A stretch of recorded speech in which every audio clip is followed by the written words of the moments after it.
Now, today, we are gonna see, what if Kid Harry Potter was raised by head of Goblins GRIPHOOK, Season 1, Episode 2. Join Patreon for early ACESS and exclusive content of Super Op stories. Also adult and steamy Harry Potter stories too. Please subscribe this channel, because definitely I will try my best to provide a valuable content for you all. Also check the description to support the original author for this beautiful creation. Harry, I think your snake is sexist, Neville said, and Hermione giggled, her tension failing under the ridiculousness of Noodle's very serious proclamations. The strangest Quidditch formation known to the Academy took to the sky in what was to Hermione's mind an attempt to make a 3-electron helium atom, or a lithium atom, where all 3 electrons had decided to share one shell. Hermione focused on the atomic models and electron shell theory that none of her friends even pretended to understand or care about, to distract her from the very real fear that should be paralyzing her right now as a swarm of 100 winged keys with long sharp arrowheads began accelerating towards her very pierceable flesh as if 100 invisible cherubs decided she needed to fall in love right now. She giggled, as the image of 100 mad cherubs shooting arrows at her was much easier to deal with, as the worst she would suffer was a crush. She was relatively certain that the keys were moving fast enough to punch at least as deep as her outstretched hand through any of her tender and mostly required body parts. Hermione decided it was hail. If it was hail, then she could pretend she was driving in her car, and the steady banging of hailstones on the roof could be ignored. The truth that she was racing around in a.l.'s circle at speeds belonging to motor cars, while 3 of her friends deflected murderous crossbow bolts that all seemed to be after the one flying figure that was not madly dodging and fighting. Noodle was in his element. He ignored the swarm of keys seeking their lives. That was monkey work, and he brought 3 very well-trained monkeys to handle it. He was hunting, and he was the mightiest hunter in the Academy. $, faster, mouse giver. It flees before me. Run, little bird, mouse. Giver has given me wings. $. Noodle hissed, as close to a cheer as was reptily possible. Harry took a slash on one cheek. Neville grunted as he took a through and through his calf that was bleeding enough to worry him. Millicent's broom rocked as it lost a chip from a collision, but it missed any of the rune formations and didn't impair function. Hermione learned to follow the direction of Noodle's head, and stopped looking ahead altogether. She was beyond thought, beyond fear, and still accelerating. If she thought for a second, she would lose control as she was flying far past her own meager ability to control a broom, but she was simply the extension of Noodle's will, and he called for more speed. Circle after circle she had been rising higher in the swarm, and Noodle had finally forced the one slightly greenish-tinged gold key, the single orichalcum key in the flock, to the top and out of formation. In a programmed evasion move, the key, realizing it was isolated, dove straight down, and for a second, its forward momentum was slowed, and Hermione had closed without noticing. I am the god of the sky, fear me. Noodle hissed and struck, extending almost full length to catch the orichalcum key in his mouth. Trusting that Hermione would keep flying straight, he let her broom catch up to him before he could fall, and coiled happily to present her the key they sought. Harry, I have it, Hermione said, not thinking about the next step, as this was her strategy to avoid blind panic. Right, next loop, dive for the door and stick it in the keyhole. I will land and keep the keys off you while you open the door. Neville, Millicent, do one more lap in the air, keeping as many of them busy as you can. Then when I open the door, fly through and we will close it behind you. Certain she was going to die, Hermione screwed her eyes closed and turned the key in the lock. It was just hail on the roof. Just hail. A sharp agony in her left buttock brought her back to painful reality as Harry's deflection of the key was almost in time, and she was stuck looking at a key that drove 4 inches into the door, leaving a trace of her blood on the oak as the door wiped the key clean of her blood as it penetrated. Now, Harry screamed, opening the door. Harry held the door as Neville and Millicent flew through, slamming it to the thunder of dozens of keys driving themselves into the nearly foot-thick oak and reinforcing runes with force that would have indeed turned the student's eye. NTO statistics into the Academy survival rate. 4 keys had made it through, but Harry no longer had to play nice, and with a roar, he released some of the power of his own air arcane arts from the ritual. Ventus, he roared. And a blast of wind caught the keys before they could start to bank and blasted them into the standing chess pieces of the next room. Hermione and Neville slowly consumed healing potions from their belt, and Millicent swiftly bandaged Neville's deep leg wound. Making a brave face, Neville fumbled 3 times trying to get the cap off a blood replacement potion before Rry took it off and steadied Neville's hand while he drank the restorative draught. Hermione, standing because the sore bum wouldn't let her sit down, was looking at the chessboard. Oh look, more wand. Full chances to sacrifice us for the greater good. Notice how there is a place empty for all 4 of us on the white side of the board. Harry is king, because it wouldn't do to have your chosen one die too early. And we get to choose between knight, bishop, and queen. I mean, I get it, you are supposed to sacrifice yourself nobly, but this is laying it on a bit thick. Hermione raged, tears in her eyes. The chessboard was Professor McGonagall's work, great stone figures in the form of arcane arts user chess pieces. Each of them was animated like the great defensive statues of the castle. They were not quite indestructible, but to first-year students, the difference between impossible and highly unlikely was not enough to measure. To attempt to cross the board in anything other than a legal chess move would get you killed.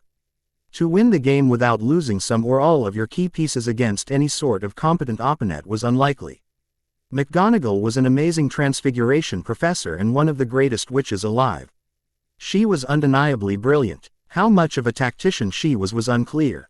They could not match her power, but Harry's gift for tactical insight had been growing since their first ritual. Between Quidditch and the readings on strategy, tactics, deception, and espionage that Millicent had been forcing on him, Harry was a lot less of a linear thinker than he used to be. Hufflepuff won by working hard, but unlike Gryffindor, they didn't have to just plow blindly ahead trusting courage and the right to carry the day. They were not Slytherin to only rely on deception, but people forgot too often. Helga Hufflepuff was one of the most feared of the founders because she worked both smarter and harder. Her house worked hard to teach the same. Harry used to play arcane arts users chess against Fred and George's younger brother Ron, but when Noodle kept trying to kill Ron's pet rat, Scabbers not a rat insisted Noodle, but Scabbers was a family rat passed down from Percy. One too many attempted murders of the beloved family rat and Ron no longer was willing to play arcane arts user chess with Harry. Honestly, he was just about even with Ron before he refused to play him. But Harry hadn't lost to anyone since. Of course, clever piece exchanges never threatened to kill any friends before either, so that was a thing. Neville took the knight position, which suited him. Millicent took the bishop spot, the diagonal movement somehow suiting the Slytherin, and Hermione stepped into the queen position with a defiant air. Noodle slid back up Harry's body. AIIM. Speaker. I do not like this. The board smells of old blood. The pieces cannot be damaged until they move, and nothing I do can harm them. Noodle hissed angrily.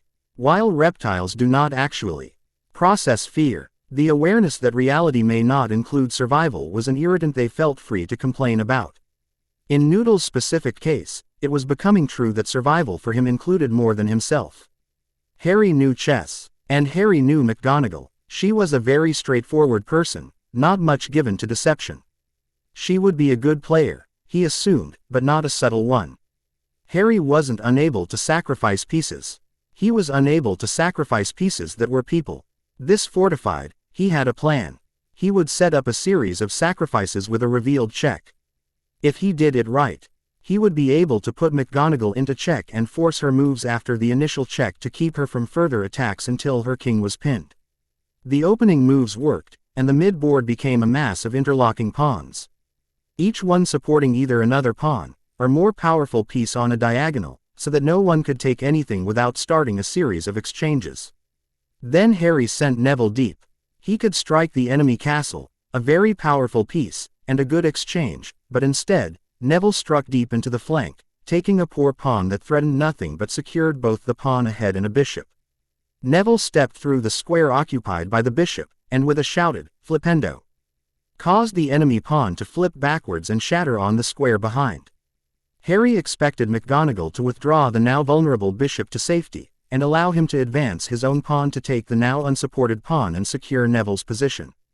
Instead, McGonagall's Rogramed response was to use the bishop to attack Neville. That was stupid. That exposed McGonagall to mate in 3, but it was too late to do anything. The bishop figure turned and stomped backwards on the diagonal, raising its cross-topped staff over its head and bringing it down like a headsman's axe on poor Neville. He raised his beater bat up, and raised a magical shield into flickering light. But he was almost out of magical power after the troll, and neither shield nor bat held. His club and arm shattered as Neville fell broken to the board. Millicent shouted as Harry gave the command that freed her to attack. She dashed across the board and her shouted, "Flippendo!" blasted the black bishop off the square. McGonagall's pieces moved to cover the previously exposed castle, but it was too late, and the wrong threat. Harry waited painfully for Millicent to set Neville's bones before using her own Skelegrow potion to start his bones regrowing, and administering a pain potion to stop his shaking.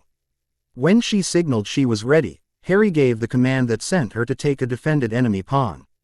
There was another pawn securing it, and Millicent should have been swiftly taken in response. Except clearing that square left Hermione, Harry's queen, with a direct line to the enemy king. Revealed check. The enemy king moved sideways. Millicent took the pawn threatening her, and now put the king in check a second time. Forced to retreat, the king moved back, only to see Hermione charge straight across the field to face the king, wand to wand. The king could not take Hermione, as Millicent could reach Hermione's square. The king is not allowed to move into danger. The Black King, who looked the spitting image of Gellert Grindelwald, bowed deeply to Hermione, and shattered into 1,000 pieces. "Neville," Harry shouted, and charged ahead to his wounded friend. "It's okay, Harry, I'm out of arcane arts, bum leg, down an arm. I guess I'll just wait here for you to finish things," Neville said, and put on a brave face over one drawn with a mix of fear, pain, exhaustion and shame. Neville pretended to be okay, and Harry pretended to believe him. Of such lies are friendships forged. The door beyond the chessboard was lit with scarlet flames, but when the black kind surrendered, the flames died down. The 3 remaining heroes charged into the gap to see the next room. The flames burst up behind them in hungry fury. The next room was a riddle, potions, and dark arts trap. There was a table with 7 potion vials. Beyond was the last doorway, and it was closed by a black fire. Harry did not have to approach to realize this fire burned more than just flesh. This fire was made from the darkest arts, it burned the soul as well as the flesh. Harry walked over to the potion table and read the riddle. He was honestly pants at riddles. If he was a Ravenclaw, he would have spent half the night sleeping in the hallway, unable to enter the common room. Hermione walked over to the riddle and read it. Then she walked over to the potion vials and sniffed them. She found herself reaching out to pick one when Noodle lunged off Harry's shoulder to strike her hand with an open mouth but retracted fangs. "Dollar mouse giver, do not touch those dollar," Noodle hissed. Hermione staggered back from the table and started laughing. Harry was shocked to see she was crying too. "Did you figure the riddle out, Hermione?" Harry asked. "Of course I figured the riddle out, Harry, who do you think you are talking to?" She snapped. Then she hugged herself and Harry pretended not to notice as she smeared snot on her face trying to wipe her tears and snot away. "Then I remembered the point of all this was to prepare you to sacrifice yourself, and the one who set this up was Snape," she said. She hissed now, angrier than he had ever seen her. "It's a trap, isn't it? I could tell you right now which potion will protect you from the flames, and which potion will allow the 2 of us to cross back and be safe. But that is the trap." She waved her wand at the table. "The whole thing is covered in compulsions, in legerdemaincy locked in runes, and concentrated into the safe potion." Hermione raged, the anger in her voice a poor fit for his studious friend. "If you take that potion, you will do whatever elder wizard has programmed in that potion, and you will think it is your idea. Millicent, and I will take the other 2 potions and think it is entirely our idea to leave you alone to face Quirrell and the Bloody Mirror," Hermione said, sounding bitter and broken. Millicent grabbed Harry's arm and kept him from stepping to the table. "Hold your badgers there, Hufflepuff. I can practically see your whole save my friends at all cost programming starting to kick in. Stop, think, find your inner Slytherin. This game is rigged. Elder Wizard has it rigged so that you sacrifice yourself to kill Dark One, and Dark One figures he can game it so he gets what he wants and you die anyway. Stop playing by the rules. According to the rules you die and somebody else wins. Elder Wizard, Dark One, the Tooth Fairy, I don't care, it isn't supposed to be you. Millicent grabbed Harry by both shoulders and began to shake him with each word. You need to cheat, Millicent said, and while Harry believed her, he didn't know how. Unfortunately for everyone, Hermione really was the smartest arcane arts user in her generation. And she had found another way out. While Millicent was talking Harry out of noble suicide, Hermione set about committing probable suicide. She ran into the black flame. She was a fire elemental. And fire was hers to command, hers to embrace, hers to understand. This, however, was fire born in black arcane arts, in soul arcane arts. This was the fire that consumed not just flesh but soul. A fire that no living thing could endure. Hermione felt it burn her. Not her flesh, the flames could not touch her flesh. She was fire in every magical sense of the word, and while the heart of the sun would crush her into an infinitely dense speck, that speck would not burn. Yet this was the Yuletide, and she was bound to the circle. The circle of the darkest night, the circle of endings, the circle of the dead. Her fire was rooted in the underworld, bound by Neville in the roots of reality far below the earth, quenched by Millicent in the primordial ice surf of the universe, and bound by Harry to the mists of Ginnungagap, the chaos from which life and death, being and non-being were first formed. Hermione screamed, as no mortal thing could hang on the bleeding edge between existence and annihilation and not burn. But as she burned, she made that fire that was not fire her own. Her soul writhed in torment that was not allowed to consume her, her body writhed in fire that hated life with a hunger beyond hunger. But her mind was free. Her mind was an arcane arts user who was learning to make fire do as she chose, and she chose this fire to not burn Harry and Millicent. Cross now, Hermione screamed, and the black of the flame seemed to pass through her flesh and show the shadow of black bone beneath, so that it seemed to be her skull screaming at them to run into the flame, but run they did. Harry and Millicent charged through the black flame, and for a moment the pain was rather more than their minds could process, but they had hit the flame-filled doorway at a run. And they fell into the room quite beyond the fire. Quirrell was there. He stood before the mirror of her eyes, his face gray, his lips blue, the stench of garlic from him stronger than ever, yet he ripped his wand firmly and his muttered incantations and wand motions were smooth and precise as any textbook description. Harry and Millicent both struggled to rise and grab their wands. Expelliarmus! Shouted Quirrell as he disarmed Harry. Incarcerus! Quirrell commanded, as Millicent was wrapped ankle to chin in magical ropes that turned her into a pillar rather than a person. With a casual hand motion, Quirrell summoned Harry's wand and tucked it beneath his belt. Harry grabbed his creature silver dagger, a metal that no arcane arts would transform or block. Fulgur! Sneered Quirrell, a lightning bolt lancing from his wand and shocking Harry so bad he dropped his dagger and fell spasming to the ground. Enough of that, Potter. You are not here to fight. You are here to fetch. Elder Wizard rather fancies you as his attack dog, but make no mistake, it is for my master you will be fetching. Quirrell hissed angrily. You serve Dark One. I would rather die than fetch anything for you. Harry said, frustration and humiliation at his helplessness making him angry. A voice colder than the grave sounded from behind Quirrell. Let me speak to the boy. You do not know how to motivate his kind. He is not a coward like you. The voice rasped almost breathlessly, as if the effort to speak was a strain. Master, are you sure? You are not well. I can do this. I can figure out how the old fool used the mirror to trap the stone. I know Potter is the key, I just need to find out how. Quirrell insisted. Obey me, Dollar. The voice hissed in a spell that Quirrell could not understand, but was forced to obey. He unwrapped his turban and turned, showing the grotesque sight of another face and tiny vestigial limbs stuck on the back of Quirrell's head. Dollar Dark One. Dollar, hissed Harry in Parseltongue. Dollar, yes, Harry, or what that mudblood bitch of a mother left of me. It was her protection of you that left me this way. Half alive, kept sane only by my own unconquerable will and by my soul anchors.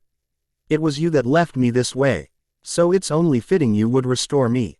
Dollar, Dark One hissed. Dollar, you aren't even worth biting. Less even than that rotting corpse you ride. You will not touch my speaker. Take what you want, and leave. If the corpse you ride could die, I would have killed you already. Dollar. Noodle hissed. Quirrell asked, his voice rising in fear if not stuttering as he did in class. Master, what does the beat say? Quirrell begged. He says he would strike you down, but he fears your power. Do not worry, Dark One said smiling softly. Dollar taste. I fear his taste. He is rotty, ing so badly I would puke out my soul before his taste would be gone. Do not pretend I fear your monkey. Dollar. Noodle hissed. Not even my snake will obey you, Dark One. You have lost. Nothing you do to me will make me obey you.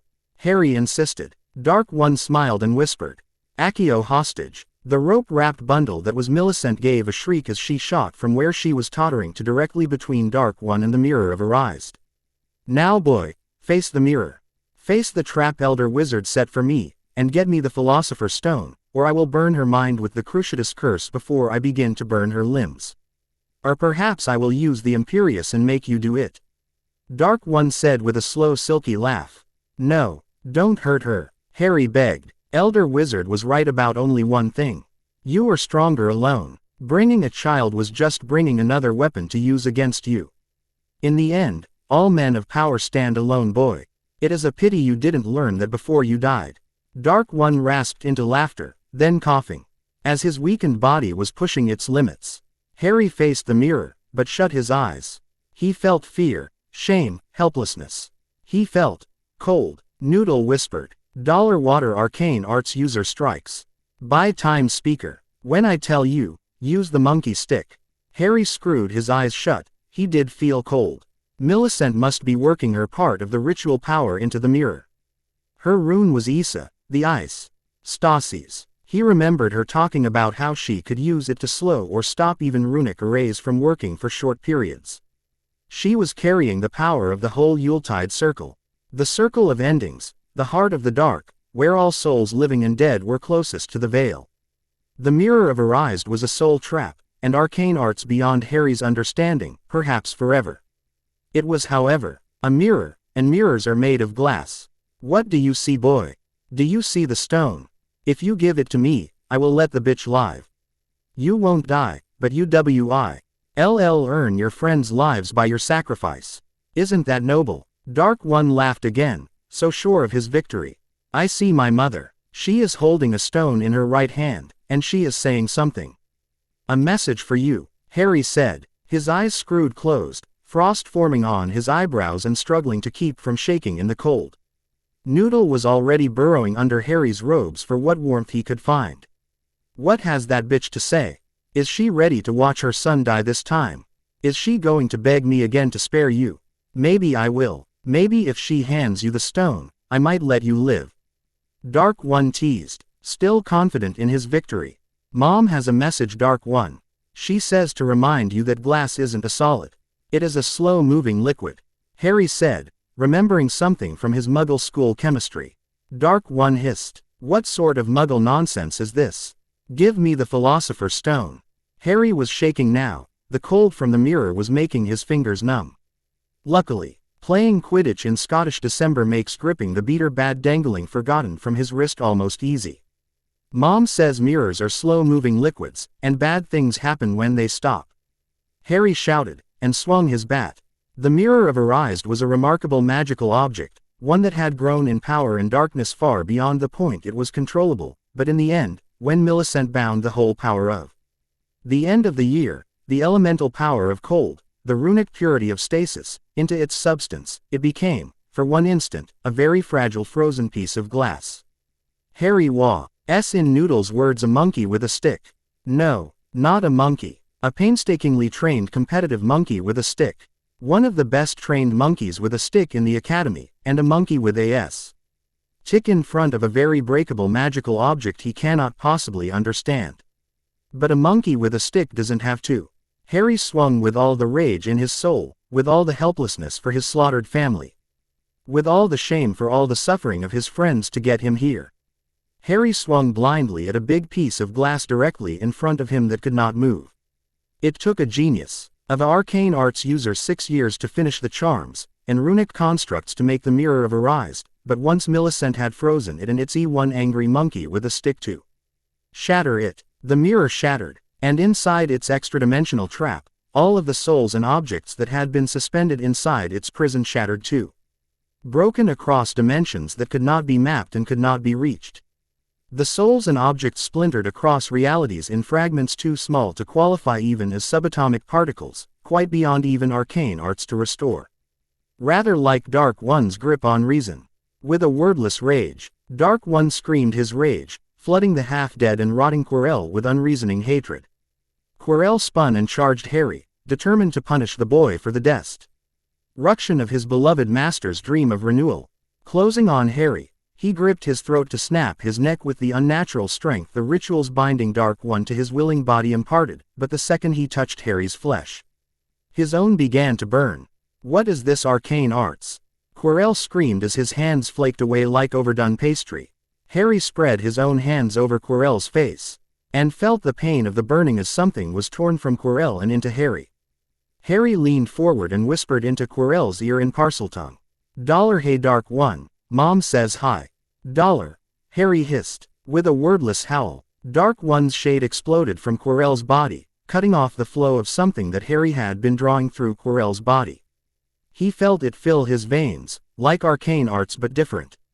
His own power wrapped around it, rather like Noodle wrapped around Mrs. Norris as he gently choked her out. Whatever he had taken, it was Harry's now. Harry crawled over and used his left hand to pick up his dagger. He slowly began to cut away the ropes binding Millisent. Somewhere above, he could hear adult voices, and the sounds of powerful spells. Oh good, responsible adults were coming. He cut Millisent free, then slumped down beside her.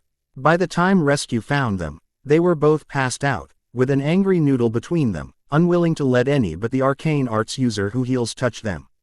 Elder Wizard sat with a smile on his face in his office, the picture of serene repose. Fox, his phoenix, eyed him warily. The bond they shared was deep enough to react to the constant stream of power Elder Wizard was using to connect him to the Elder Wand sitting placidly in its holder. Only the Phoenix was aware that Elder Wizard was far less than a heartbeat away from summoning the death stick to his hand and unleashing the rage that ran through his veins like bottled lightning, searching desperately for a target to strike. "I found it, Albus. I found it in the wards. Someone with access and authority. And that is supposed to be only you and me, had disabled the wards for detection of possession and the undead. The undead, Albus. You know who used Inferi to kill so many of us in the last war. And he possessed one of our own teachers and walked right past the wards into the shawl." Elder Wizard reached across the charmed sherbet lemons that he used to make the students more calm and suggestible. He offered one to Minerva McGonagall, wrapping his own arcane arts around it so that she would not notice the potion until it was already metabolizing and effective. "Sherbet lemon," Elder Wizard offered. "I rather fear we will have to write this off to use of the Imperius. Tom has used that on so many people, forced access to defended areas and betrayal from so many trusted people with that curse. I cannot abide another arcane arts user hunt, so many innocents have been cast into suspicion because of that curse. I won't have another arcane arts user hunt among my staff," Dumbledore said, his countenance that of the beneficent and forgiving saint of the light he had actually named himself. Minerva McGonagall looked every inch the angry cat of her animagus form as she hissed back at him. "Arcane arts user hunt among your staff." Dark One was sitting at the staff table. Dark One was given the care of our youngest and most impressionable students to learn about how to protect themselves from the dark arts. "If not among the staff, perhaps we should look higher," McGonagall said, her own hand falling upon her wand with a very conscious move. A challenge. She had as much chance against him with wands drawn as her cat Animagus had against a basilisk, yet she seemed ready to try. He sighed. Of all the positions of power he had won for himself, it was the academy that remained the key. The war had cost him too many of his allied seats in the Wizigamut, and the ICW was really only able to be effective when terrified of an imminent threat. No, for Lon G-term creation of his network of influence, for shaping the next generation to fulfill the vision he and Gellert began so long ago, controlling their education remained key. Even if sometimes murdering the weaklings who dared to question the champion of the light over the necessary and painful things he must do seemed all but irresistible. Was that what drove Tom to become Dark One? One too many times of being forced to pretend. Lesser beings had any place to question those with vision. He popped the lemon drop in his own mouth, and felt the calming draft begin to work on him. The suggestion to listen to Elder Wizard and accept his wisdom was actually a positive thing when he consumed the drops himself. He learned that from a Muggle self-improvement book. Seeing him eat them often fooled others into believing they were safe. Well, wasn't it safer if they obeyed him? Look what happened when ignorant children chose to ignore the plans of their elders and betters. Now Minerva, what is important is that you found and corrected the issue. Rather unfortunate that you had to do that because I was away from the castle on an errand to the ministry that proved to be a lie. I had planned on doing the wards myself and not involving other professors. Elder Wizard said, smiling softly and trying not to grind his teeth. Of course he planned on doing it himself. He had to put a lot of work into blocking the Academy detection of Dark One possessing Quirrell. With Dark One's use of Horcrux, simply killing him would never be enough to stop him. Only the Mirror of Erised could trap him forever, living and bound for all time. For the simple cost of one of his Horcrux, the noble sacrifice of the boy who lived, the wizarding world would be safe from Tom Riddle, or Dark One as he now named himself, forever. Like Solomon the Wise, he would bottle forever the power he could not kill. It worked for the genie thousands of years ago, it should have worked for Dark One today. Except a boy with a stick broke it. Elder Wizard felt a tooth crack as he bit down too hard on the sherbet lemon. Damn, have to see Poppy for that later. Dental, arcane arts was not something he ever delved into, and an unbalanced bite gave him headaches. There was rather a lot of dark arcane arts used last night. Old arcane arts, forbidden arcane arts, Elder Wizard said, determined to get McGonagall on side to see orect young Harry from a dangerous dabbling into unsafe and unclean things. There was a bloody zombie running around the school with a lich riding the back of his head plotting to murder students and steal the one thing that could give him his full power back, and an immortal body, something he couldn't even get with all his dark rituals last time. A zombie you invited to be a teacher here. A stone you demanded Nicholas Flamel put in the middle of a school as bait for the worst mass child murderer in history. Even Grindelwald never killed children, Albus. I don't care if they skinned and ate him. I don't care if they sacrificed his heart to Mrs. Norris, if 2 first years are facing the Dark Lord on their own when the only attack spell we have allowed them is Flippendo. I don't care what they use. I want them to live, Albus. They are students, McGonagall said, perhaps not noticing her wand was now in her hand and tendrils of lightning were wreathing her arcane arts user's hat like lightning around a thunder cloud. Minerva was an excellent second.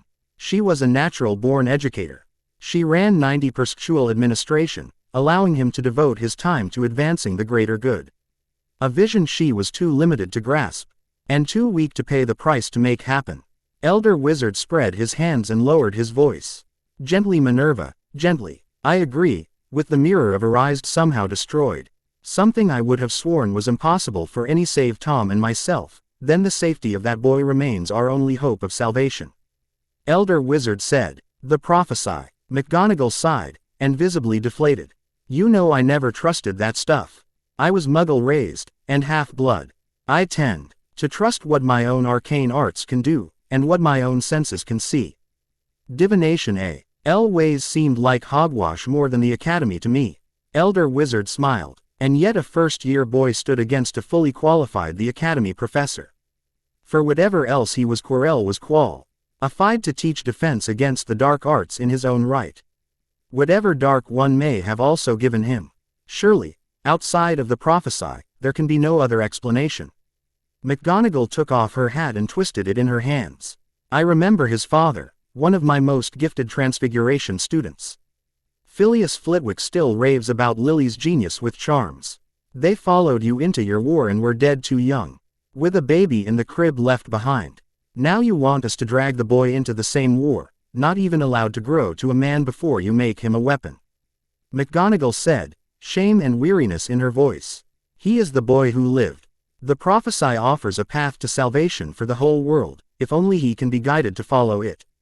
Elder Wizard smiled at her, as she nodded. No matter how squeamish she may be. Not even she can see any other path to salvation for their world but the sacrifice called for so long ago.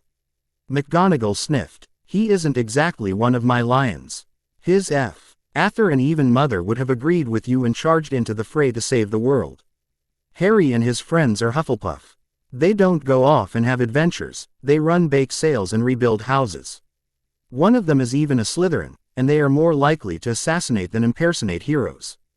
McGonagall said in frustration. The children in question should have been hers, but now we're more likely to be repotting plants with Professor Sprout, or making medical potions with Poppy Pomfrey.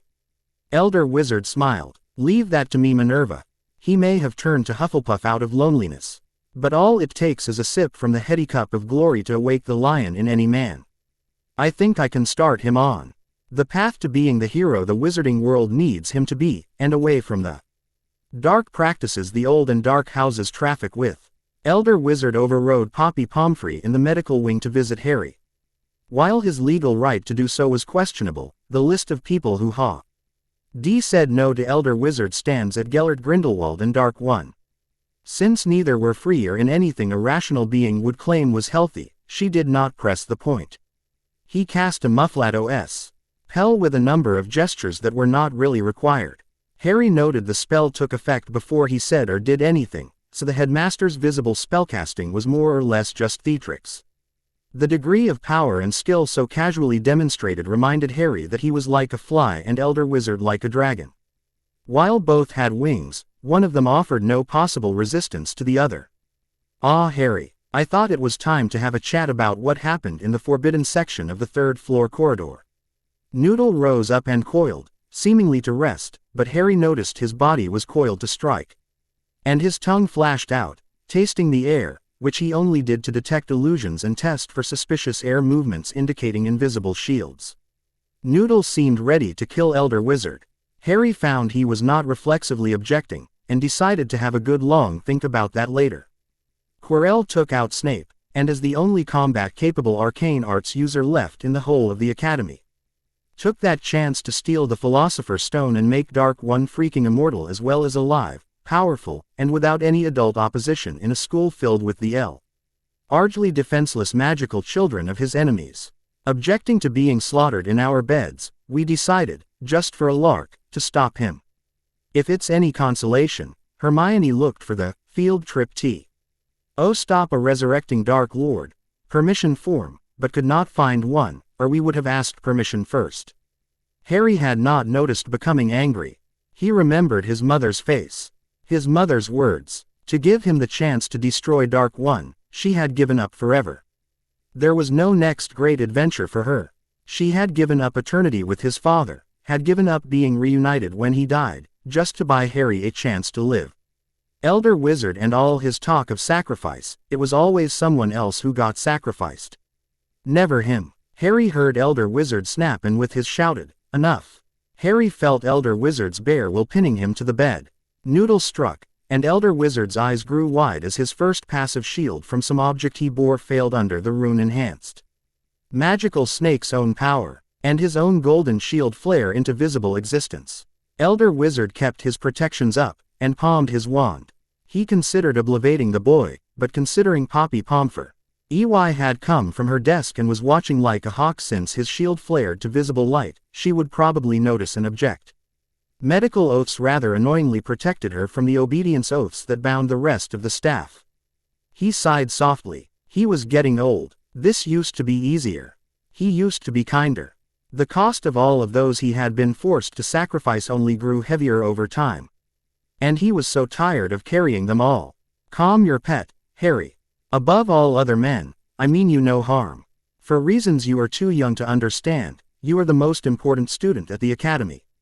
In many very important ways. The most important person in Wizarding Britain.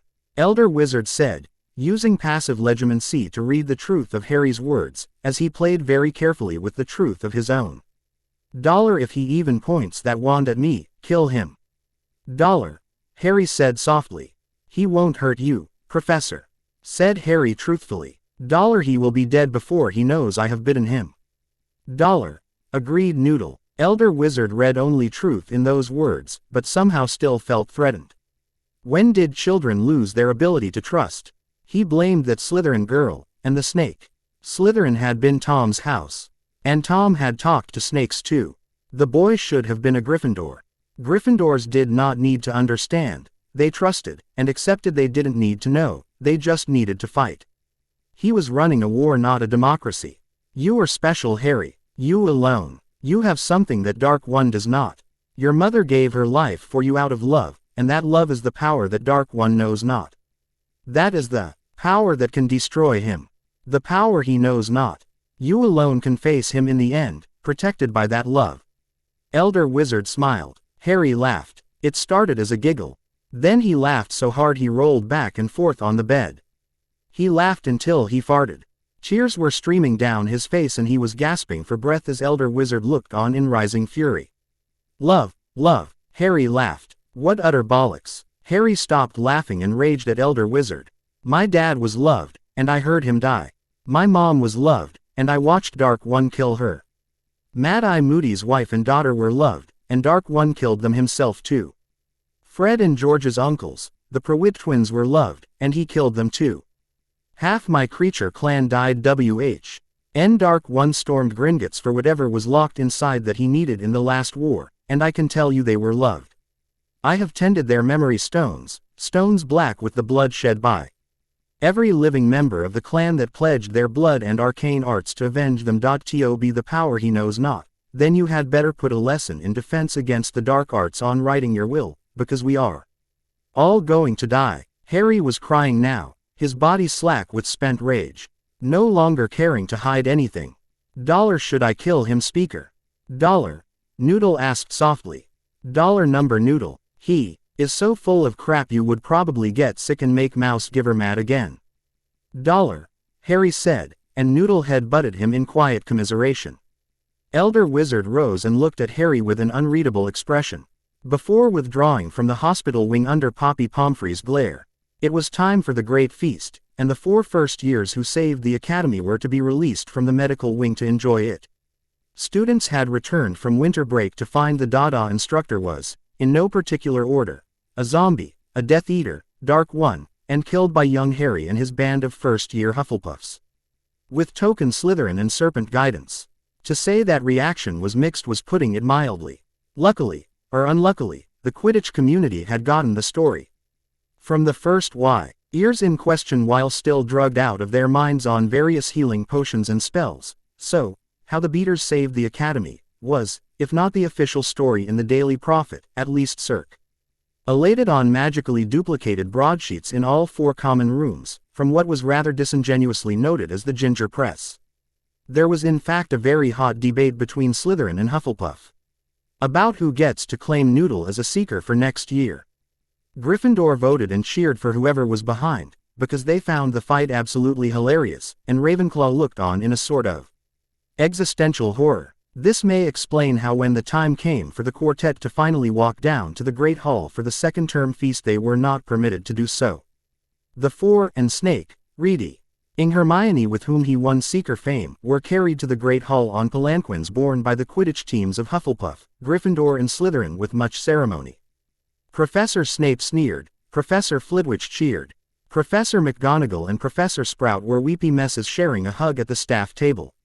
Dumbledore alone was frowning. This was not in the script, and tonight's scree point was essential in shaping both the wizarding community's understanding of the Yule Night battle, and shaping young Harry into at last becoming the child of prophecy, and accepting at last the mantle of the boy who lived. The students, being students, and Quidditch being the closest to both professional celebrity and shared religion in the wizarding world, were too busy going insane and cheering wildly at the ridiculous sight to notice their headmaster's odd reaction. When the noise died down, Professor Elder Wizard took his chance to give the start of term speech. Now the Great Hall who, draped in the green and silver of House Slytherin, as they had won the last House Cup, and had a comfortable points lead this year as well. Ravenclaw earned well academically, but lacked the sort of communal spirit to really rack up any extracurricular points, and tended to remain outside of conflicts that didn't concern them, leaving fewer community-based point opportunities.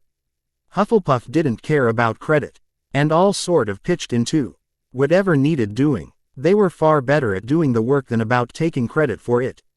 They didn't produce a lot of stellar scholars, but the ONES they did produce were so quick to share what they learned that the knowledge and points tended to distribute around them fairly swiftly. This was the first year in ages their Quidditch team was not last, and while not first, they were at least in range to catch second. Gryffindors were in the thick of everything and generated more points than any other house. Since the ratio of good and bad points shifted wildly, or sometimes Weasley, on any given day they soared or plummeted up and down the ranks. Slytherin worked smarter not harder, but the House of Ambition was all about success and it showed. Their unchallenged Quidditch mastery was being challenged for once, but their constant concentration on areas of greatest reward to effort ratio, and having a head of house that could award Slytherin as many as a dozen points for good breeding, and Gryffindor as many for the crime of breathing in a single class, Slytherin had a comfortable points lead for the House Cup.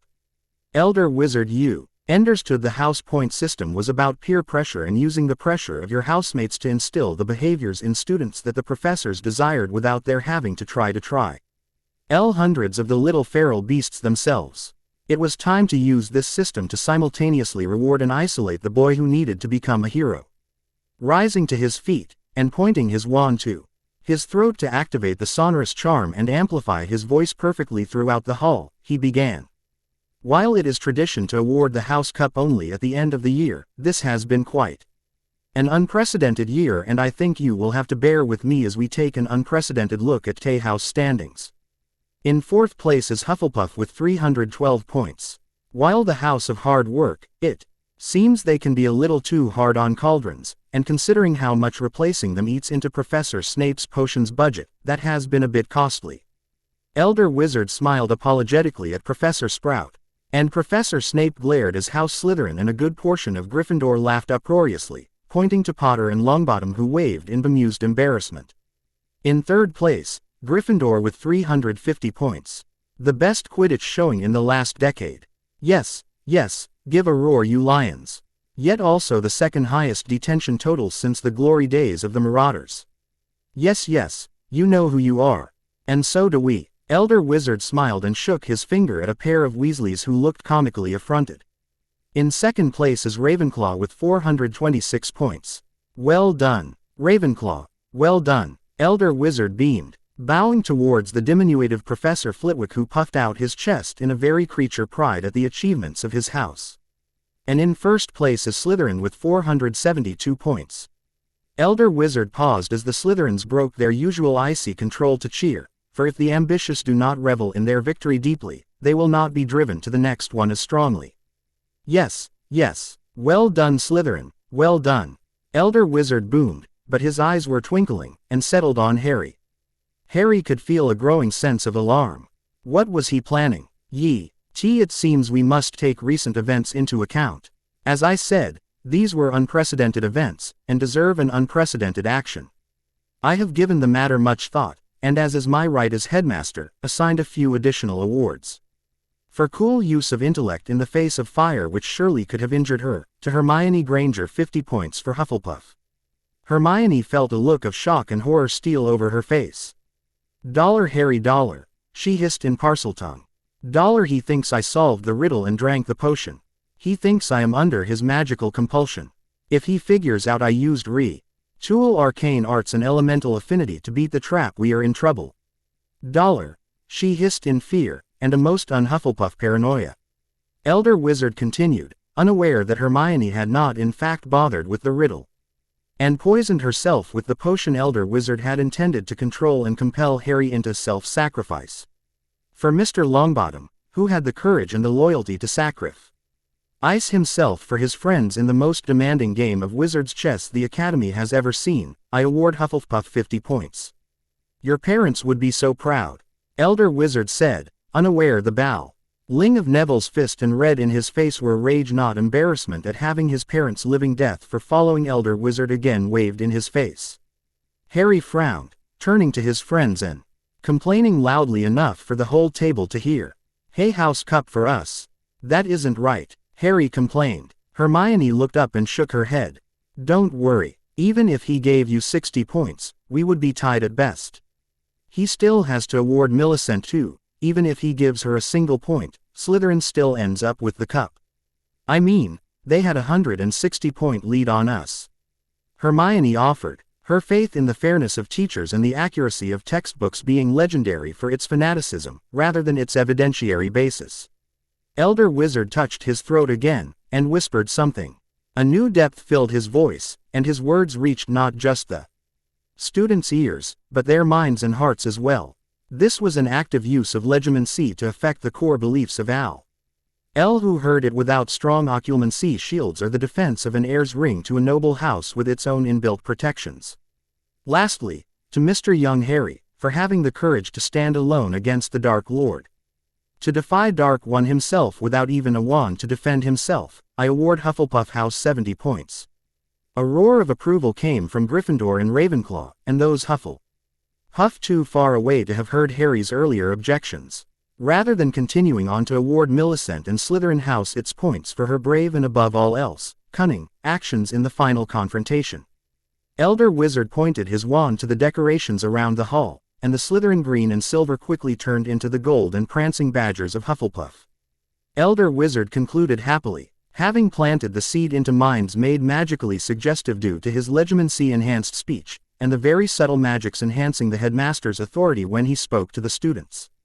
Now both Harry and everyone else accepted that Harry was destined to stand alone against the Dark Lord. When the time came, even his best friends would smile and push him forward alone. After all, the prophesy only needed him to sacrifice one more child. He didn't need to carry the weight of any more. Dumbledore smiled. Harry would be the last. Even the greater good could ask no more of him. Hermione's dawning horror finally shattered the dam of her reserve. She stood up and pointed at a stony-faced Millicent Bulstrode who was clapping for her friends, and swallowing the lack of her due respect. She was a half-blood daughter in a pure-blood house. She was used to it. Millicent was with us. Millicent fought too, and she gets nothing. That isn't fair. Hermione shouted. Neville rose. No, we didn't earn this. This isn't right. Harry rose. He drew his wand and cast, sonorous. Harry began turn to the House of Badgers and began to hammer his wand into the table in time with his chant. No thing not earned. He began the chant, but Neville and Hermione touched their wand to their throat to cast sonorous on themselves, and soon 3 of them were chanting and hammering the table together. A dozen, then 2 dozen. Soon half of Hufflepuff was hammering the table and chanting together. No thing not earned. They roared. Elder Wizard's booming voice cut through the students' best efforts with power and enough anger to terrify those who hadn't already worked themselves into a frenzy. Prefects. Elder Wizard roared. Control your house. The headmaster ordered. To be a prefect is to be the hand of the school's authority among your fellow students. You were a student, but at the same time you were part of the administration. You were an extension of your house. The House of Badgers, the House of Duffers. The house of nobody else wants me. The nicknames for Hufflepuff House are as many as they are derogatory. However, not Slytherin in their malice, not Gryffindor in their arrogance, not Ravenclaw in their superiority ever outright attacked Hufflepuff. House Hufflepuff defends its own. The House of Badgers is hard to rouse, but impossible to quell. When you come for one, you face them all. Helga Hufflepuff was the founder who cherished those who worked hard, accepted the cost of what needed to be done, and took no thing unearned. What they did not do, ever, was back down. Cedric Diggory felt Dumbledore's words hit his mind, backed by the power of his legitimacy. Cedric was not just a Hufflepuff. In many ways, Cedric was the Hufflepuff. The most Hufflepuff of Hufflepuff. He heard the headmaster's demand that he stop his juniors, dug in his claws, and snarled back. No thing unearned. Boomed out in his classically trained baritone, and by the next repetition, all the Hufflepuff prefects and seniors had joined the chant. Elder Wizard had turned and begun arguing with Professor Sprout, only to have Professor McGonagall step between them and get directly in tea. He had Master's face in an agurement kept private by both sound masking and slight veiling charms to prevent lip reading. Professor Sprout, a stout-looking woman who wore her formal robes with more than elegance, marched towards the Hufflepuff House banners surrounding the great hall like a rather plump badger come to very angry life. With an angry wave of her wand, she cast, Vexillum Restitute. One banner reverted from Hufflepuff gold to Slytherin green and silver. Poppy Pomfrey, the Meadowitch being another the Academy staff member of Hufflepuff origin, strode to the other side of the hall, bowed to Madame Pomfrey, and set about changing the other side.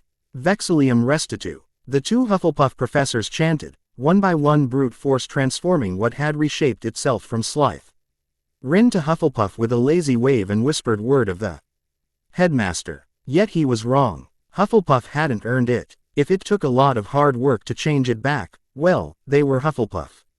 They were not afraid of a little hard work. Harry felt a hand come down on his shoulder and squeeze. He looked up into the troubled eyes of Professor Elder Wizard looking down on him and frowning. I don't understand your objection, Harry. I only sought to honor you for your sacrifice. The whole school, the whole of Wizarding Britain owes you at least that much. Elder Wizard said, his eyes probing, as at last he drove his matchless mind in active legitimacy into the mind of the boy who lived to find out what he needed to do to control him. Elder Wizard fell back with a cry, as his mind dove deep into Harry's mind, only to recoil in blind terror from the black serpent, glowing with eldritch runes of power that coiled deep within Harry's mind, just waiting for prey to enter. As Harry stepped Saint his professor to go apologize to Millisent for her own contribution being utterly ignored by everyone, he offered Elder Wizard the secret he had been trying to steal. There are really only two things you have to understand about me, Professor. The only person who calls it a sacrifice is the one making it. Everyone else is just a murderer. Harry said as he walked away. Elder Wizard asked in confusion, and the second? Harry just shook his head. The whole of the Hufflepuff table chanting, no thing unearned, utterly unheard behind the headmaster. Serpentine Succession. Young Harry Serpentine Succession. Covering the events of the Chamber of Secrets. Young Harry No Thing Unearned Book 2. Usual disclaimer. Young Harry, the character's setting and world thereof remain the property of J.K. Rowling. This is a work of fan fiction offered not for profit. The only character I claim is original is Noodle, and he writes himself, I just stay out of the way. If you disagree with what the characters are doing, they are following the growth they experienced from the choices and experiences that shaped them in the last books as filtered through the somewhat jaundiced lens of a veteran with questionable interpersonal skills. If you don't like it, write a better one and I will probably read it. Young Harry was not enjoying his summer. When normal children come home from school covered with wounds, CUSED of murdering their professor and or defeating a returning Dark Lord, they face questions about why they endangered themselves, why didn't they report to authorities, why didn't they think about their parents before endangering children. On the other hand, face a somewhat different interrogation. Axe Master One Thumb swept Harry's legs from under him with a hook of his blade, then brought his Z down in a reverse stroke that would have cut Harry in half if he didn't roll away from his own axe in desperation. Defeat the Dark Lord. Killed a fully grown arcane arts user. What have you to show for it? You pathetic waste of the resources of clan and cavern. You brought down Dark One, slayer of 17 of the clan, looter of the sacred vaults, and what have you to show for it? One Thumb snarled, not even breathing hard as he casually punished young Harry, son of GRIPHOOK, for the shame of facing the enemies of his clan in combat and not exacting even a canute or sickle in recompense. Harry got to his feet, but the pathetic arcane arts user shield his muttered, Protega, failed before the creature silver of the two-handed axe, and Harry felt it slice deep into the flesh of his left shoulder and down to the elbow. The cold feeling of shock and blood loss washed over him. Goblins fought for profit, and Harry had killed somewhere between 0 and 2 sworn enemies of his clan and had even come away with the change in their pockets. To say that this shamed his entire living clan was grossly misstating it. He shamed ancestors so ancient he needed a new language to properly name them. Creatures believed in positive reinforcement. They believed that if you barely survived correction for your misdeeds you would make a positive effort to avoid repeating them. Harry tried to convince GRIPHOOK that is not what positive reinforcement actually meant, but he was sure there was some critical bit of gobbledygook to English he was getting wrong, as his father and mother were watching him get cut apart in the ring with expressions of cold disinterest. Axe Master One Thumb looked down on Harry and smiled in condescension. The same smile Dark One held in his memory every single when he got to relive the death of his mother. The same smile Elder Wizard gave him when he played his little games and made Harry dance like some imperious puppet on his little strings. The smile of the predator to prey. The smile of the powerful to the powerless. The smile that reminded Harry that those he loved were his only until someone stronger chose to take them away. Something cold roused in Harry. Something he didn't recognize rose within his soul, sliding into his mind and arcane arts like a hand into a long-abandoned glove. The hand slid into the glove and reached out to Harry's wand. The helpless rage of a powerless boy was swept away by something cold, dark and hungry. The runes on his skin burned with lightning, green jagged sparks arced over the burning silver-wrought lig. HTNING scar of his forehead Sowyo rune, and Harry raised up eyes blazing in the green fire of the killing curse. His voice was not the screamed rage of a child, but the cold anger of a vengeful god. Dollar Crucio Dollar. Harry spoke the unforgivable torture curse in Parseltongue, and the blood-red serpent left his wand towards Axe Master One Thumb. Axe Master One Thumb had survived when Dark One came to Gringotts in the last war. Had survived, but one thumb, one eye, and half his face had been lost to the dark curse that had consumed the rest of his squad. He had carved the life from more than one arrogant arcane arts user.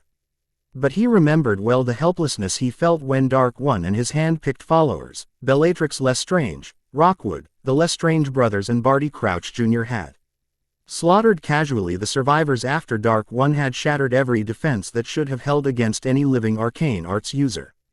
He was well trained, a century of battle had beaten any mercy or fear from his creature blood and bones.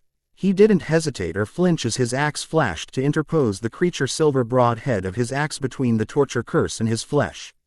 His one eye denned as the blood-red curse wove around his blade, cold dark eyes deeper than the abyss opened from the blood-red bolt, and a gaping maw marked by long sharp fangs grew as the blood-red bolt turned eye.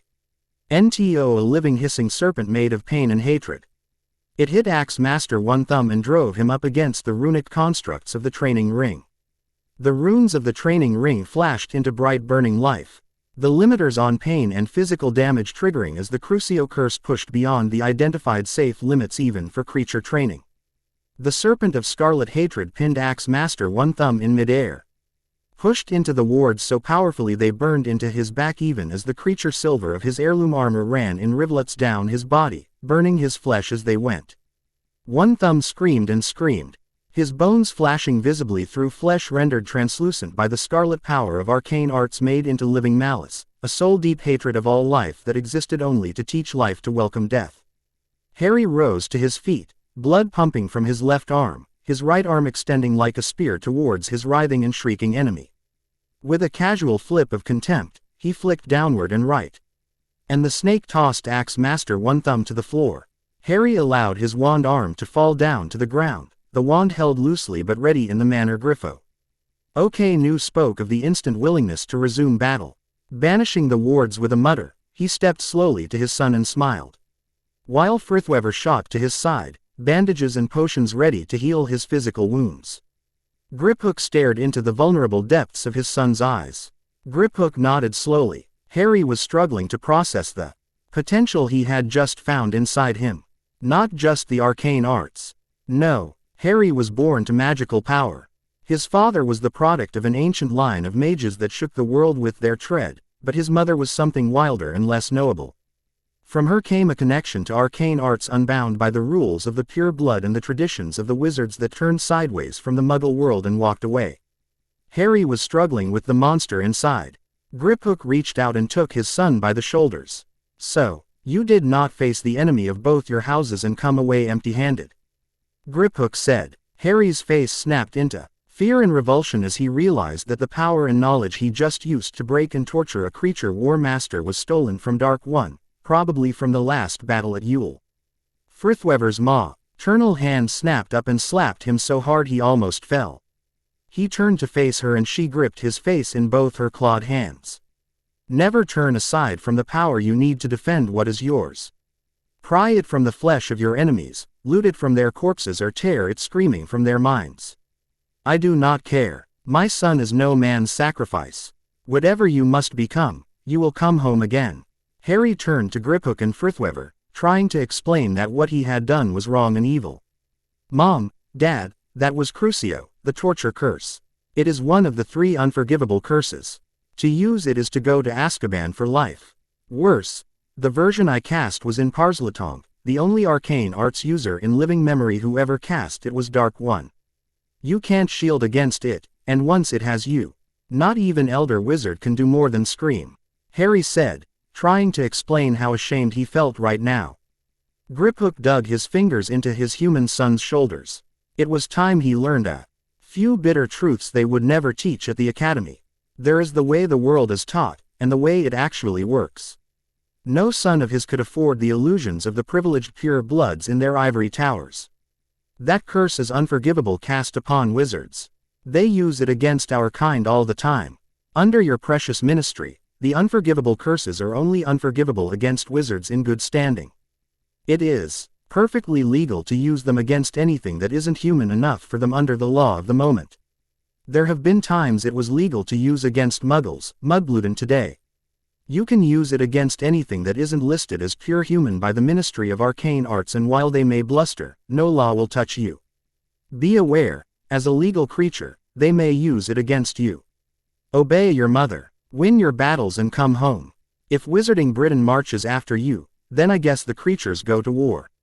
GRIPHOOK spoke loudly. Harry looked up to see Axe Mast. One thumb stagger over and cuff Harry roughly alongside the head. Finally you are living up to your bloodline. You took this weapon from your enemy. That is a good start. Every scrap of power, every piece of gold, every drop of blood. Do not leave them even the memory of their name.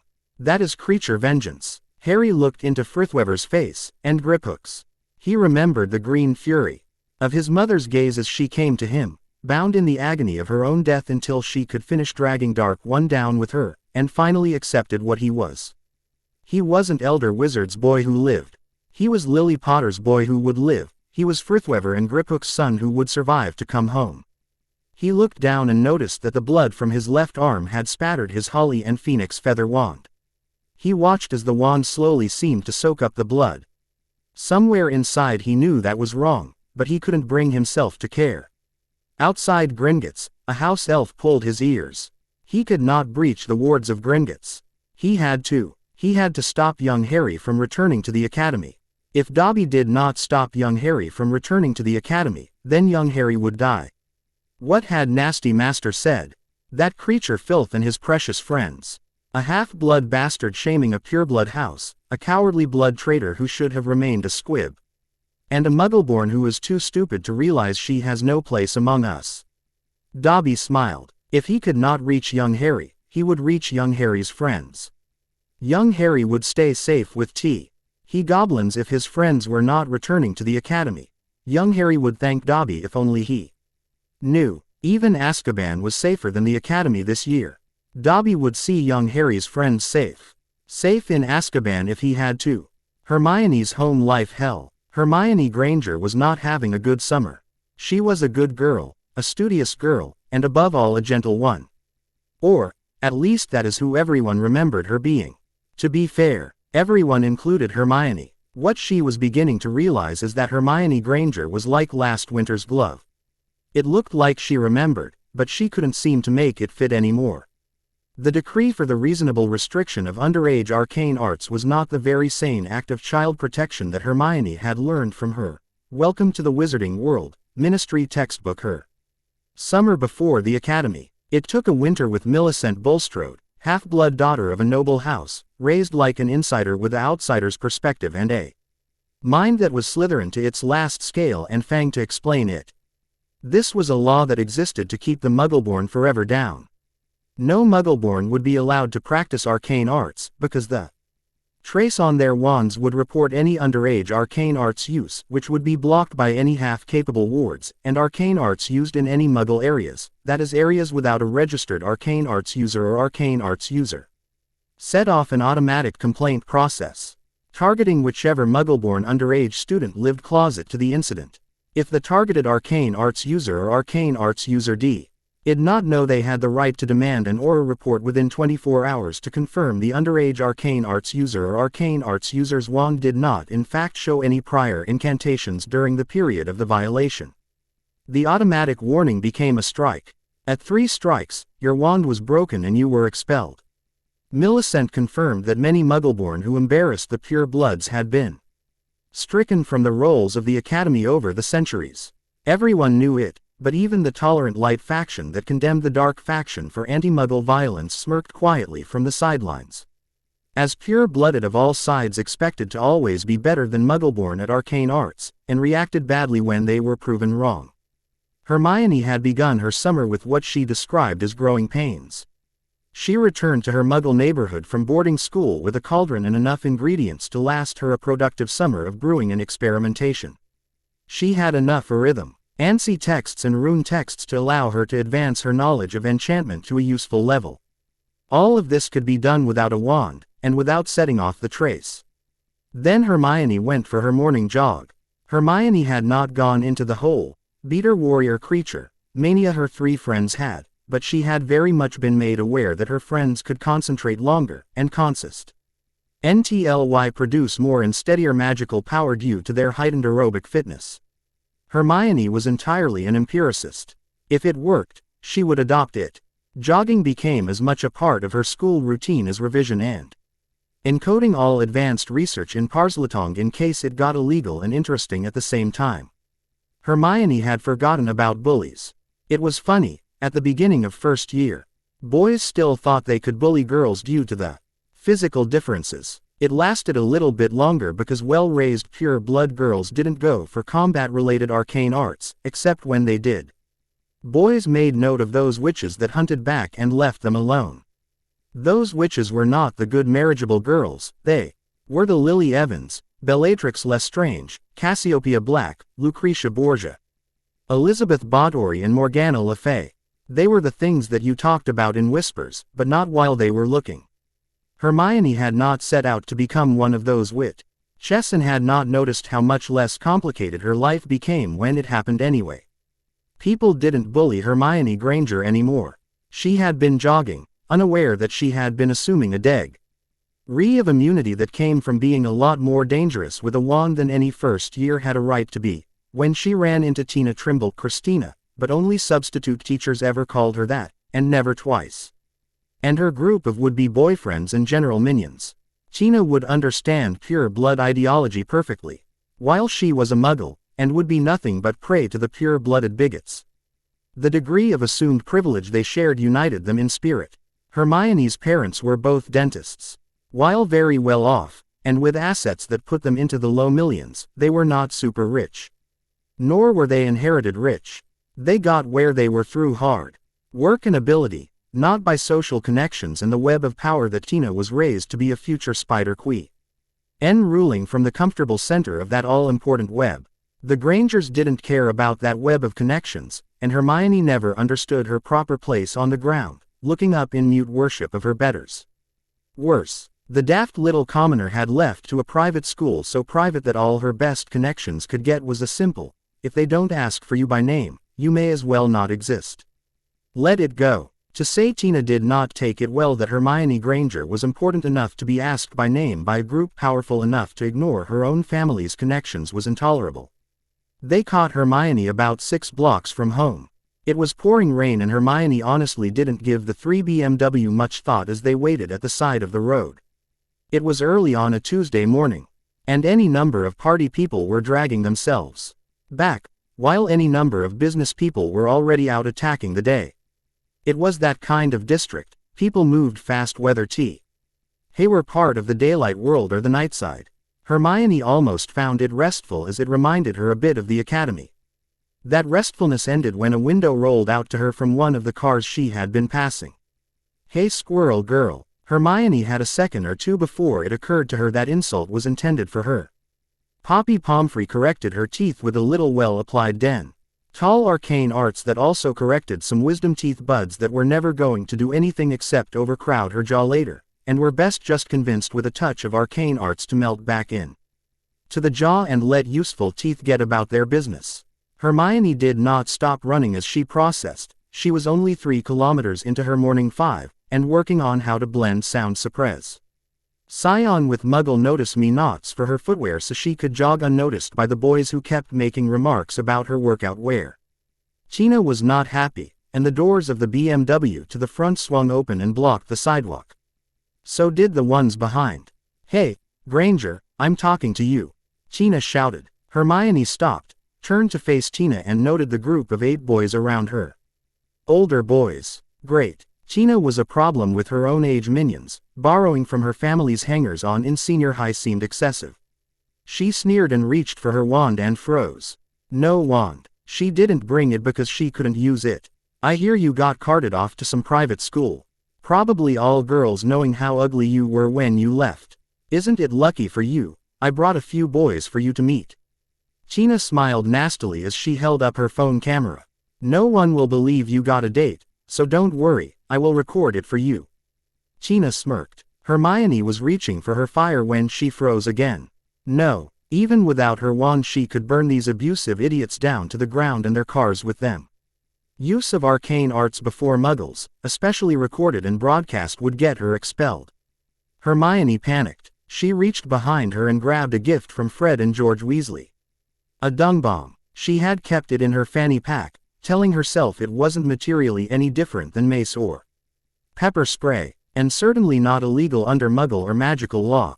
She had honestly kept it as a defense against the occasional off-leash dog that she ran into, the owners being sure that sweet baby Soul Ripper wouldn't hurt a fly, never thinking that without a wand, and unable to call upon her fire, she was totally helpless in the Muggle world. Hands already closed on her right arm as she dropped one dung bomb at her feet. And with her breath held, tossed the other one in Tina's car window. Hermione bolted as the boys just out for a bit of fun encountered a girl that didn't honestly feel like either prey or fun. She vaulted the first fence she came to, and cut through the yard, vaulting the second fence and doubling back to the dedicated bike lane that ran home. You could not outrun a BMW, even if the driver was struggling to breathe or see through the best of Zonko's dungbomb goodness. You could certainly outrun a bunch of vicious rich kids who never ran anything but the IR mouths if they were forced to get out of their car and run. Never again. She was supposed to be the cleverest arcane arts user in her generation. While she did not hold with the Muggle baiting and Muggle bashing that Wizarding Society held, she was aware that as a real arcane arts user, Muggle society would indeed resume the burnings or worse if they had the ability. Muggle or arcane arts user. Those with a monopoly on power were not gentle with those who commanded a power they couldn't take away with the stroke of a pen in a new rigged law. Hermione would not be helpless in this world, or the arcane arts user won. She had to make a phone call to Professor Sprout. The professor had a Muggle landline for her Hufflepuffs to reach her in summer. More important, she could send a post owl. Hermione was a reasonable English schoolgirl once, but it was time to admit those days were past. Time to owl a creature about a gun. Hermione Granger must not return to the academy. A squeaky voice called out from behind her in her own basement. Without a thought, Hermione summoned fire to her hand, and with the little sister of a star blazing around her fist turned to see the strangest creature in her young life. It was about 3 feet high, like a really underfed creature. It cowered before her like no creature could. It wore a tattered tea towel like a toga with a crest on it so frayed she could make out little about it. It had large bat-like ears that seemed oddly frayed and a bit wilty like old cabbage. Its eyes were wide, liquid, and sensitive like a puppy that had been kicked too often, and lied to about treats. But still in its heart of hearts wanted to believe that this time there was indeed a treat. "What are you?" Hermione asked, curiosity trumping fear in the way it often did for her. "Dobby is a house elf mistress." The house elf, whatever that was, said, then looked horrified. "Bad Dobby, bad Dobby," he chanted, then rammed his head into the metalwork bench. Shish. He was engraving bits of barrel with silencing and heat dissipation runes, bits of slide being worked with, Muggle notice me not charms and a confundus array to disguise its magnetic signature from metal detectors. The expansion charm on the small detached box would only arouse questions wondering why the trunk expansion charm was being put on something barely larger than a Muggle cigarette lighter, and smaller than a chocolate frog. "Stop that," Hermione ordered, not particularly wanting her Muggle parents to notice what was on her enchanting bench until its runes were fine-tuned enough to be a certain they would function without interference. Dobby stopped, blinked and repeated, Hermione Granger must not return to the academy this year. Dobby said sincerely, wringing his hands. Hermione was not willing to give up her future on the say-so of what looked like a bat crossed with a particularly dim 5-year-old wearing a tea towel. Plus, she was being actively hunted by the local billionaire's brat and her devoted parasites. So not really promising a smooth and enjoyable Muggle existence just then. No, I am going back. I am going to pass my owls with ease, my newts with record scores. And whatever pureblood Pratt sent you can just deal with never being half as good as a Muggle born at. Whatever he couldn't be arsed to actually work at for himself. Hermione stated. Or herself, Hermione said, kicking herself for the automatic gender assumptions. Women could be both powerful and horrible too after all. Himself, mistress, but Master doesn't know. Master would punish Dobby if he knew. Hermione Granger must not go to the academy, or young Harry will go to the academy, then young Harry will die. Dobby said, dissolving in sobs and collapsing to his knees. Hermione stopped. Okay, this was not what she was expecting at all. She didn't actually know how to proceed. She can't go, or Harry dies. You want to stop Harry from going, but can't reach him. Is that right? Hermione said, checking her sums the way she did with arithmancy before applying power to any array. Young Harry is behind creature wards. Dobby shuddered and shook in fear. And Neville? Hermione asked. Lo, NG Bottom Manor has plants with roots between the worlds. Dobby tried to apparate in, but the plants were waiting for Dobby. They would eat Dobby. The house elf looked appalled that the Longbottoms old dare to defend themselves with potted murder plants that ate uninvited teleporters. Hermione made a note not to drop herbology. There were bits she hadn't got to yet that sounded interesting. And Millisent, Hermione said, Bulstrode Manor is dark, mistress. Things scream in the walls, things that won't be allowed to die. Things that watch. They are so hungry, and so lonely. They want intruders to try to reach past them. Dobby does not know if he could get past them. Dobby is afraid they might let him in. Dobby said in a tone that implied rather strongly that let in no way implied let out again. Well, that is the old dark families for you. Utterly horrible answers to commonplace questions. They probably have a butt runs on the souls of trapped fairies. Honestly, they wonder why everyone not raised in those madhouses gives them the side eye every time they talk about home. Hermione said with a sigh. Well, I am going back, and there is nothing you can do about it. Hermione stated firmly. Dobby smiled. Dobby thinks there is. He snapped his fingers once, and the lights went out. He snapped his fingers again, and a great ball of light, the perfect duplicate of a Lumos spell, looped with intent and infused with enough power to persist for the night, hung in her basement workroom. Identical to the ones she cast in her dorm room to study, or in the workrooms when she need better light and no shadows to do fine runework. Bugger. Hermione swore. Hermione, there is an owl for you upstairs. The letter on it has a very important looking seal on it. The voice of her father came from upstairs. That was fast. So fast that someone had indeed put her on a watch list to catch any misuse of arcane arts as a pretext to kick her out. Could be Malfoy. Honestly, it could be any of 100 people including Ron Bloody Weasley, whose inferiority complex got triggered by her ability and work ethic. Dobby smiled softly. Hermione Granger must not go back to the academy. Rmi1 punted the house elf like a soccer ball, the unaccustomed violence shocking both Dobby and herself, but she was just beginning to discover who she was, and who she had the potential to become. The academy wasn't a place. It was her life, and someone was trying to take it away for Bloody Boy who lived hippogriff droppings. Morgana's tits dad, do not let that owl leave. I need to give a response. Her parents were shocked and horrified that Hermione dared to swear, or give orders. Luckily, the ministry post owl was self-important and entitled as the junior bureaucrats it served and had no intention of leaving until it got its treat. Them's the rules. Service provided. Tip your owl, even if it's your arrest warrant. That is the basis of wizarding civilization. Hermione grabbed and appended the owl. She wrote with her wand on the unopened envelope. Her Ministerial Regulations Decree 13 on the reasonable restriction on underage arcane arts, paragraph 4, subsection C, I hereby demand a N. Or verify that the wand of the accused Hermione Granger has not cast any arcane arts since departure from the Academy, and have written confirmation of the removal of the automatic violation notice. You have 24 hours to comply. She fed the owl one owl treat, then looked it squarely in the eye and whispered to it, holding a fresh quarter chicken breast in one hand. I will give you tea. His if you return this letter to the prat who sent it, and poop on his desk. The owl eyed the chicken breast, clacked his beak, and let Hermione stroke his feathers and scratch the bit just below the wing's mid-back you can never get to. He couldn't remember the last time any of the ministry clods bothered to give him fresh chicken or a good scratch. He hooted twice, nodded and bolted down his chicken. He would fly hard. That always speeded his digestion. He had a double delivery to make. Hermione Jean Granger, her mother said, invoking the ancient power of the middle name to alert an errant child as to their imminent and justifiable doom. We do not swear in this house, nor do we commit vandalism by bird to government offices. Mom said, in righteous fury. Hermione remembered a time she would have said and felt the same. She felt sad, and somewhat hollow.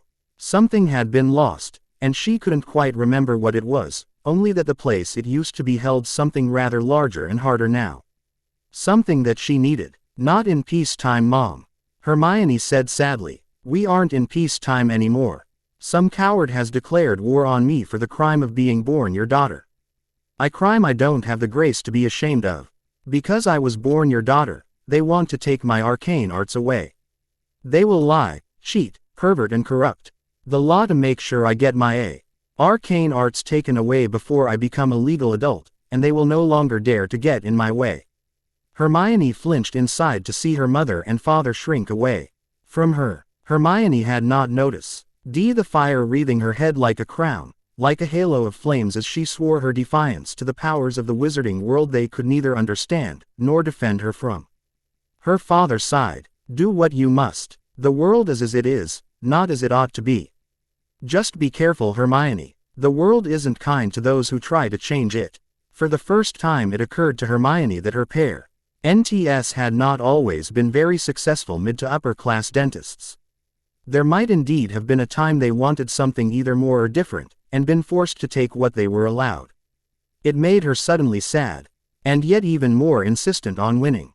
Noodle told her she was destined for greatness. Noodle assured her that one day people would mark their calendars by when Mouse Giver arrived at the Academy. On a good day he allowed that speaker might be mentioned, and it would only be fair to allow Water Arcane Arts user and Root Singer their place in history at her side. Slightly behind, and to the side. But Noodle had always told her that she was destined for greatness.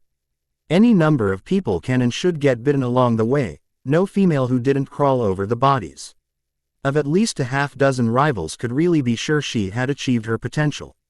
Noodle was only not a sociopath due to his being a particularly well-adjusted rock viper, rune-enhanced, and soul bonded to 4 parcel magic student wizards. For an obligate carnivore reptile, he was gregarious, well-adjusted, and civilized. He had come a long way in teaching Mouse Giver to stand up for herself. He had come rather farther in convincing Hermione she was worth defending than Hermione had come in convincing him that murder was not always the best solution. That murder had indeed been the best solution too. Both Dark One, work in progress, and Quirrell, mischief managed, did little to sway the snake that he was wrong, and even more to undermine Hermione's good English public school indoctrination that violence never solved anything. Conquered most of the world worth having with violence, so honestly the history of the British Empire didn't go a long way towards proving the doctrine of the same system. But she had worked hard to believe it anyway. Harry and Millicent hadn't helped. They worked hard to convince her that she deserved to defend herself, and that her enemies didn't deserve anything. She was sure she could have held on to non-violence as a goal if it hadn't been for Neville. Neville had been sabotaged from the day he was born by his dear Uncle Algy. This had been tolerated right under everyone's nose. Uncle Algy had tried to murder Neville at least a dozen times. He would mention in casual conversation as if a defenseless child being murdered for his inheritance was just something you had to accept. That was the straw that broke Hermione's nonviolent heart. Neville was worth defending, and nobody else was doing it. Arcane arts as a weapon, and life as a war. Neville, Harry, Hermione and Millicent were born losing that war, and maybe it was time to do something about that. Orur Dollish strolled into the Granger house with a sneer. I am here for Hermione Granger. If you waste my time, I'll see you in Azkaban for some attitude adjustment and real schooling. Dollish said, tapping his wand and letting the light fall upon his Orur robes and badges, aware that He was the only being of power in at least a kilometer, a true god among dim-witted mortals. 18 hours into the allotted 24. Either you are faster getting the rescind order to me than yo. Late arrival implies are you and your superiors WLL be called to answer to the Academy Board for treaty violations. Won't that be fun? Can't image the lazy prat who got the ministry bend over a barrel for Malfoy to whip concessions out of would be at all popular around the water cooler at work. Add sadly, like she was examining a particularly dim pupil in summer school. For threatening a min, or with Azkaban you could be brought up on charges. For bringing up Azkaban itself before Muggles, you could be brought up on a second set of charges. How about you perform Priori Incantatem on my wand? Assure yourself the ministry has made a terrible mistake before your wand suffers an accidental discharge and dispels your career. Hermione said, looking Dollish in the eyes with pure defiance. Who does this little chit think she is? Wand, mudblood. Dollish snapped. Hermione handed over her wand, and in a perfect imitation of Sybil Trelawney, the divination professor at the academy, she intoned eerily while handing over her wand. Oh yes, Orur Dollish, it is sensitivity training in your future. Yes, yes, tolerance training on blood status, gender identity, and racial purity. Hermione said, shaking her hands beside her head like Trelawney did when prophesying someone's doom. With a snarl, Dollish cast the command, and frowned. The wand hadn't cast anything in over a month. He sneered at Hermione. The little mudblood thought she was smart.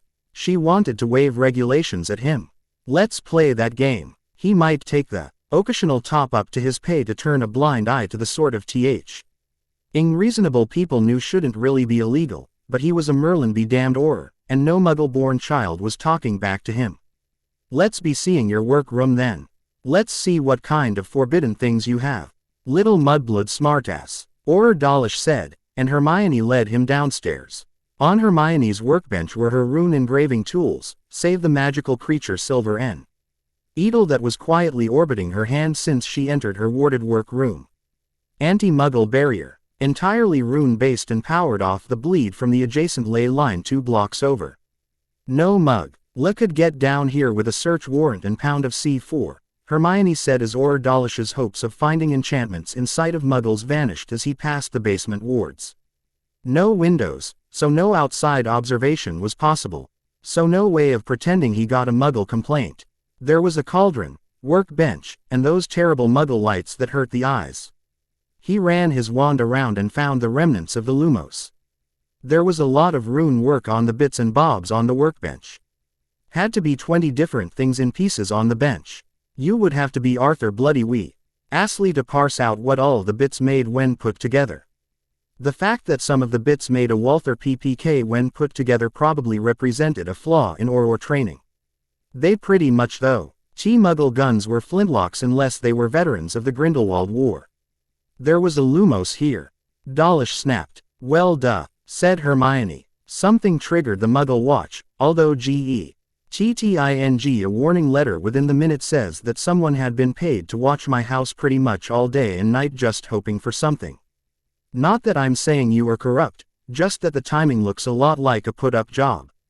And you are the one sent to do the dirty bit. Dollish pointed his wand at Hermione.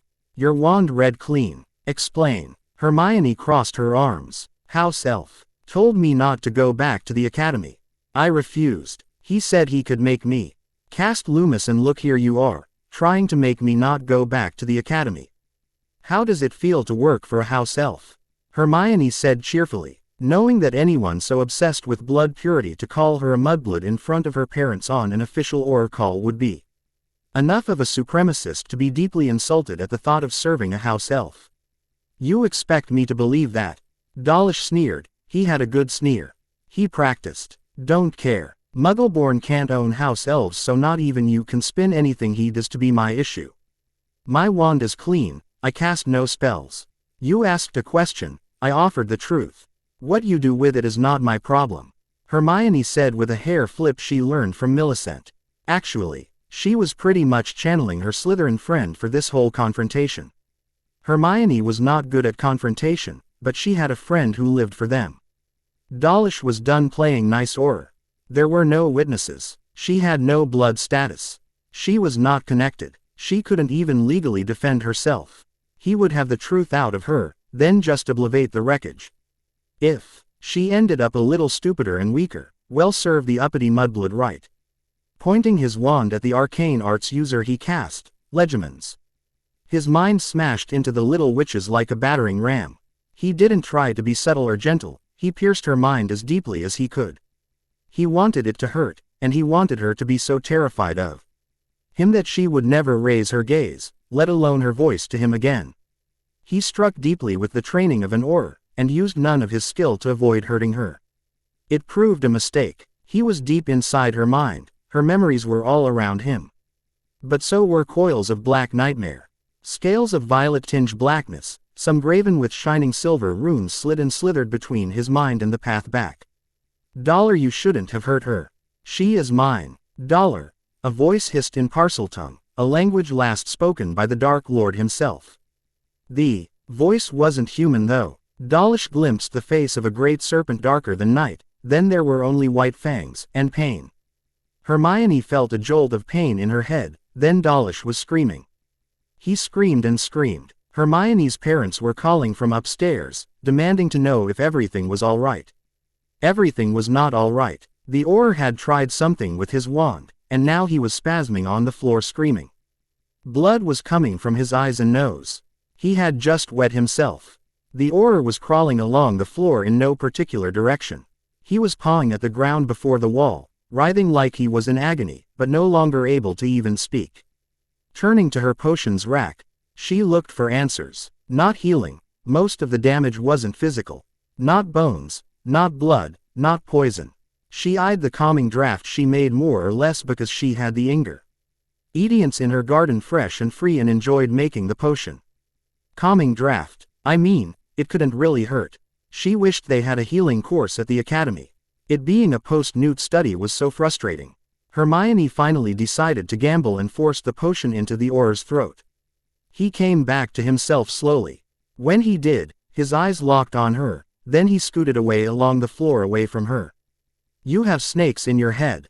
Dollish screamed. Drama queen much. Hermione snapped. I have rudimentary occlumency skills as taught by Noodle, the most skilled mind art practitioner I know. Noodle is a sentient snake, so it is not unreasonable that there are non-human elements to my mental defenses. If you injured yourself during that utterly illegal intrusion into my mind, you will find that any legal repercussions will be yours. Even if you had a warrant, my head of house is my magical guardian, would have to be present for any such mental probe, and it would be done only in the presence of a certified medwitch. You know, in case of someone having abominable control of their legitimacy and hurting themselves assaulting a 12-year-old. Dollish staggered up the stairs and out. That arcane arts user wasn't right.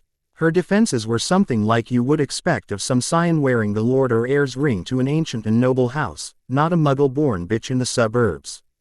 There was a living snake inside her brain, inside her soul. Dollish felt the poison working inside him. He had to apparate back, the calming draft giving him the control to assault her mind again meant risking death. I don't care who was being paid.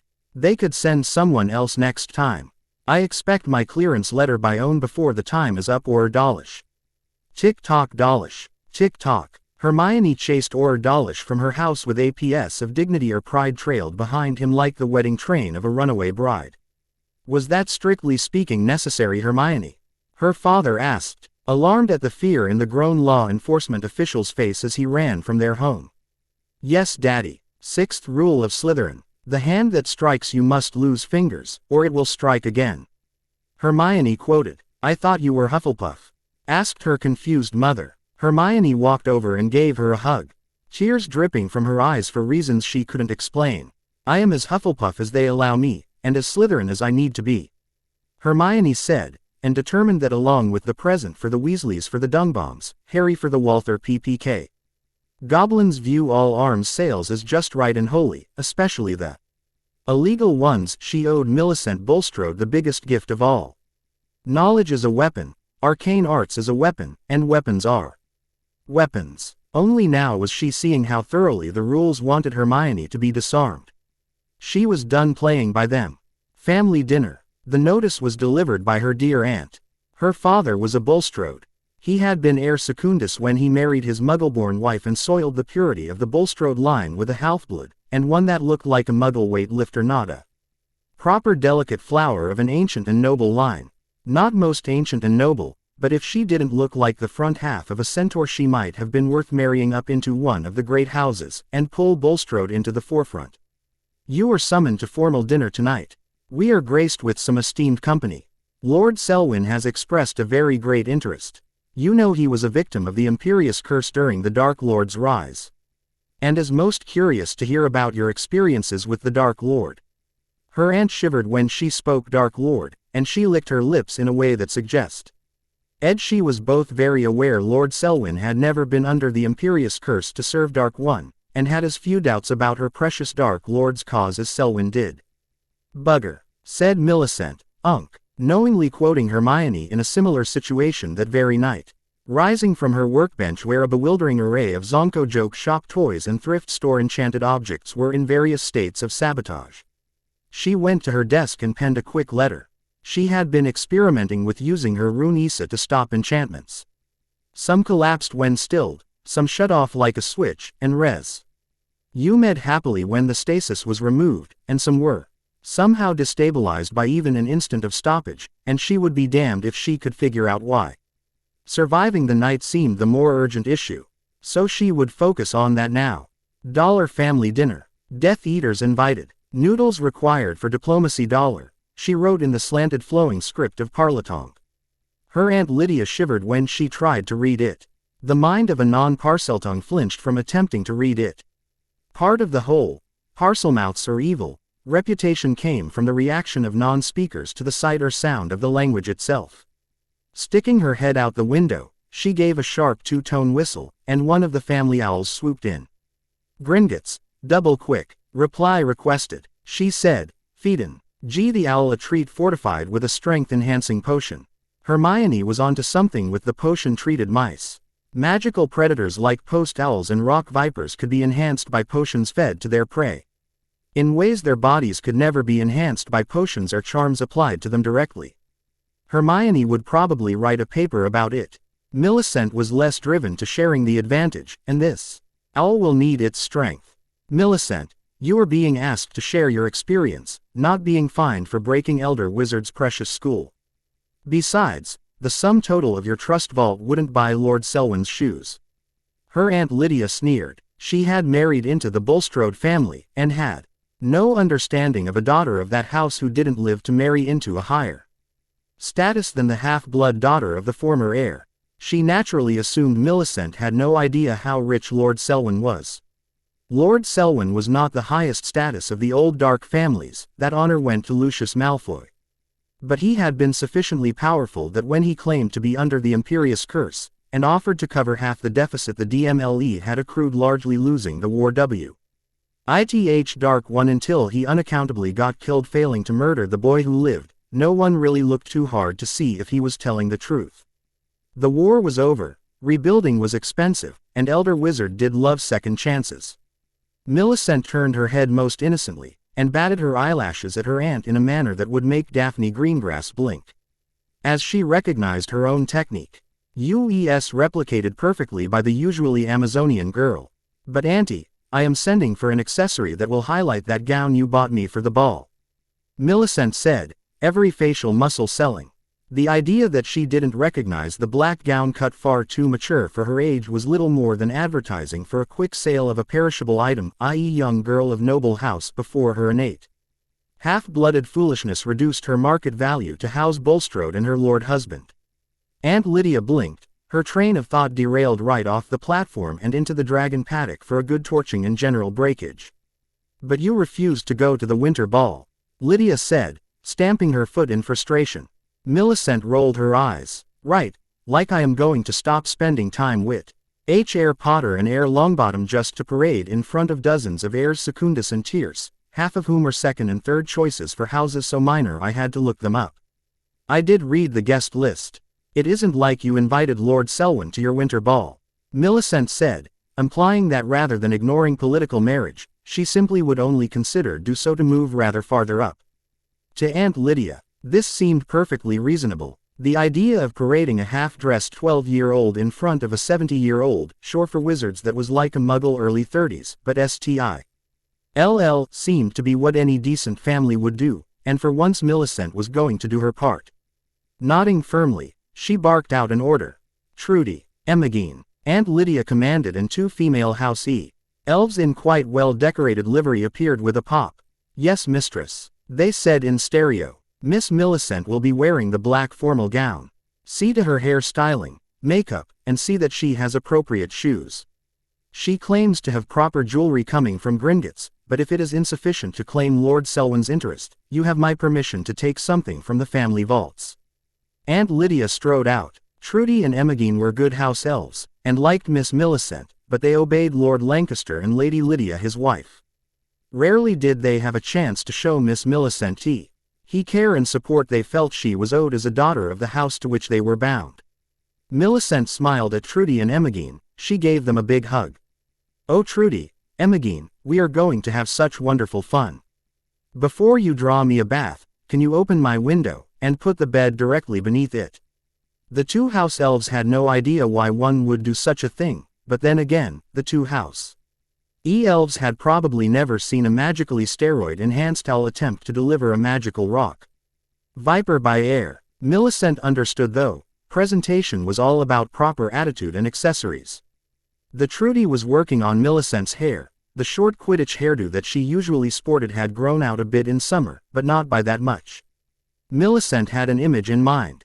She had been quite taken by her mother's cinema habit, and had decided that she rather liked the styles of the 1920s-30s. The Flappers had one hair style she could do and make work. It was the finger wave updo. Her raw, then black hair and pale skin would draw all EAND shoulders, where the shining silver runes were etched permanently into her skin. Othala the footed diamond shape on the top of her left breast, for family. Alges the trident of the elk horn for protection on her right, and the stark silver line of Issa. The rune of ice, of stasis, of death, nestled right above her heart.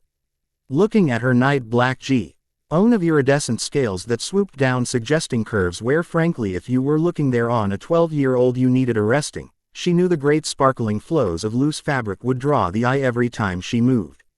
Her aunt had bought it to draw the eyes of old perverts to a young virgin. Millicent wanted to draw the eyes of a room full of confident predators to a threat that might just be enough to scare them into staying their hand. Honestly, inside the house wards, if her uncle wanted her dead, it would happen. The confirmed Lord of House had powers that tapped upon the magics of the house and every enchantment laid by every Lord or Lady of House in their long, somewhat terrifying, history. Anyone other than the Lord, on the other hand, might well be convinced she was more powerful than she was. The Lord himself might be reminded that she wasn't just the lone half-blood mistake of his brother, but one tied by blood and arcane arts as unknown to not only two great and ancient houses, but to whatever power overthrew the Dark Lord at his height. A massive thump sounded as something landed perfectly on the bed, and the postal owl that was not that something skitter ed across the floor in an untidy and exhausted mess. Ah, Imogen, could you apparate this little guy up to the Ollery and give him a few treats? He is a bit done in, Millicent said smiling softly. $water arcane arts user, I am here. Why have you summoned me? It rained. The fluffy weakling that carried me was stupider than Night Pigeon of Root Singer. It had best be important $, hissed Noodle Imp, ariously from the bed where he slithered all over her sheets to get the English attempt at summer off his scales. Miss Millicent, there is a dangerous snaky, squeaked Trudy, readying her fingers to nap and dispel the clear and present danger. No Trudy, there is the dangerous snaky. This is Noodle. Noodle meet Trudy and Imogen. They are here to help with the task I called you for, Millicent said, reasoning with both non-human species as best she could without outright lying to either. What is the mission? Noodle said, rising imperiously to see what trouble his less foolish than most monkeys' protege was in. I am required to look beautiful, and possibly scare people. Dollar, Millicent said. Noodle preened. Dollar, you chose wisely. I am clearly the most beautiful of all, and if you are worthy to be my steed, you must clearly be the most blessed, most graceful, and most beautiful of all your poorly designed species. Dollar, Noodle said with no irony or shame at all. He slithered over the floor, examined her dress against his scales and nodded slowly. Dollar, you have covered yourself in some scales, to show that you recognize my true beauty, thus branding you as wise. You aren't wearing many of them, showing you are humble. And you bear your runes of power, to show that you are mine, and of course that I will kill any of them if they threaten you, annoy me, or I don't like the offered tribute at dinner. Dollar. It either amused or worried Millicent that Noodle's assessment of her fashion choices and the reasonings behind it were almost perfectly in line with her own thoughts. On the other hand, it proved that she hadn't Hufflepuffed up too much during the school year. She sent Trudy down to let her mother, father, Aunt Lydia and Uncle Lancaster know that she would be making a grand entrance. Once she had received word that Lord Selwyn was seated. It was a minor violation of etiquette, but it was on the daring, flirtatious spectrum of maidenly excesses that pureblood lords were encouraged to permit the unmarried debutantes to distract them from the fact that their fate and other commodity prices were discussed over brandy in the same financial terms at those same gatherings. Lord Selwyn sat at the head of the table, which was a major violation of etiquette, as in the Lord's Hall the Lord sat at the head, even if the supreme mugwump himself came calling. Of course, among Death Eaters, this rule did not hold. Lord Dark One sat at the head of every table, and those who spoke in his name did so as well.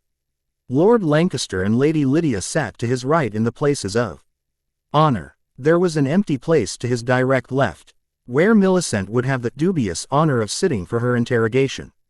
Her father Avery and mother Danica sat just down from her, then the Yaxleys on the right, the Parkinsons on the left, two Mulcibers and the Quincy heir on the right. It was a real who's who of unverified, unjailed, and unashamed Death Eaters. Good of you to host us, Lancaster, said Lord Selwyn smoothly. He enjoyed watching Lord Lancaster swallow his indignation on being forced from his own seat. Lord Lancaster never took the Death Eater oath, as his late father died opposing the Dark Lord during the last war. His sympathies were rather dependent on the Dark Lord's chances, but if nothing else the Death Eaters had proven that no one could protect you from them if you defied them. In a war fought with stunners and bindings versus killings and torture, no one worried about offending the side with stunners. I trust your daughter will be down shortly, Lord Selwyn smirked. He would have what he needed.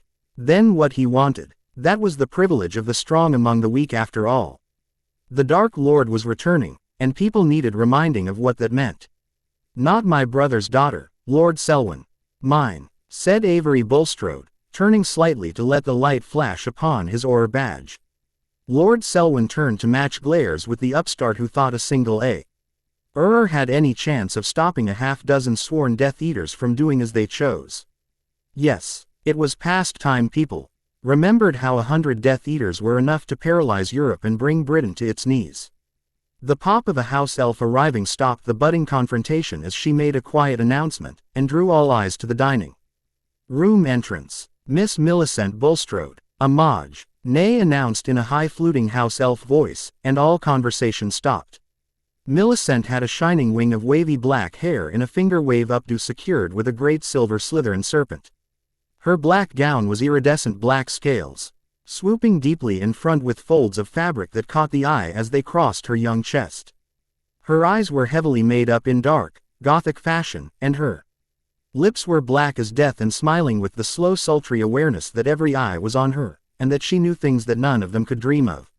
Silver runes of power flashed and sparkled, airing as they flashed with power as she stepped into the inner wards of the dining room, and the house wards reacted to her blood rite and arcane arts. A dozen voices, including her parents, hissed in, shocked to see such a barbaric and forbidden display of non-human power on the flesh of a noble daughter of a dark house.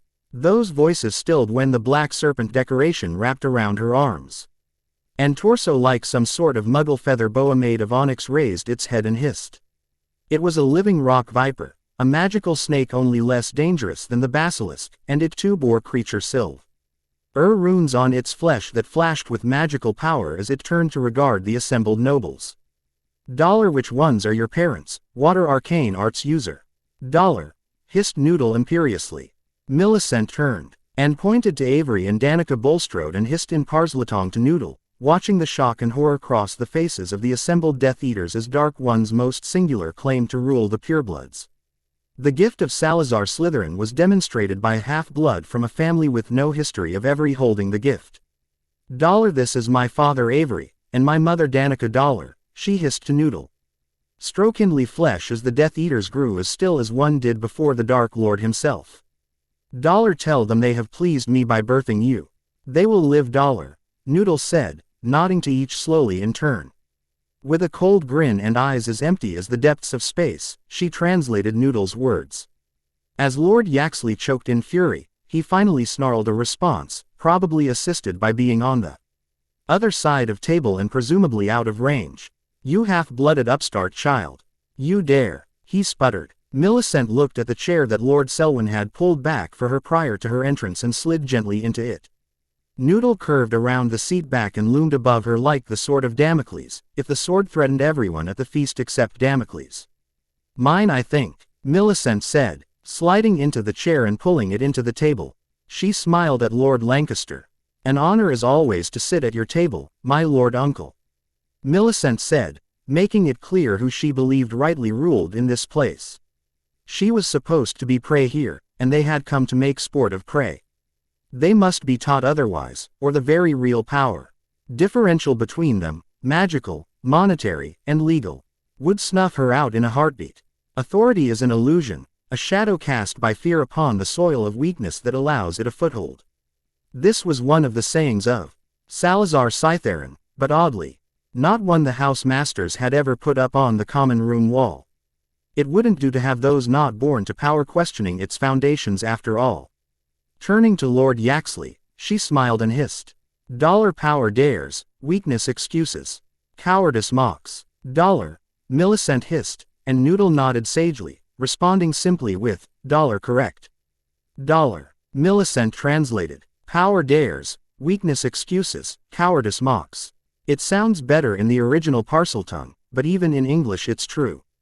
Millicent offered to Yaxley, quite enjoying having disrupted whatever script the Death Eater cabal had in mind for her. Whatever it was, she didn't imagine she would enjoy the ending.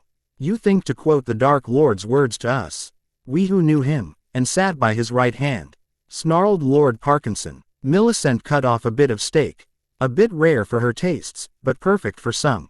She held it up on her fork, and Noodle stripped it off with a strike that shut Lord Parkinson up rather neatly.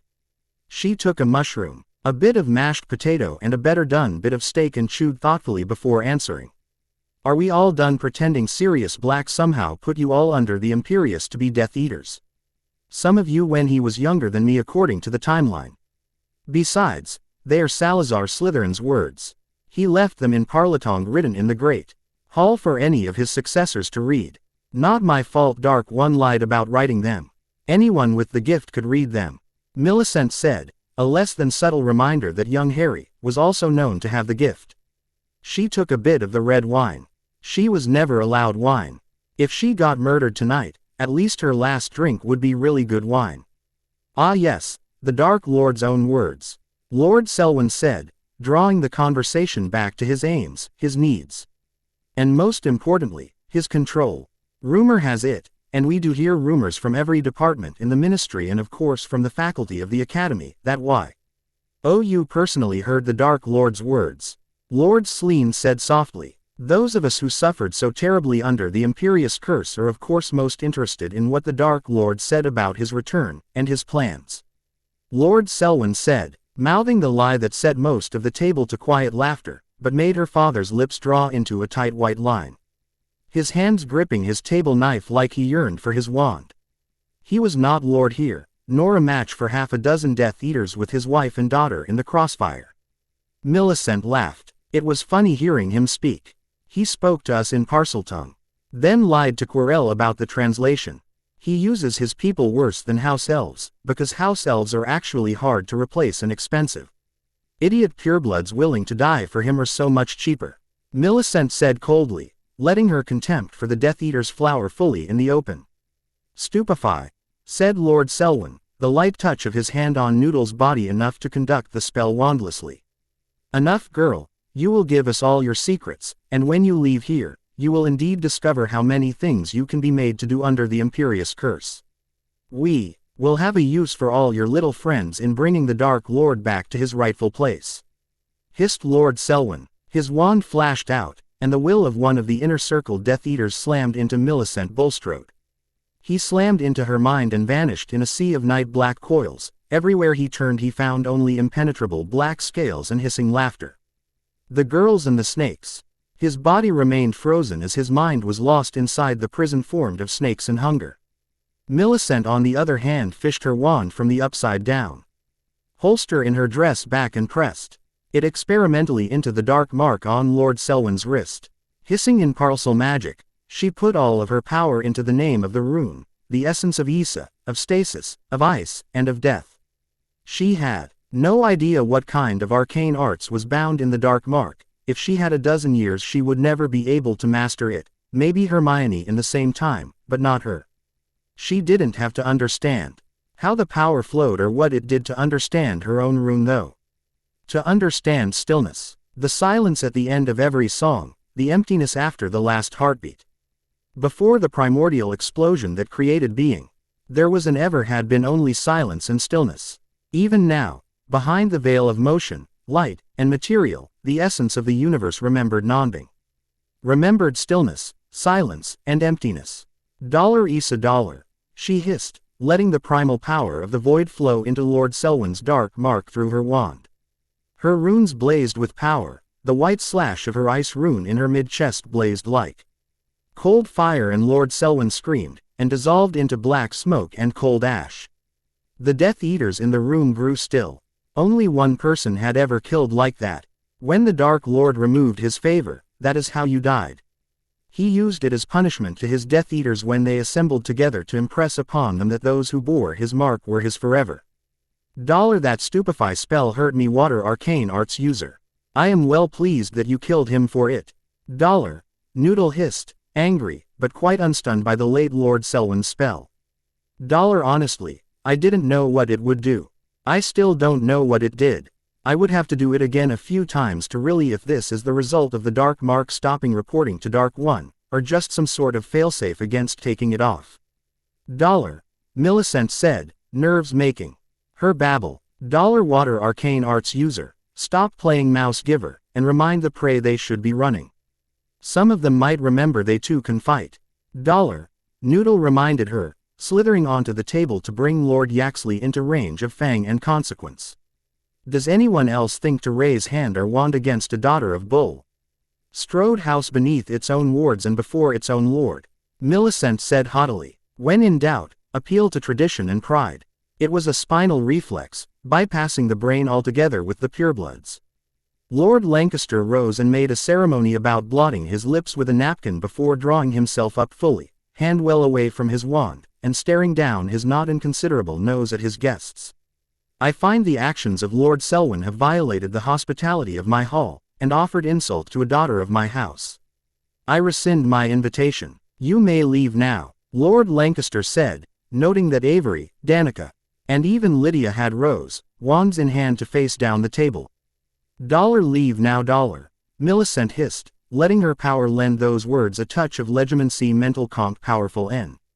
Out to overcome the will of an adult arcane arts user, but to Death Eaters, the compulsion woven into a command in Parseltongue brought back memories of the Dark Lord's commands, even as the drifting black ash of the dead Lord Selwyn reminded them of his punishments. Pursued by the ghosts of power no one in that hall commanded, they fled. Millicent collapsed to the table, and Noodle wrapped himself around her. Bloody hell, I thought I was going to pee myself. Instead, I don't think I will be able to pee for a week. I don't think I have ever been that scared. Even facing Dark One, Millicent said, face pressed into the table. Noodle rubbed his face against her gently. That was your first kill. It is always terrifying. Eat some of the prey beast in sauce. You should always feast after your first kill. Noodle urged her. Millicent started laughing. Her life coach and psychological counselor was a magical rock viper.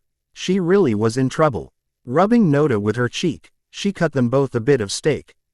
her own with a speared mushroom and bit of mashed potatoes for texture. Lord Lancaster sat down, took a big breath and small sip of wine. I think, on balance, it is time we ought our position on the return of he who must not be named. Lord Lancaster said, and Lady Lydia shot a worried glance at him. With a gesture to Imogen.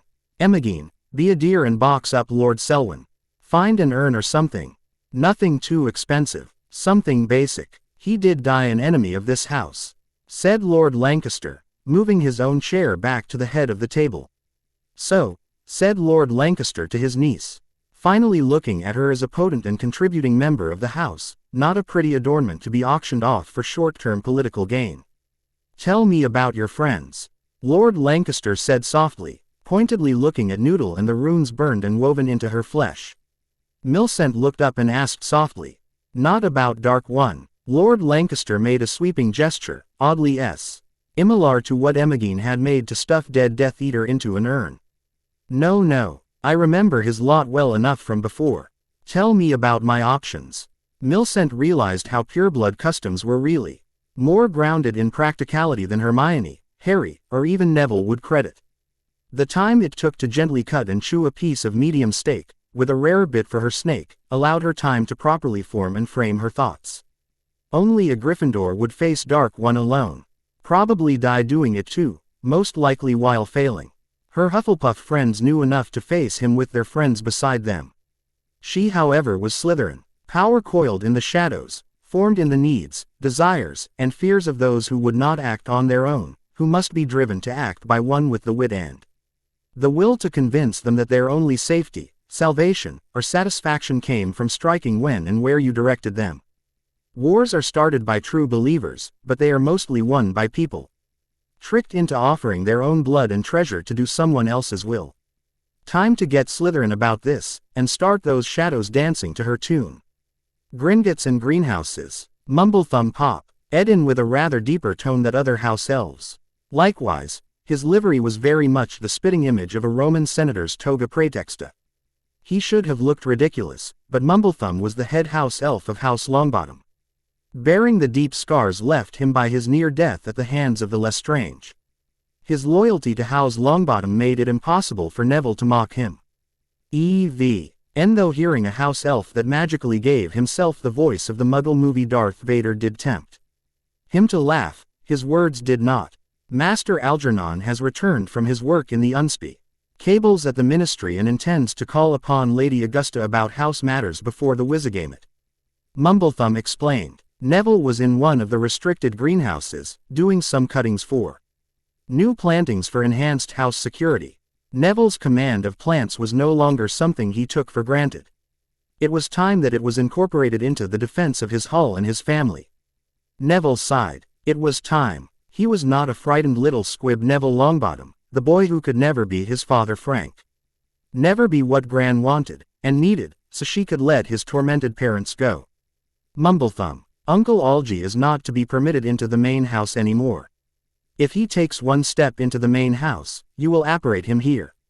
Neville ordered quietly, working hard with his knife to make the delicate cutting, and using his arcane arts to seal both plants' wounds. No parasites or diseases would find wounds on a Longbottom cutting. Master Algernon was quite emphatic. See about his need to speak to Mistress Longbottom, Mumblethumb said, looking troubled. Neville looked at Mumblethumb, and pulled off his gloves. He held up his right hand. What is this on my hand? Neville asked softly. The heir ring of House Longbottom. Mumblethumb said proudly. If the heir gives a command by his name and will, who has the right to counter it? Neville asked softly. Only the Lord, whispered Mumblethumb. If that boot-licking, child-murdering, line-stealing, faithless, honorless, and cowardly usurper sets one foot in the mansion after I have ordered him here, I will give you clothes and burn the manor to the ground. Now, bring him here, Neville said, still softly, but with a hint of iron in his gentle tones. He should have looked ridiculous, on his knees, covered in dirt, and a plant cutting waving hello from his hand.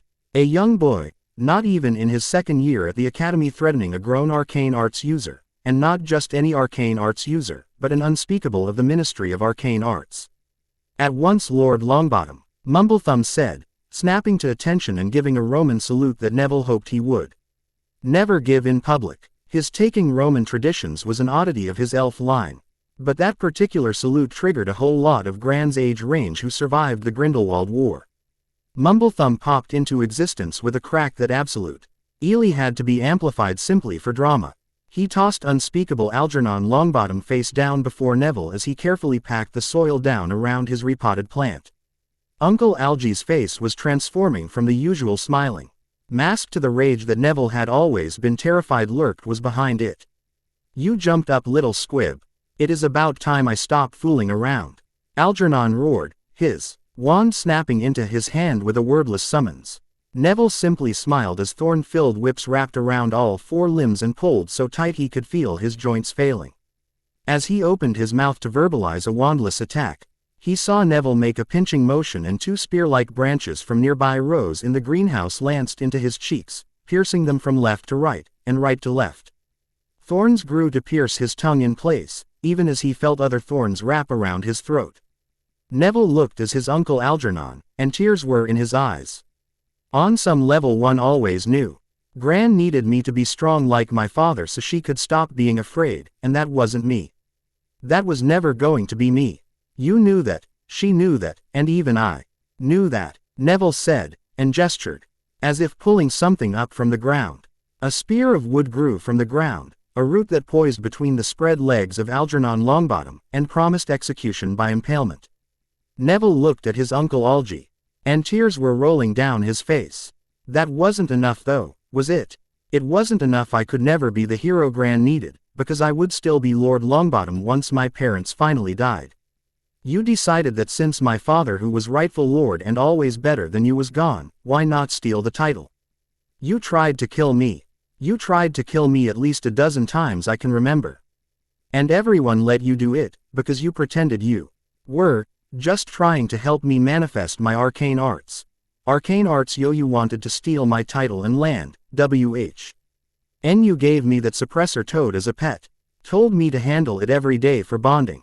I should have been a complete squib by the time you dropped me out the 5th floor window on my head. I bet you were so angry when I didn't die. Neville said, standing up and facing his uncle and would-be murderer. On some level, I knew, but didn't want to accept. Mom and Dad are tied to a bed writhing in agony, unable to even recognize when I am there, and they are going to stay that way until they finally die. Gran is terrified to care, because then I will be taken away just like my Mom and Dad, and every friend she lost in the last 2 wars. You were all the family I had. If I stopped pretending not to notice you hated me, then I was alone. A weak, scared little boy with no family, no arcane arts and no future. Well, I got strong, Uncle Algy. And I'm not alone anymore. I am going to leave you here, Uncle Algy, and then I am going to kill 2 people that I love more than anything. When I am done, I will either come here and take out all my feelings on you, or I will run to my friends and try to be a worthier son to parents who deserved better. Algernon was screaming, but the Nightthorn plants that were impaling and binding him were a highly restricted plant for a reason. They were very arcane arts resistant, and they secreted a poison that inhibited the active use of arcane arts in those they had captured.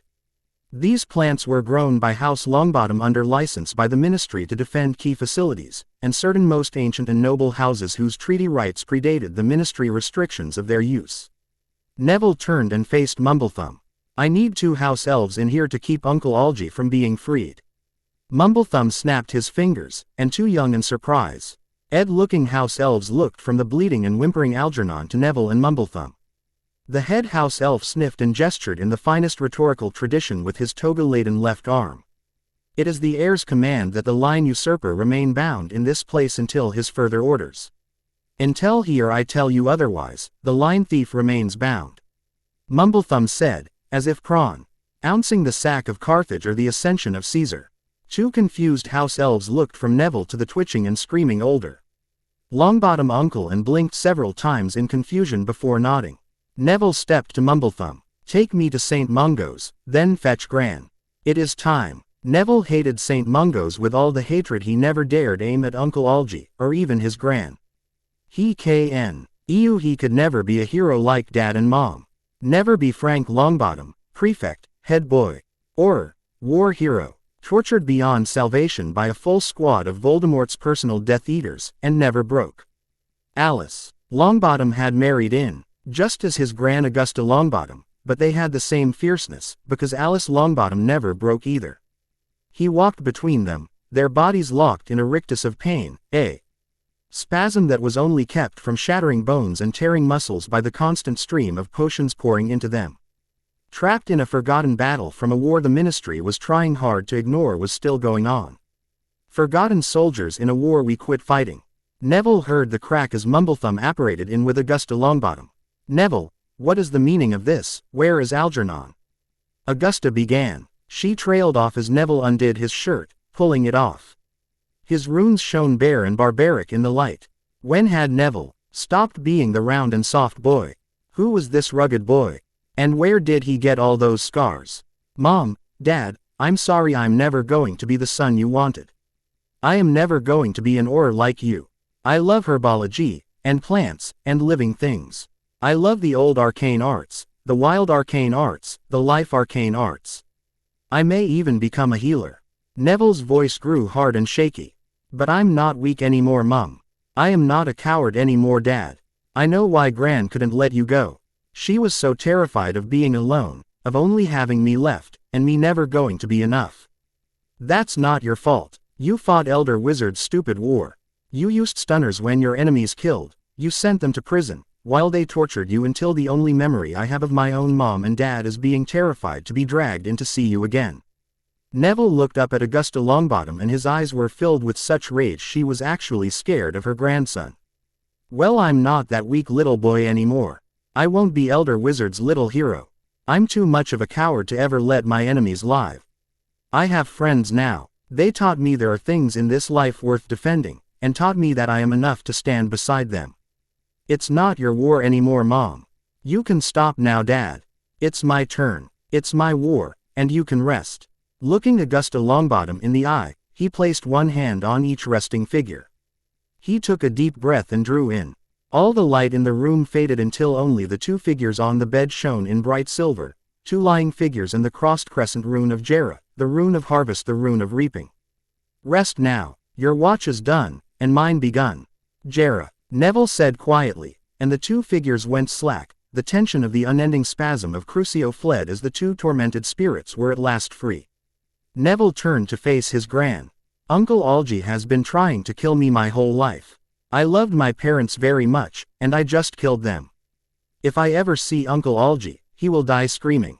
Neville's voice was cold, almost inhuman. Augusta Longbottom saw a weariness in it she remembered from her husband, back from the war, or from Frank, back from one more atrocity they couldn't stop. How had her grandson gotten so traumatized on her watch? Master, shouted Mumblethumb, causing Neville to turn. There was a ring rising from Lord Frank Longbottom's hand. It flew through the air and towards his hand. The air ring fell from his finger as the Lord's ring slid into its place.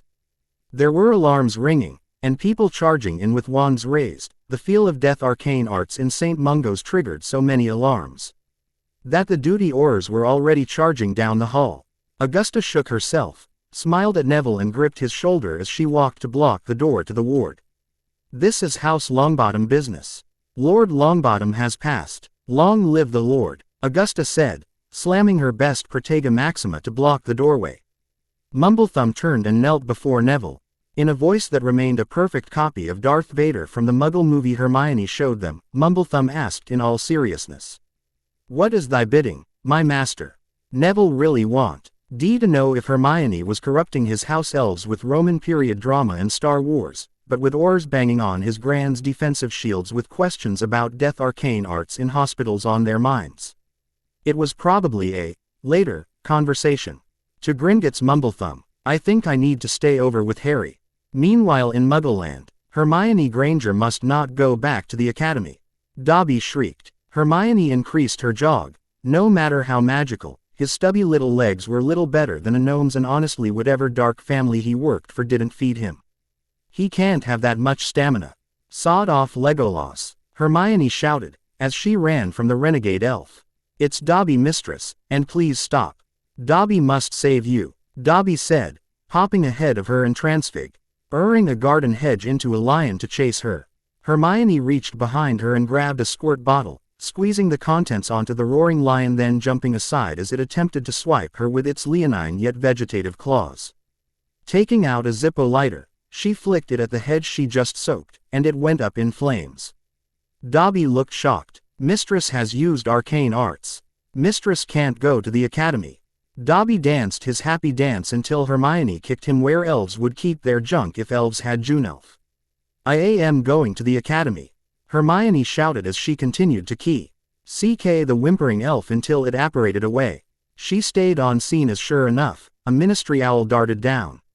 She already had her treats ready, gave one to the bird, tucking it neatly under her arm, and writing on the DMLE disciplinary note for detected underage arcane arts with her wand.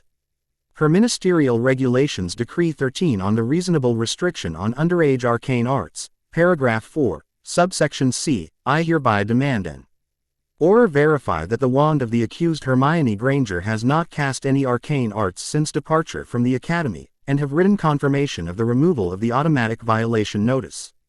A magically animated bush is currently burning to death in potential sight of muggles. I am unable to use my wand to put out the fire.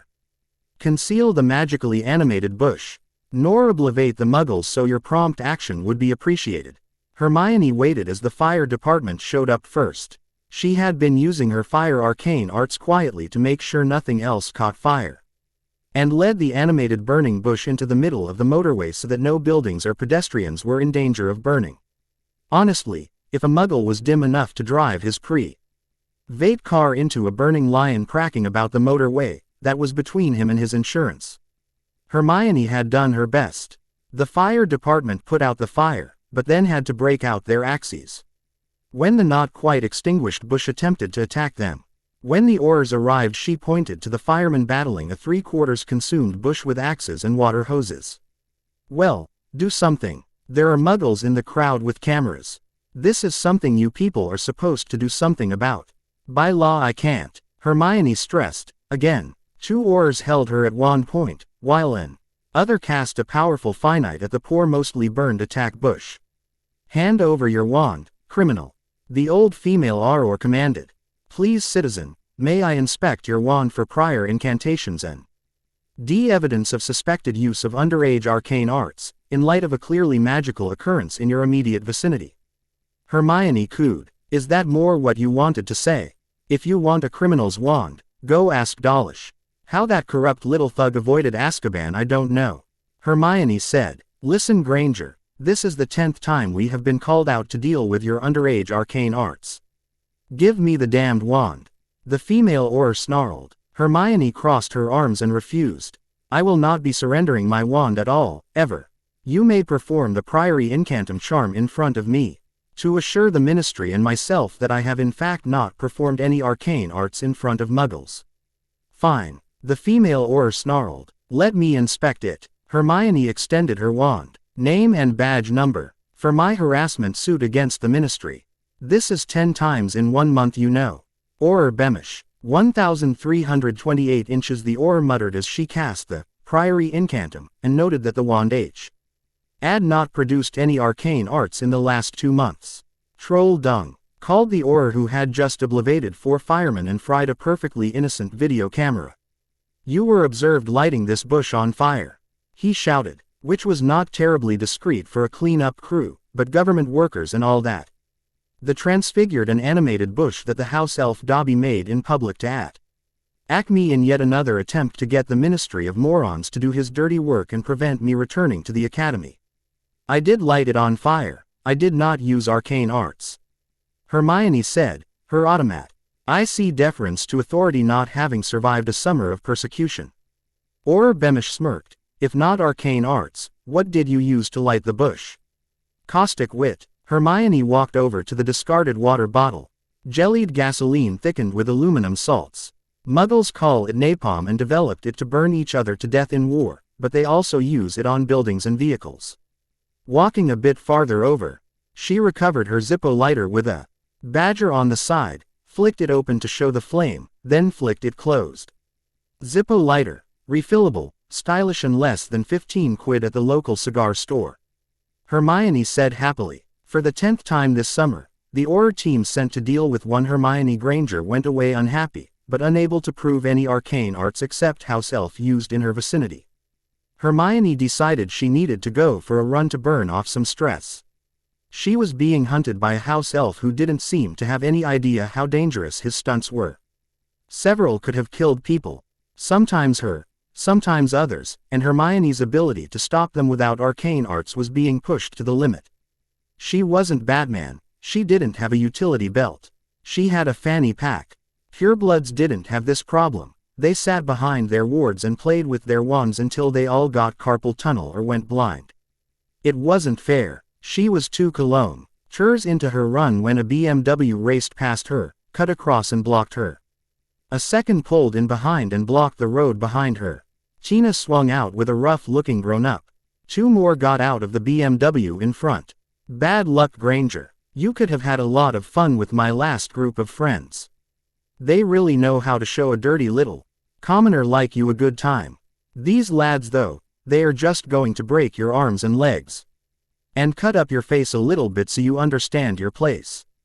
Tina said happily. Hermione realized that something had fundamentally shifted inside her. The Wizarding world was full of wonders and arcane arts, but largely it was constantly filled with kill or be killed dangers on all sides.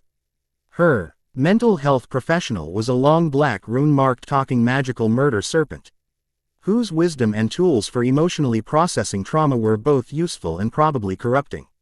This thought process occurred to her as she calmly drew her Walther PPK from her back holster and began shooting. Wands are like pistols, they naturally point to where your eye is locked. Without bothering with sights, she fired 3 quick .380 rounds into Tina's leg, shattering her left knee.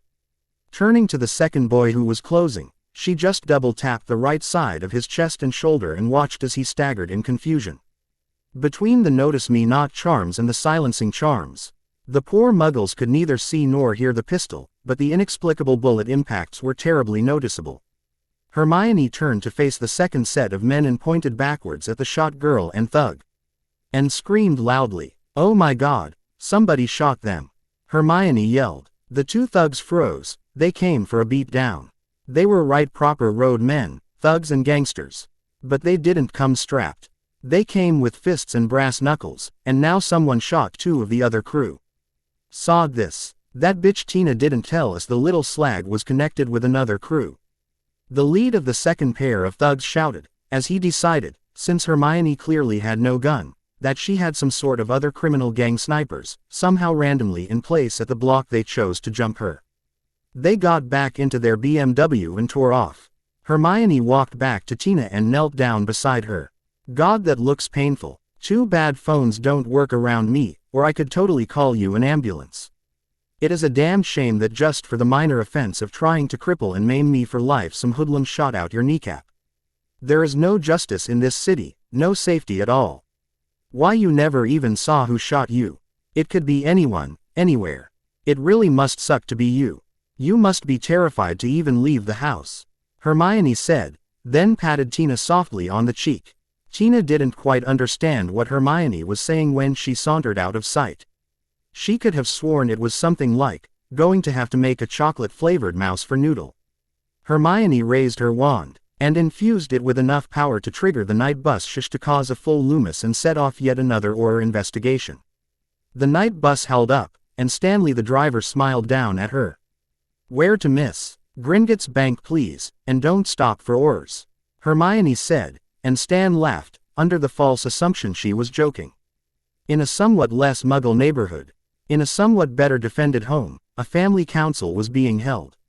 There are Orurs out front, Dad said, and Millisent turned and pointed to him. There are Orurs in here. Millisent pointed out. They can stay out there. A guest raised hand and wand to a daughter of the House of Bulstrode. All Millisent did was kill him. It was honestly a measured response for his rudeness. Aunt Lydia sniffed, and Millisent was suffering whiplash from the change in her aunt's attitude. Still, if we let them in with Millie here, there could be impulsive overreactions. Her mom said, leaving the subtext unspoken. Lord Lancaster Bulstrode sighed. Especially if they have been paid in advance for a regrettable incident. Sorry Avery, I know not all your coworkers are for sale. Her dad winced. He was an honest Orur, in a force that was as often a tool for political thuggery as law enforcement since the post-war rapprochement era began. He nodded his understanding. Lord Lancaster put his hand on Millicent's shoulder. How about you pop round to that friend of yours at Gringotts? You know the Orurs can't go after you there. I will see what I can do about calming them down before you have to go to school again. Her dad smiled and winked at her. While you are there, apply for House Selwyn. He challenged you to combat, and died to your wand. By ancient right of conquest, the house and its assets are yours. If you are Lady Selwyn, we can't arrest you. Axe Lord One Thumb took Harry to his duty post. He was doing a work guard shift in the front hall of Gringotts. One Thumb. B was still complaining that all his time among witches and wizards was going to make him soft and weak. I don't like all the time you spend among those friends of yours. Pure bloods and their fancy manners and trading veiled threats over canopies. Not an honest warrior in the lot. Don't get me started on the Muggleborn. Probably thinks you can hug it out with the Death Eaters. You are going to get soft boy. Axe Lord One Thumb said as he watched Harry take his post and snap to attention. This moment of honest creature cavelching was ruined by a halberd-wielding creature running in with a rock viper slithering fast afterward. Axe Lord, I have a arcane arts user and 2 witches claiming right of sanctuary with clan hematite. What do I do? The creature called, looking nervous. Why is this worth you running from your post? Demanded Axe Lord One Thumb coldly. Well, it is because of the few dozen Orurs who are out front, arguing about who gets to arrest who for what. Dollar Mouse Giver says I am not allowed to bite them. They have been harassing her. They are harassing Water Arcane Arts user, and they even harass Root Singer, but he at least didn't tell me I couldn't bite them. He said I shouldn't bite them, but if I must, I must. Dollar. Noodle hissed happily, climbing up his speaker, ready to pass dealing with angry monkeys to his designated speaking monkey. Dollar, I am pleased with Root Singer's growing reasonableness. Dollar. Noodle said smugly, and Harry's eyes got wide. Axe Lord, I need to deal with this. You know the soft one you kept saying was too weak to object to someone cutting his throat. He is now the one advising it might be okay to start killing Orurs on the steps to Gringotts. Harry said, and with a grunt, One Thumb gestured him forward. Harry gestured them in, and Axe Lord One Thumb walked through them to the steps to sneer at the Orurs. Gringotts is part of the creature nation. By treaty, if you enter and use arcane arts at all, we will feed you to our dragons. And return you to your families by the shovelful. One Thumb said, fingering the edge on his axe, and looking down on the Orurs on his front steps. Harry turned to face a nervous Hermione. Is that going to be a problem for you, Harry? One Thumb answered for him as he came back in and gripped her shoulder with his free hand. I would pay good gold for the chance to do that again. Never can have not chances to send those worthless wand wavers off with their broom between their legs. Where are all the good ones gone? There would be blood on the walls if I told Mad Eye to saw it off, but these ones just take it and run. I fear for the next generation. One Thumb said, then gave a squint to the 3 bedraggled-looking and oddly dressed witches and wizards. A arcane arts user in a black ball gown. A boy in gardening wear with an open shirt, and an arcane arts user dressed in muggle jogging gear. There was a story here, or he was a garden gnome. Right, so, what has you running for Gringotts with Orurs on your tails? Neville sighed. I killed 2 people at St. Mungo's. Well, maybe 3. I never did tell them to let Uncle Algy go, so he might be plant food by now. He sounded sad, but One Thumb had to admit, that was a sort of goblin-y reason to show up looking for sanctuary. Millicent squeezed Neville's shoulder, and Hermione gave him a long hug. There it is, thought One Thumb. They are hugging again. Witches are going to turn the boy weak. Millicent blushed and spread her arms as if to imply it was nowhere near as serious as it sounds, but then she spoke and it kind of was.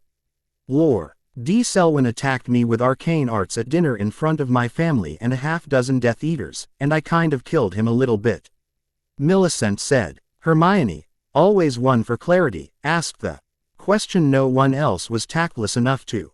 By killed him a little bit, what state did you leave him in? Hermione asked, purely for clarity. Millicent shrugged. burned him down to a fine sifting of black ash. House elves stuck him in a second-hand urn, stuck a cork in the top and owl posted him home. This time Neville gripped her shoulder, and looking her in the eye he said softly. He tried to hurt you, he dies. If you do it, or I do it, Noodle, Harry, or Hermione, he was dead when he tried to hurt you. Neville said, and Millicent stated crying quietly. One Thumb was trying to process this. Finally he turned to Hermione and asked, "What are you in for, hugging without a license?" He sneered, sure at least the little squirrel girl lived down to the weak arcane arts user stereotype. I am the most peaceful and reasonable of witches. I may have lit a lion on fire, or a bush, depending on how you look at it. Kicked the tar out of a house elf, oh, and I shot a couple of muggles, but the is very good reason to think they lived. May not walk again, but that is so not my issue. Hermione said, lifting the back of her sweatshirt to show the back holster of the rune-engraved Walther PPK. Axe Lord One Thumb burst out laughing. He laughed long and hard, eventually having to use Hermione's shoulder to hold himself up. Young Harry, you are relieved. Go settle these warriors in your clan cave. I will summon another guard for your post. They made it halfway to the living quarters below Gringotts when a creature-shaped missile hit them. It was Harry's sister Glitterbright. Sleepover, Glitterbright said, grabbing Hermione and Millicent each by an arm, and dragging them towards the cave. Mom, Harry bought girls home, we are having a sleepover. She called in gobbledygook, which, by this point both Hermione and Millicent could understand, and speak somewhat. Harry and Neville shared a weak smile. Mental. They're all mental, Harry said, and the two boys shared a smile that said that things were going to be all right. Maybe not now, but soon. It was a start. The bad summer was over. There was time to get a little good summer in before school started. In Malfoy Manor, Lucius looked upon the book in his gloved hands.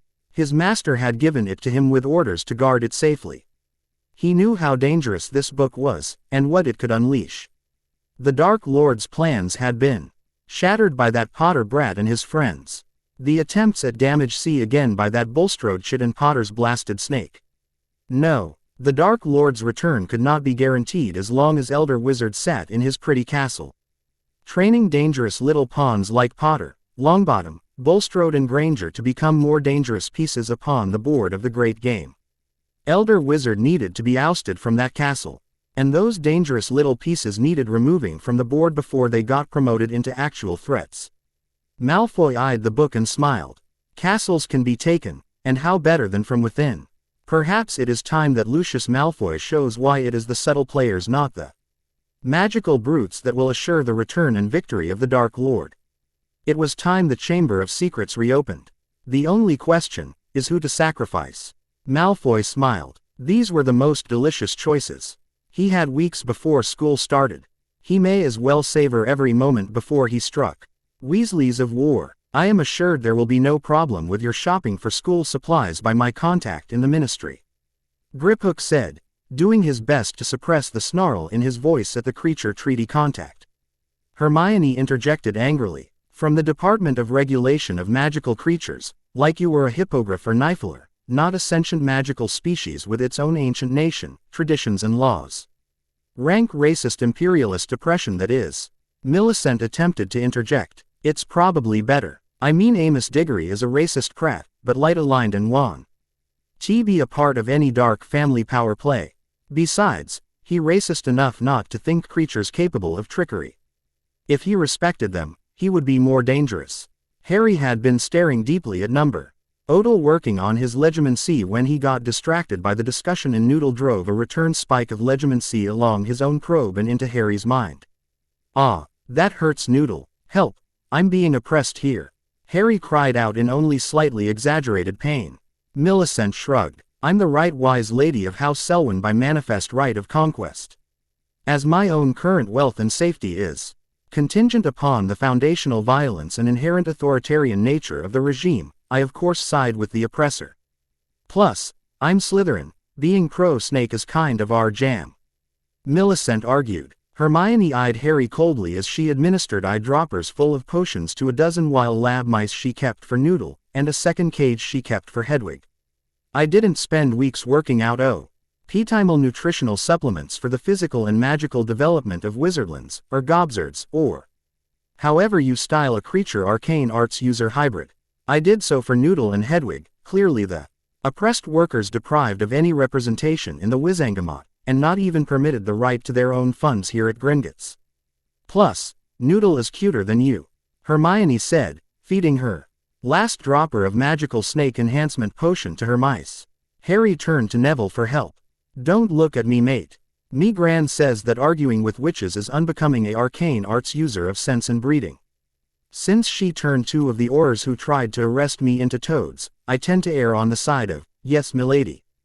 Besides, Noodle does that to all of us, you are the only one who complains. Neville pointed out. Noodle slithered over and gave him a headbutt in approval. I am unconvinced that any snake is part of the proletariat. Doubtless Night Pigeon and his feathered nest mates are being oppressed. Snakes, being naturally too wise to work for any ends but their own, should be properly classed as nobles. Not that we are willing to accept other people's votes, and laws on the whole seem to be something people personally ignore while applying firmly it to people they don't like. Harry translated for GRIPHOOK, who did not speak Parletongue. He nodded gravely. Noodle is correct. The law cannot be used directly as a weapon against you. The restriction on underage sorcery cannot be used punitively against you beyond the level of a fine inside a pure wizarding community like Diagon Alley. There are no legal recourses to be used, and of course, you cannot take creature guards with you into a arcane arts user enclave. Harry smiled. So violence then? Millicent demurred. Not directly. Hired thugs. If masked Death Eaters were to attack students getting their school supplies, every arcane arts user would feel attacked. Honestly, it is one of the things that cost Dark One in the Blood War. If you are going to commit atrocities that will anger your own power base, you have to use deniable assets. Hermione blinked at her. How did you ever learn to think that way? Some sort of childhood trauma, or were you abducted by some secret order of assassins while still in diapers? Millicent shrugged. Tea parties mostly. Mom and Aunt Lydia socialize a fair bit with other old Slytherin families. You learn a lot. What to serve outdoors rather than indoors for tea. What compliments to use to show deference, which to show dominance, and which to show contempt. When it's expected to kill someone in person and when it's time to drop a bag of galleons off at a certain pub and remark casually that you hear Lord about to die was feeling poorly. Quote. GRIPHOOK smiled. Millicent was properly educated. Pass the compliments of my clan to your own. She is indeed right. There will be hired thugs. Not without danger, but hardly in the same class as an actual Death Eater attack. Or even a proper contract assassin. The lack of control of the time or setting would put off a dangerous professional. Street thugs are about what you could expect. You will need a plan to neutralize them. Harry grinned. We don't need a plan. We need chaos. We need to unleash the ginger apocalypse. Hermione followed Harry's reasoning. The time has come to break the seventh say. Al and release the twin Weasleys of the apocalypse. Are the end times truly upon us? She said in mock horror. GRIPHOOK looked interested. Weasley. Like Curse Breaker Weasley. He is a very capable arcane arts user. But in Egypt on a dig at the moment. Neville corrected him. His twin brothers Fred and George. The only reason they are not professional menaces is they are trying to keep their Olympic eligibility open. GRIPHOOK knew the wizarding world remembered the Olympics of old and followed the joke. They would bring back the laurel for menacing. He asked softly. For skullduggery, tomfoolery, mayhem, madness, misdirection, arson, exhibitionism, impersonation, character assassination, and humor without a license. Harry amplified. GRIPHOOK raised his wineglass and toasted. Confusion to your enemies. Cry havoc and release the Weasleys of war. Fred and George received Hedwig with due ceremony and treats, letting her loose in the house to terrify Scabbers and annoy Ron while they examined the heavy parchment she had brought. So little Hermes under a ministry-hired hatchet job. Millie's killed a Death Eater at a dinner party. Neville's had a plant sodomize his uncle. He says no. But the Daily Prophet scandal sheet had a source at St. Mungo's proctology department, and Harry killed you-know-who again, which might be addictive if you do it often enough, bound to be side effects. Fred read. Wants us to come school supply shopping with them. Possible kidnappings, assault, Murder by thugs of unknown but probably nasty numbers and intentions. Might annoy various figures in high society and those officials paid to turn a blind eye. Said George, reading on. We'd have to be mad. Said Fred piously. Why? There could be danger, property damage, damsels in distress, damsels in undress, mayhem, arson. And possibly a riot, cheered George. Only possible riot, said Fred, somewhat concerned. Almost certainly riot, cheered George. How could we ever? Started Fred. Pew. Sly. Leave our ickle firsty, continued George. Spooky secondis, corrected Fred, doing a reasonable Percy impression. Leave our spooky secondis, continued George, without proper Gryffindor supervision. 3 little Hufflepuffs, alone seeing Slytherin to guide them, and without even a proper shadow to lurk in. Poor Snakelet is almost worse off. Said Fred. It would almost be charity to help them, Fred. Cheered George. Except we're going to get paid for it. Corrected Fred. Best kind of charity, that is. Riots and gold up front. A very Gryffindorish charity, all things considered. George agreed. If GRIPHOOK could see the grin on the twin Weasleys' ginger faces, he would wonder if Molly had been closer to Professor Flitwick in charms than her husband would like. It was a very creature expression. School supplies. With a side order of Vendetta Act 1. Lucius Malfoy did not sit at the Dark Lord's right hand. That honor, if you will, belonged to his sister-in-law Bellatrix Lestrange, her husband and his brother. The unspeakable Rockwood, and of course dear, devoted and deeply disturbed Barty Crouch Jr. Lucius sat on Dark One's left. Like Snape and Wormtail, he was useful, for a time. But that time would end when Dark One no longer needed to worry about the Wizigamot, the ICW, the old families, Gringotts, and the other factions that divided power amongst themselves in Wizarding Britain. Lucius was the master of politics, bribes and blackmail. Truly Slytherin pursuits, but one that the Dark Lord thought smacked of weakness, and longed to abandon in favor of some Gryffindorish display of brute force. Then the Dark Lord fell. His right hand, every death-eating finger of it, was in Azkaban, feeding Dementors and dying slowly as the Dementors sapped them of will, soul, and strength. Lucius and his detested subtle network of favors, alliances, blackmail, corruption and seduction remained to do his work. If the Dark Lord was restored, it would be the left hand that made it so. And Lucius would stand highest because of it.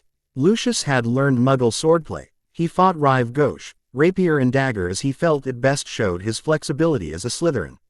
While it was the sword that demanded attention, that forced the pace and delivered the challenge, it was often the dagger that delivered the unexpected killing blow. This was the stratagem he employed today. His sword was more of a cudgel. Honestly, to be forced to employ such low-talent trash. By rights he should be sending Lord Crabbe and Goyle to do this. They were the magical muscle to his brains after all. But they were as recognizably his tools as his hands, and his hands must remain clean. So, low-rent thugs and a simple robbery were the plan. A robbery gone wrong, almost trite really.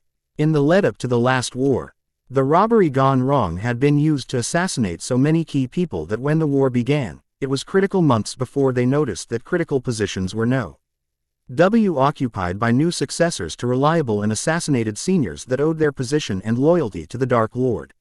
Lucius would of course be present in the crowd, disillusioned of course. He had to see this farce play out. But he could not be associated with it publicly. It just wouldn't do. Today, a half-blood that dared to assassinate her way among her betters would die, and the boy who Ved would be so aggrieved by his loss he would not notice a certain diary slipped into his school supplies. A diary a grieving boy might pour his heart and soul into. It was a perfect plan. Fred and George walked openly, Gryffindor robes making them appear as exactly what they were, Gryffindor the Academy students. No arcane arts involved at all. They even took their time to shake hands with everyone they met, and introduce themselves. Just two big friendly dolts. Oddly for the pair, they did not travel together, so no one ever saw both at once. The reason for this was shown when Fred shook hands with Orur Dollish. And George picked his wand from his holster and replaced it with a Weasley special wand. 3 more times, twice with George shaking hands, and once more with Fred, they introd themselves to the hard-working Aurors of Dollish's team that just happened to be having coffee on one end of the square opposite where half a dozen armed thugs were taking potions to fortify themselves magically and emotionally for the upcoming battle. Fred saw the six working the disillusionment on each other to disguise themselves as someone else. It made them look not quite human, as He didn't have a clear idea about who they were trying to be, so the bits didn't really fit together right. Sad really, said George. Bad form that. Impersonations have to be personal or what is the point? Offered Fred. We should, said George. Demonstrate, said Fred, and a plan was born. Harry, Neville, Millicent and Hermione were walking towards Flourish and Blotts to start their book buying. All four of them could feel their occlumency subtly trigger as they became the focus of serious predatory intent. Blimey Harry, how do you not react to this? I feel like when you used me as bait for the acromantula when we were jogging. Neville muttered quietly. You wouldn't survive 5 minutes in the Slytherin common room.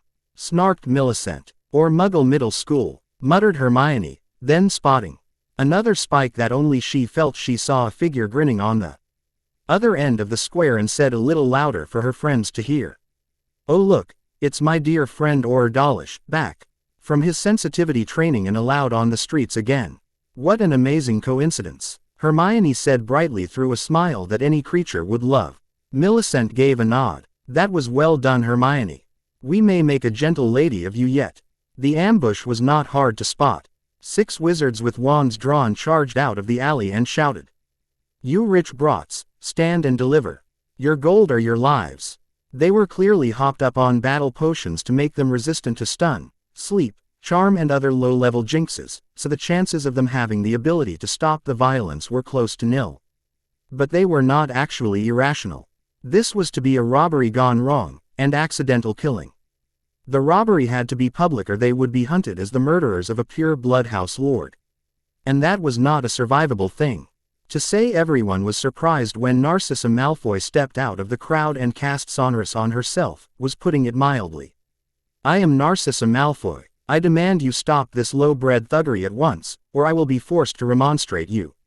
The seeming Narcissa stated with the arrogance of a pure-blood noble woman. Pure-blood noble women were not used to facing drugged-up thugs in a street brawl, so could be, in the crowd's opinion, forgiven for having overestimated the ability of her name to stop charging hooligans. A wave of stunner bolts and 1 bone breaker shot at her. And only a quickly raised and screamed, Protega. Put a shield in front of her, not that it looked to last long under the pounding. Unseen from the crowd, an older red EAD with a wand cast a very subtle and potent illusion 6 times in quick succession. As the illusion did not touch the targets, and as they were hopped up on battle potions and thinking far too aggressively, they had no chance to notice the spell cast on their clothing. After all, battle potions focused your senses on anything related to attack and defense. They didn't really care if your clothes were invisible or not.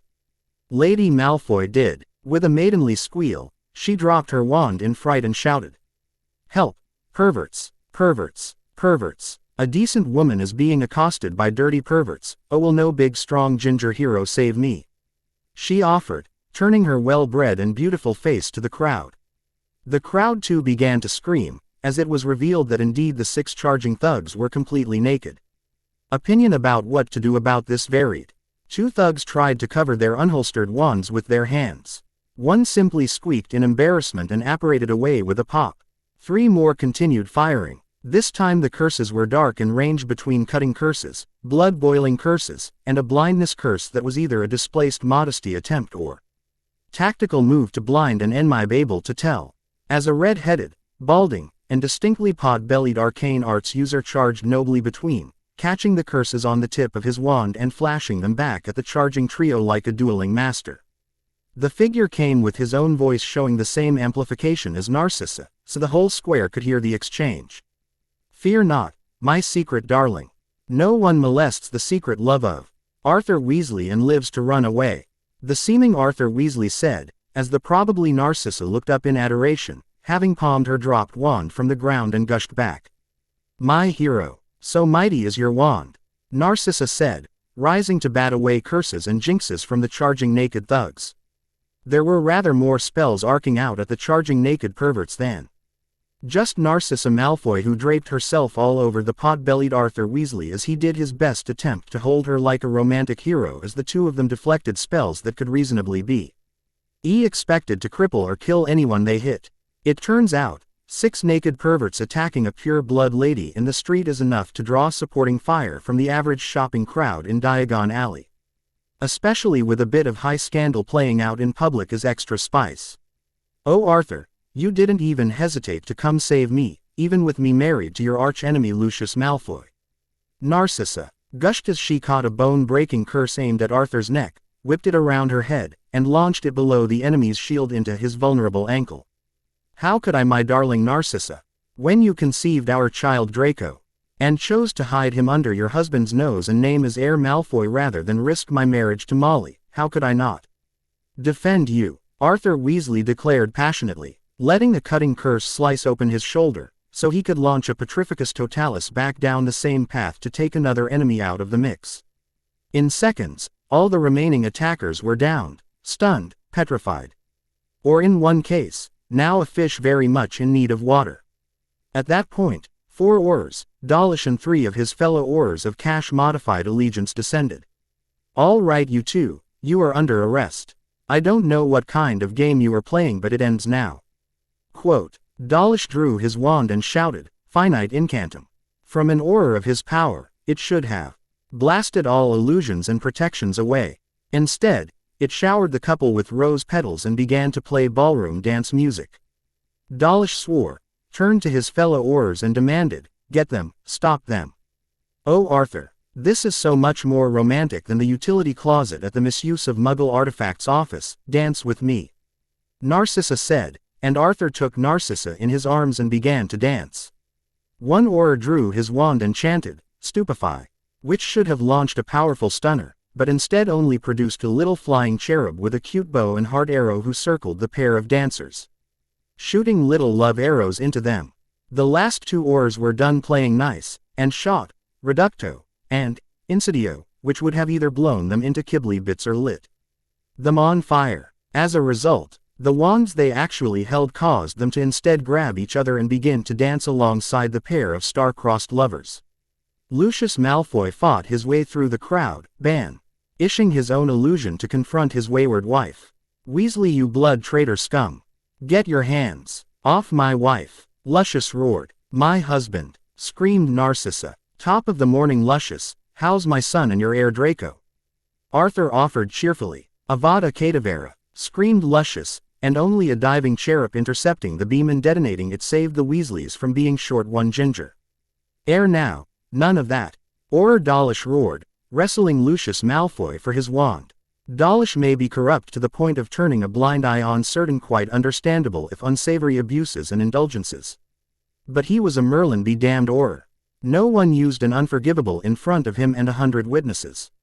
Oh Arthur, if this is our last time, take me away and stir my cauldron one more time with your Weasley wand.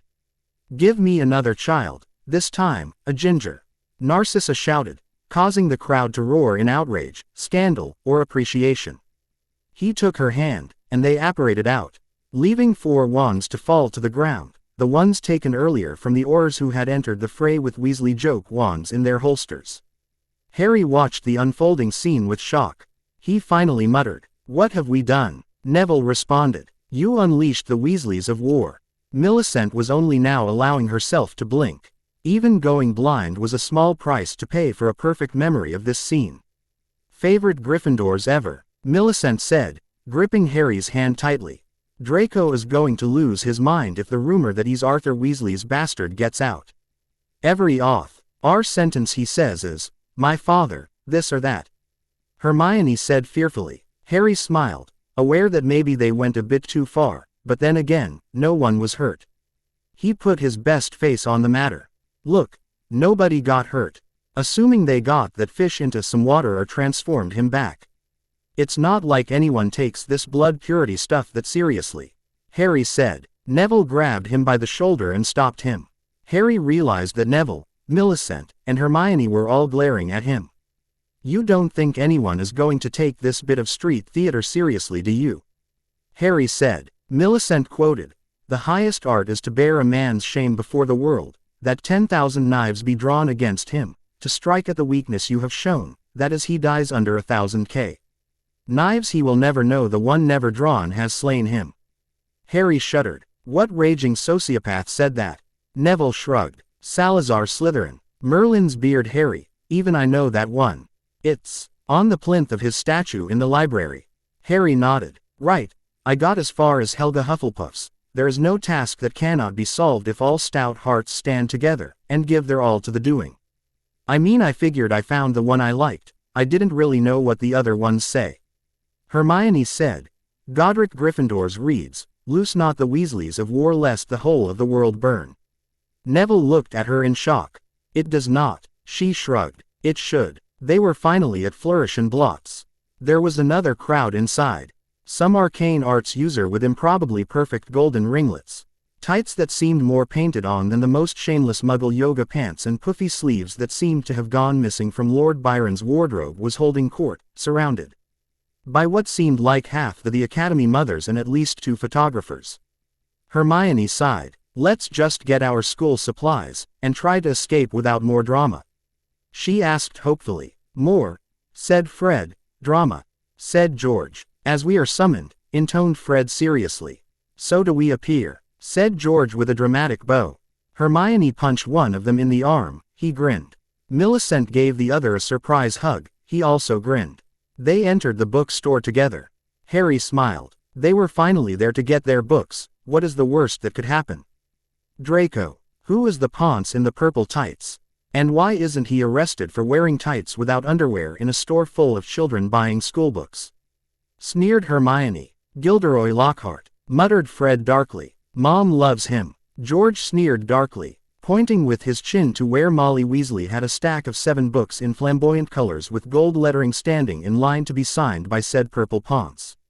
There were dozens of middle-aged witches practically drooling, but more disturbingly, so were a number of school-aged witches. The twins' baby sister Ginevra Weasley seemingly among them.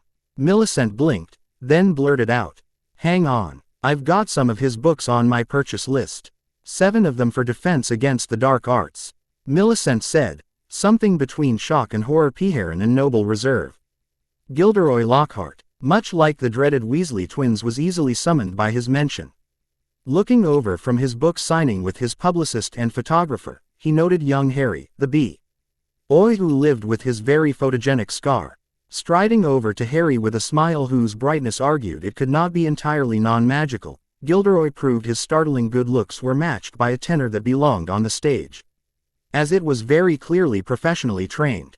How fortunate it is that young Harry, the boy who lived, came today to get his school books.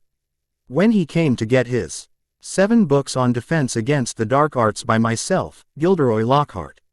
Order of Merlin 3rd class, 5 times winner of Witches Weekly Best. Smile. He had no idea he wouldn't just be receiving my award-winning wisdom, but indeed my matchless personal instruction. Gilderoy grabbed Harry and tried to drag him to his staff photographer.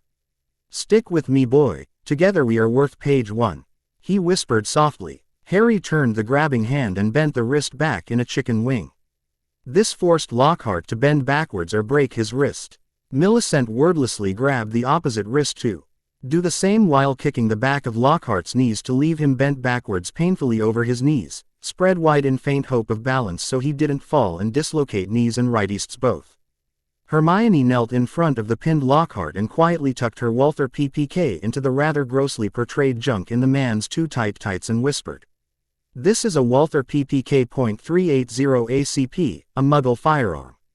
If I pull the trigger and you are wearing Madame Malkin's brand name robes of enchanted bulletproof acromantual silk, it will feel like you have been kicked in the balls by an angry centaur.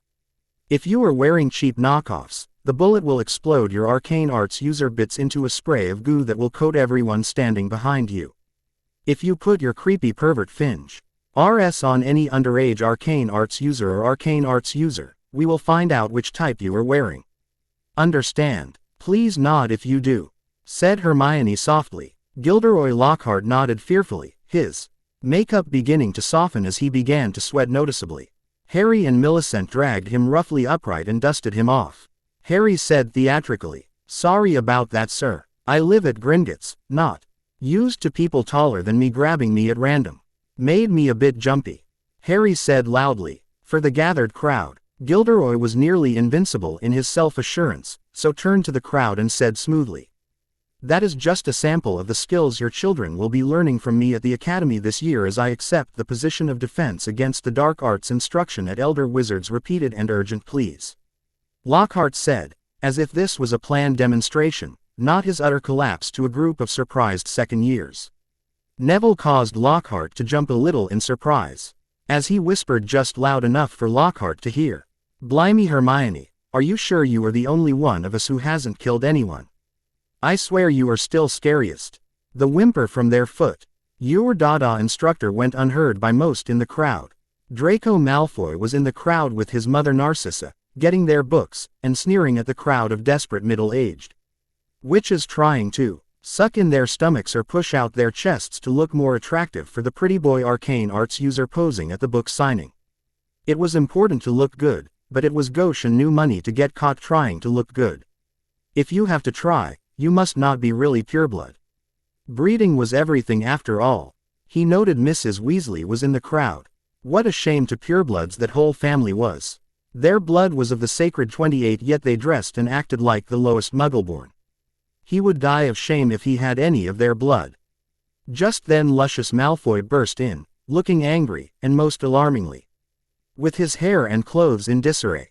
He had seen Father poisoned, bleeding, and even cursed, but he had never seen wild hair or a dislodged and off-center cravat. Draco froze. Lucius Malfoy for once ignored Draco, his eyes fixing on a balding pot-bellied harried-looking red-headed man with a heavy cauldron filled with books for a rather improbable number of children. Lucius snarled at him. Arthur Weasley, face me now. Lucius snarled, his voice low and threatening, his wand in hand. Arthur, in some confusion as he had been buying a wand for Ginny in the end to the bookstore while the twins were conducting their street theater as Arthur and Narcissa said exactly the wrong thing. Top of the morning Lucius, I trust Draco as well. Arthur offered cheerfully. In a moment of incandescent rage, Lucius Malfoy could only see the vision of this, untidy, out of shape, poor, sadly dressed social failure and shame to the very concept of pure blood wit. His hands on Lucius' own wife in full view of half of Diagon Alley. He forgot he was a political powerhouse, a financial monster, a spymaster and virtual crime lord. At that moment all he could see were Arthur Weasley's hands on his wife. And the implication of Draco's paternity. He lost it. Forgetting his wand, he lunged across the room to hammer Arthur Weasley in the face as hard as he could. Unfortunately for Lucius, all his jibes about Weasley peasant blood had some founding. While Lucius was only likely to sweat in bed or when being audited, the Weasley patriarch was as much a farmer as arcane arts user. And his body was in a very real sense, terribly earthy. Earthy in the sense of being hard as stone, with limbs that seemed capable of breaking the same. While he was well padded, there was a disturbing amount of muscle in there, and as any man with 7 children in the generally poor breeding wizarding culture, a frightening amount of passion when roused. After taking a flurry of unanswered blows from Lucius, Arthur quickly began to overpower the Malfoy lord and batter him like a gnome in a tornado, concerned that their father would accidentally kill Lord Malfoy who had topped hitting back to defend his precious and delicate face. The Weasley twins dragged their father off Malfoy, while other patrons pulled Lucius from the ground. Lucius snarled at Arthur Weasley. You keep your dirty blood traitor hands off my wife, you penniless ministry flunky, or you will find out what it means to cross a Malfoy. Shouted Lucius, the flash of a camera going off only added to the drama. Narcissa, who had been rushing to her husband's side, was shocked quite horribly by the accusation, seemingly out of nowhere, and shouted without thinking. Lucius, what are you talking about? Narcissa said, only to flinch in horror as Lucius turned and pointed a trembling finger at her. Enough, we return to Malfoy Manor to administer an inheritance test for Draco. My solicitor will be in attendance. Lucius Malfoy said with enough malice to corrode anything less than creature silver, or a reporter's instincts. A second flash lit the room as the happy reporter grabbed a second epic photo. As Lucius stooped to grab his wand and cane from the floor, almost no one noticed that he slipped a black diary from his coat, and stuffed it into the cauldron full of books for Ginny Wee. Slee that Arthur had been carrying at the beginning of the fight. As Draco and Narcissa gathered tearfully around an angered and embarrassed Lucius, desperate to get outside the store's wards to apparate home. Fred and George nodded to the book and then to each other. Fred stalked behind Draco as if headed to another section of the store, as George grabbed the book and shot it like a fanged frisbee towards his twin, who casually redirected it with a quiet mutter and wand gesture to settle neatly into Draco Malfoy's book bag. The Malfoys exited without paying, but the owner of Flourish and Blots was not worried. Malfoys paid their debts, but they were as likely to slaughter lowborns as bribe them if they were angry or embarrassed. Lucius Malfoy LKED at the chaotic scene and grinned. While He looked like this year's defense against the dark arts was going to be a waste of time, at least the ride to the academy should be fun if everyone was gossiping about this. Millicent alone looked horrified. I think we made a mistake, she said quietly. Neville was letting a soft smile of enjoyment have its moment upon his face, unhindered by regret or thoughts of consequence. Relax, Millie, Draco spreads malicious rumors about all of us all the time. No one is going to get dead or pregnant if he gets to experience it himself for a change. Neville said. It must be noted by history that the future Lord Neville Longbottom never took divination, as the very cursory entrance test revealed he had no ability at precognition whatsoever. This is corroborated by exactly how wrong this statement was. School supplies. With a side order of Vendetta Act 2. No one had spoken at Malfoy Manor since Draco's magical genealogy was properly confirmed by the Malfoy solicitor, and Draco's position as heir Malfoy was indeed confirmed. Narcissa had nearly severed Lucius Malfoy's left arm with a cutting curse, and withered one of his legs to a mummified husk in the brutal fight which followed that confirmation. The most brutal part of the fight that saw his mother's face burned, and his father's body broken, was the long list of infidelities of Lucius Malfoy that Narcissa listed, all of whom most startlingly were also wizards. It turns out the reason that Malfoy had no siblings had less to do with Narcissa's fertility and more to do with Lucius' preference for riding broom over stirring cauldron. Another fact: young Draco could have lived a long and happy life without ever knowing. He sneered at his friend Blaise Zabini for his mother's proclivity for marrying and then murdering rich and foolish wizards. Theo not for his father's murder of his mother, or Marcus Flint's secret squib. Mother kept as little better than slave by his abusive father. Their family shames were delicious gossip fro. His ivory tower of the perfect pureblood family. Now he had secrets, shames, a family that was the subject of gossip by his social inferiors, and worse, by his peers. Draco was for the first time, quietly terrified to return to school. But more terrified to remain home. He poured his thoughts into the diary, because for once, he dared not talk to Pansy, dear devoted and honestly annoying Pansy. There was no sense talking to Crabbe or Goyle. They were more or less bludgers with feet and wands. You pointed them at things, you didn't discuss your thoughts, dreams and fears with them. Why can't it be like it was? Why can't it be like it used to be, where everyone simply accepted that I was the pure-blooded natural leader of Slytherin House, and that everyone else should simply accept their place, if I thought they were worthy of being offered one? Draco wrote, only to see his words fade and ink rise to the surface in a written reply. Because they do not fear you. Mudbloods are corrupt by nature, muggles in all but name, with no understanding of the traditions and order of pure-blood society. Muggleborn are worse. They think muggles are real people, not herd animals we were raised by arcane arts to rule. Draco looked at the diary in shock. It heard, it answered. Even more, it understood. It understood the things he believed but never dared put into words. I am Draco Malfoy, I are to the ancient and noble House Malfoy. Who are you? The ink disappeared, then rose again in answer. I am Tom Marvolo Riddle. In my youth I was Slytherin prefect, then head boy. I saw what changes needed to happen, but feared I would not have time to complete them, so I poured my heart and soul into this diary because when I came to the academy I was chosen for a special destiny, a destiny I can pass to you.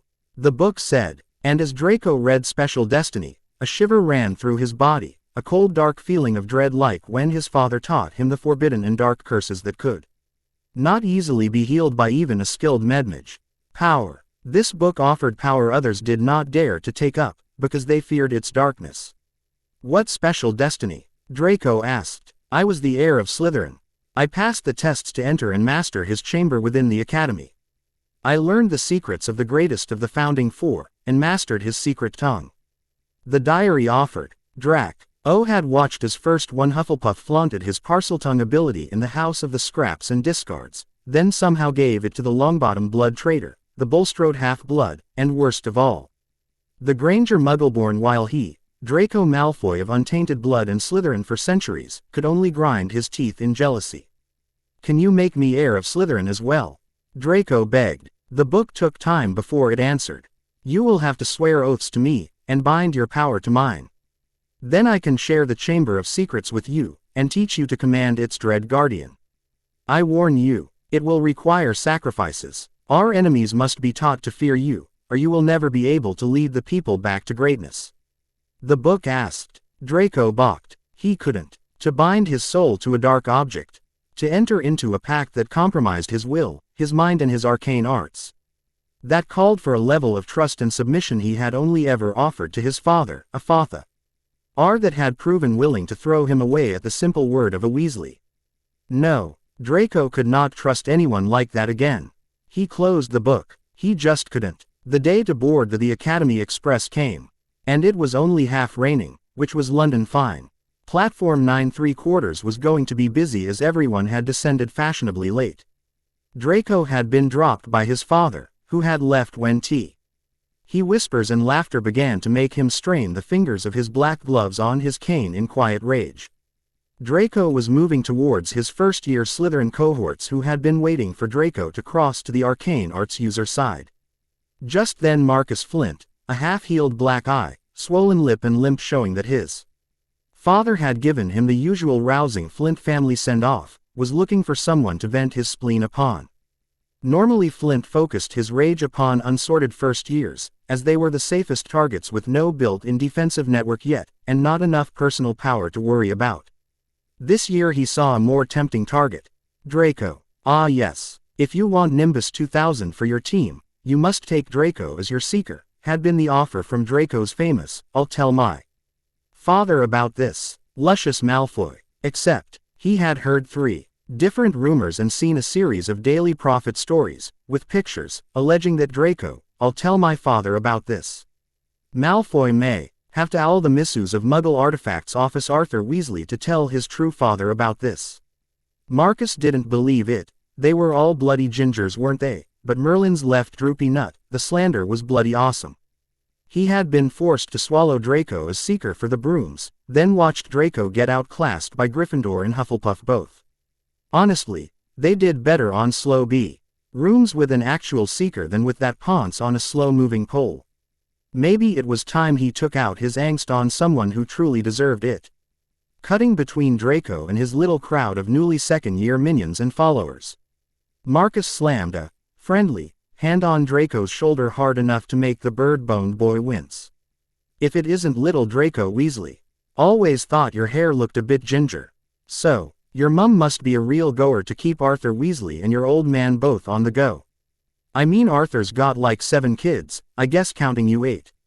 He must really be a goer. If your mom can handle that on the side, maybe I should look her up. Draco drew his wand and Flint yanked it out of his hands. Wands in public. Draco Weasley, that is 10 points from Slytherin. I'm a prefect this year, don't you know? Just because you are a bastard doesn't mean the rules don't apply to you. Flint said as he street friends. Get a move on your lot. No more scenes in front of Muggles or I will have you in Snape's office right off the train. Marcus barked, and all Draco's friends avoided eye contact and bolted through the illusionary wall to platform 9 3/4.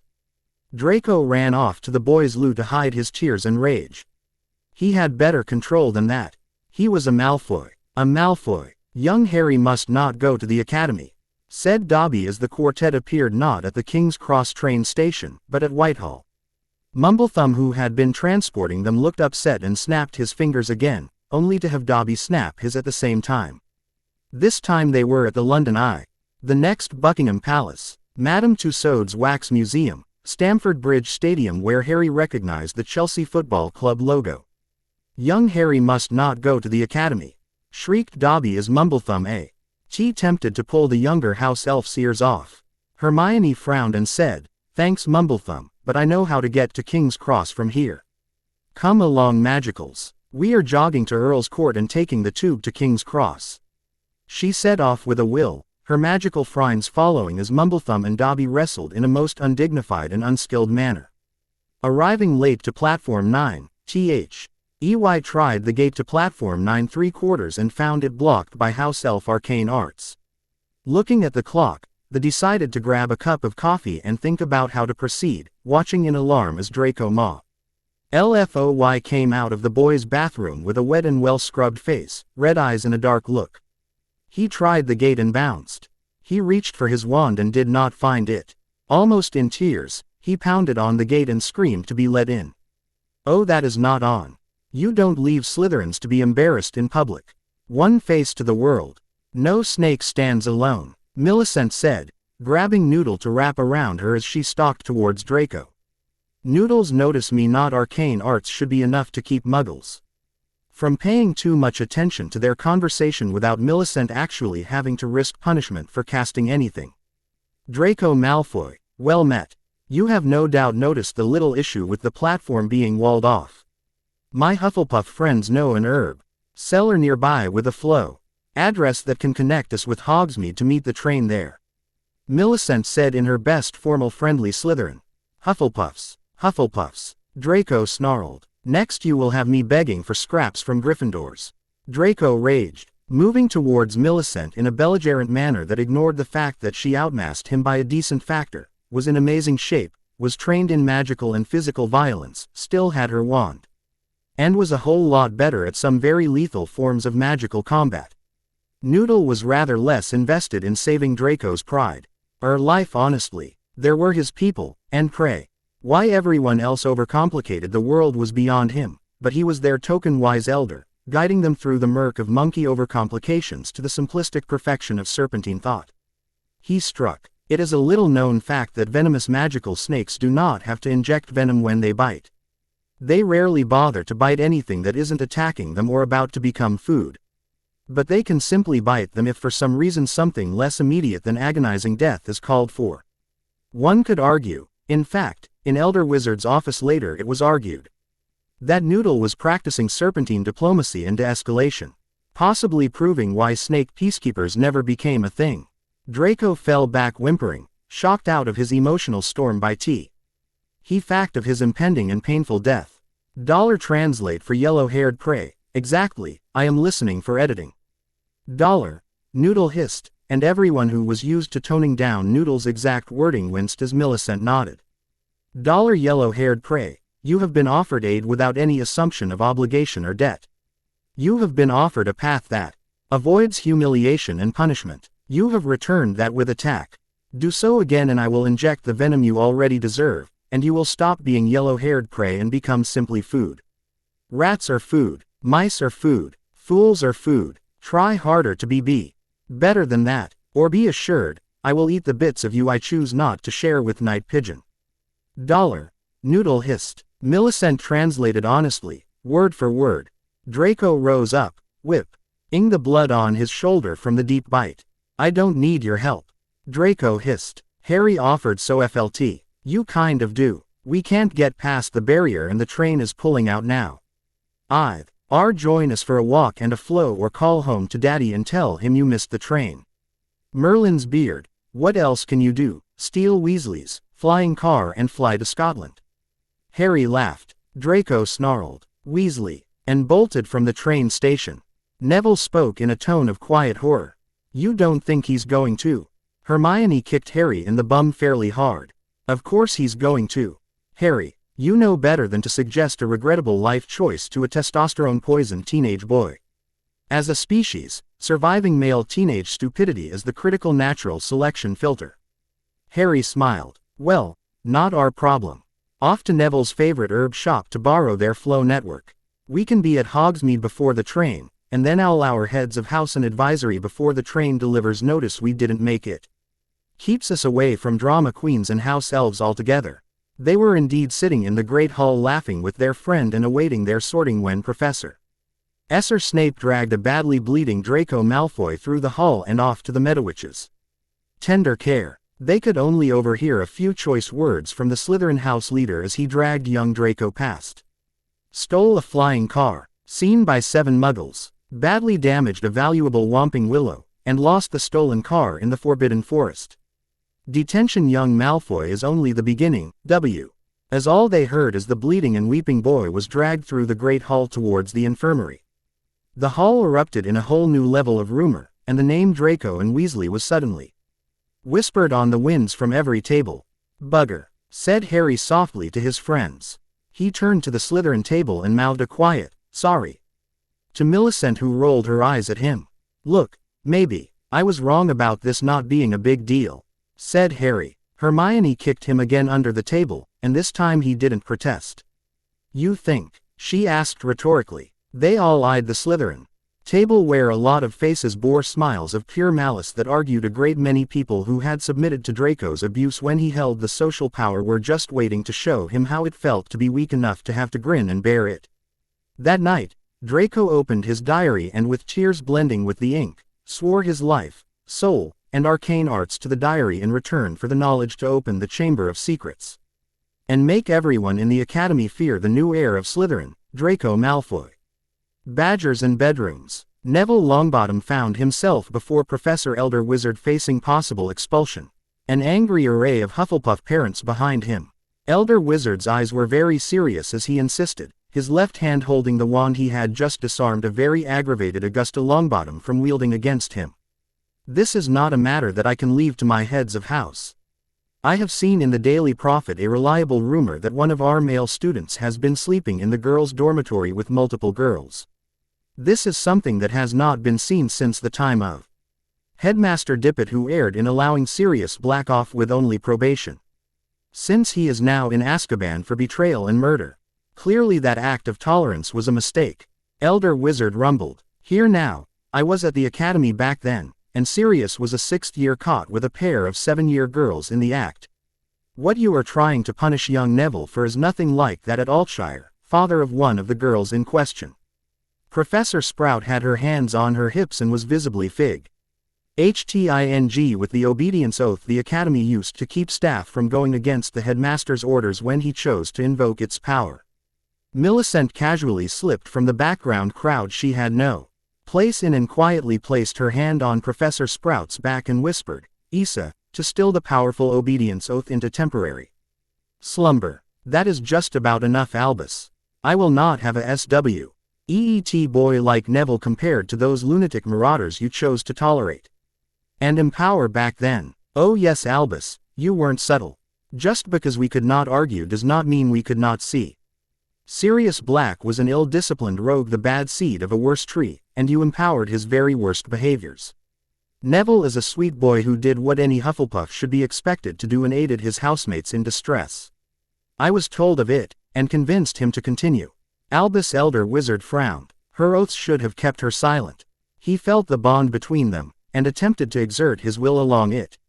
But the bond was oddly unresponsive. Not severed, just still, as if time had stepped around it and passed for the rest of the world and left the bond aside as it passed. Harry needed to be properly guided. Rumors of his dark practices already made Elder Wizard fear Harry was headed down the dark path. Neville had already branded himself an evil influence, and needed to be cut away. The young Granger girl had proven herself another evil influence, possibly some sort of radicalized muggle political with no respect for the traditions of the world she was stepping into. He had left her. Removal to Lucius Malfoy and his not-so-clever contacts in the underage arcane arts authority and orders of negotiable allegiance, only to have them actually fail. Fail against a muggle girl with no backing or support. If his enemies could not handle a muggle-born child, of course it fell to Elder Wizard to handle the pureblood nobles with actual support. Neville was caught sleeping with no less than 5 Hufflepuff girls. Professor Sprout. Not even Sirius was that disgraceful. Albus said primly. He was a badger, Albus. I had one crying homesick girl in the common room, and the next thing you know half the first years were sobbing and demanding to go home.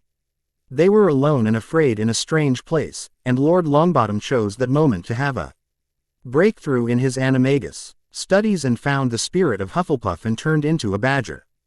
Professor Sprout clasped her hands and beamed as she looked at the memory of that evening. Neville had transformed into the largest badger she had ever seen. But he was a very Neville sort of badger, and before she could react at all, the original crying girl hand buried herself into his fur, tears, snot and all, and clung to him like a baby lemur. In seconds he had gathered into his paws all the weeping Hufflepuff girls, and in a great, deeply sticky mess of soft fur and sobs, they cried themselves to sleep. When the time came to wake them to go to their rooms, they refused to go without Neville. For the first 2 nights, Neville had slept with the first-year girls because they were homesick. Then the next night he had SLEPT with the second-year girls because he was fluffy and they never had the chance when they were first years. This was enough to make Neville feel guilty, and thus Neville spent another night with the Hufflepuff second-year girls. Elder Wizard tried again. He is an unregistered animagus, that is a crime.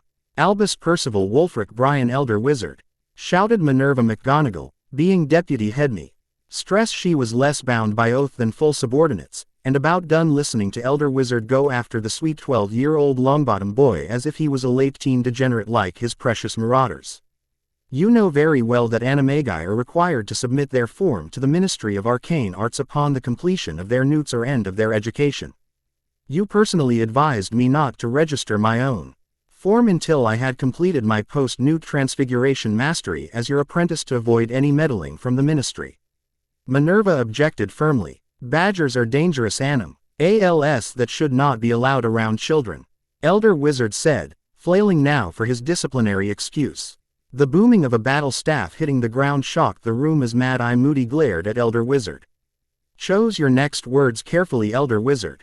I may have lost a leg against Dark One, but he left blood on the ground too. I'm a proud Hufflepuff, and while the lore of other houses is full of hippogriff shit about supremacy of their house and their founder, ours is full of stories of Helga Hufflepuff bringing actual badgers into her house to live among her students. For 100 years this was the custom after her passing. We are the House of Badgers, and the day you attempt to remove a student from Hufflepuff for being a badger is the day you see how sharp are our claws. Mad-Eye said, stumping to stand beside Professor Sprout. Noting that several Hufflepuff parents were also arraying behind the pair, hands on wands, and worst of all, Harry, Hermione and somehow that damned Slytherin chit Bulstrode had snuck in and was standing beside Neville ready to draw wands. Elder Wizard was forced to relent. It sets a bad tone for a male student to be sleeping with female students, underage female students. Elder Wizard said, a last attempt at defiance. A bunch of homesick girls were crying and needed a stuffed animal to hug to feel better. Neville just gave them one that actually cared and hugged back. If you want to raise this as a morality breach, understand my daughter Susan was one of the second-year girls he slept with on the second night, and I have seen her memories in my pensive.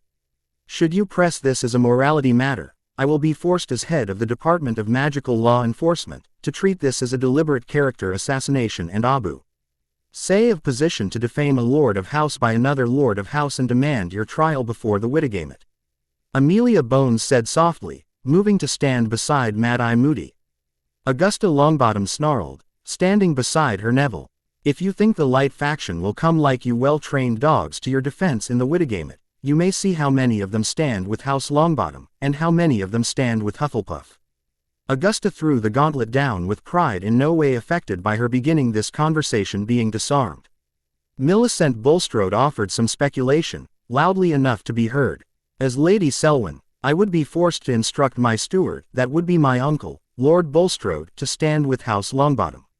I can't imagine many of the dark faction would mind taking advantage of a split in the light faction to force a vote of no confidence in Albus Elder Wizard when he has lost support of his own followers. Can't say who the new supreme mugwump would be, but it wouldn't be a friend. That is for sure. Millicent mused thoughtfully, shaking her head in mock sadness. Albus Elder Wizard smiled his best kindly grandfatherly smile and chuckled softly.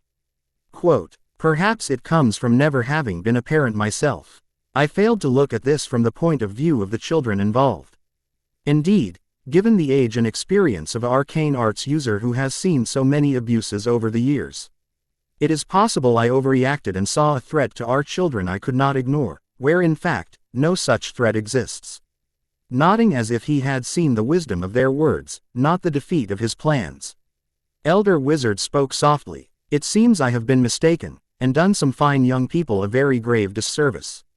Still, the matter with the Daily Prophet will have to be addressed. The reputation of the school must be protected after all, Elder Wizard said, abandoning his plan, but leaving others to do cleanup. Emil Wiltshire chuckled, and pulled out a photo. Send this to the Prophet. My daughter sent me a copy first week. If anyone has a problem after that, you know it's politics not reason. The photo was passed to a group of mothers who all gave a collective, "Ah." Minerva McGonagall snagged the photo before it could reach Elder Wizard and saw a strange nest formed with a tangle of pajama-clad arms and legs flung haphazardly about like so. Me sort of flannel squid around a black and white body of a sleeping badger with 4 little faces burrowed into his fur, 8 little fists gripped tight in his fur. Is Mr. Longbottom really that soft? McGonagall wondered, not thinking anything as tough as a badger ought to be the degree of soft and plushy that she seemed to be seeing. Millicent and Granger grabbed one of Neville's shoulders and cooed in stereo. So fluffy. Neville hunched down in his chair and tried to disappear, rather unsuccessfully. Augusta Longbottom had an unreadable expression on her face, but Harry was openly snide. Caring at his friend's new existence as the Academy-designated plushie. As the group filed down the stairs to the Great Hall for a long-delayed lunch, Neville sought to deflect the attention from his badger animagus to Harry. So mate, any progress in your own? Neville asked. Harry shrugged. I know it's a snake, but also not a snake. It's like I can see its shadow, but there isn't enough of me to fill it yet. I can fill most of it. But something is missing. It is part of who I need to be, but I'm not there yet. Being a snake is complicated. If it was simple, any monkey could do it. I think it is well that you are holding out until you are less ignorant and have more of the monkey beaten out of you. You would make an embarrassing snakelet right now.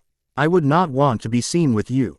Noodle offered in what, to him, was support. I can't believe we have to wait to Easter to even do our potions. Huffed Hermione. Harry shrugged. Not my fault you chose to get born under more complicated stars. He supplied unhelpfully. Still, we can practice doing potions together with our gifts, to make yours more potent than ours was. Should make it a little easier.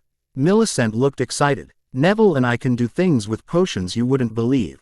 His plant arcane arts, my water arcane arts, his ability to make processes happen when he wills it, and mine to make them stop allow. As to take chances normal potions would explode if you tried. Hermione shrugged. Fire does what I tell it to.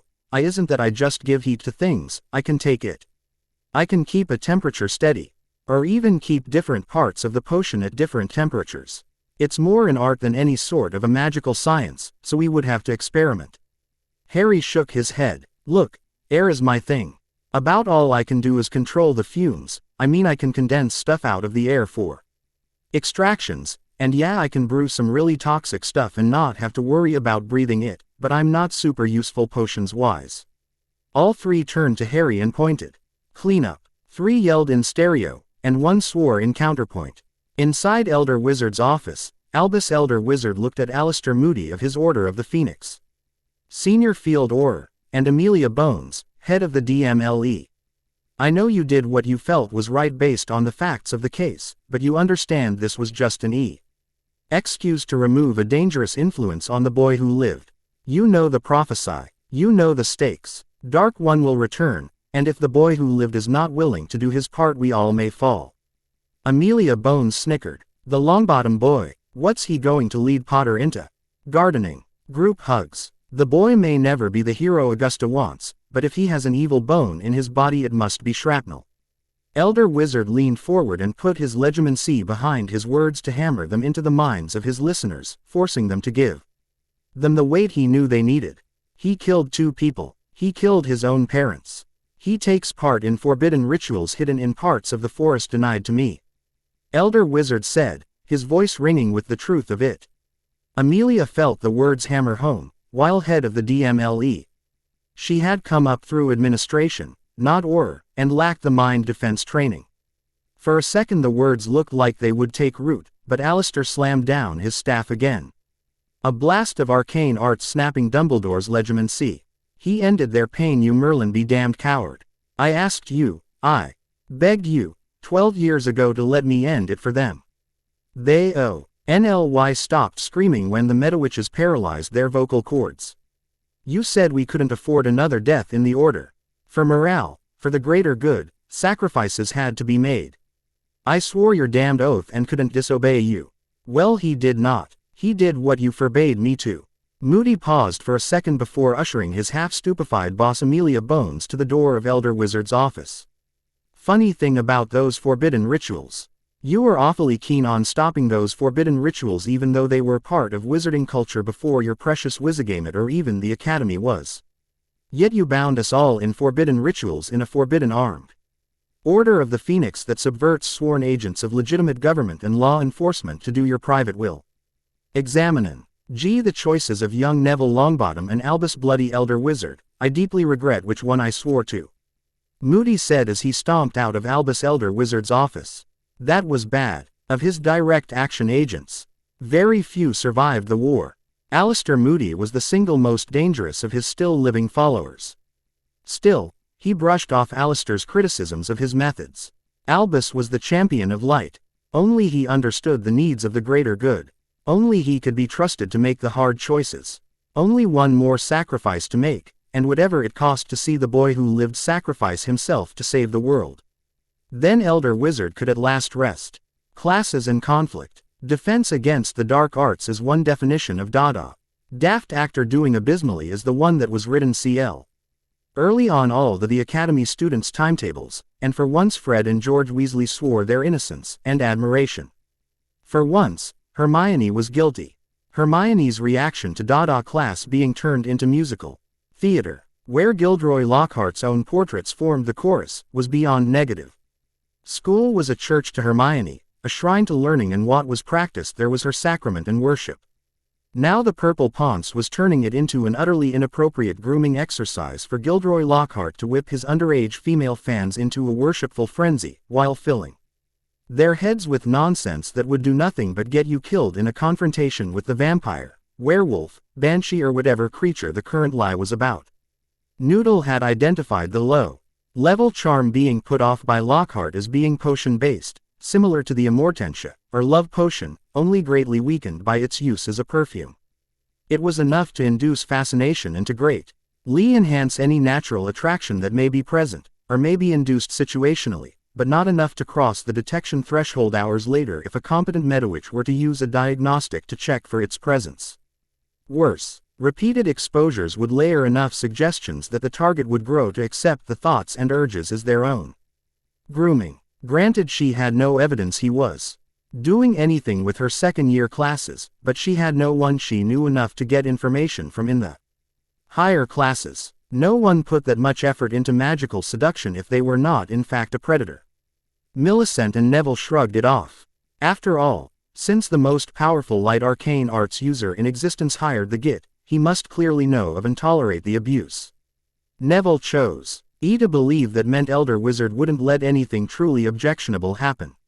Millicent patted his hand in a way that said, "You are very sweet, and very dim, and I will take care of the things you don't need to know about." LD be supportive and murderous in the same gesture. Their communication economy was fairly impressive to Hermione. Harry favored confronting him directly.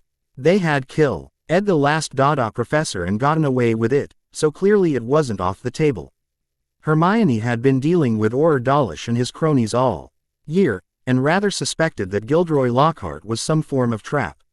They could not act against him directly, but they could and should force him to act directly instead, and expose him as a fraud and pervert. Today's Dada class was promising to be less boring, as Lockhart insisted everyone draw their wands, and be prepared to defend themselves. The Hufflepuff and Ravenclaw students drew their wands and prepared for some sort of menace.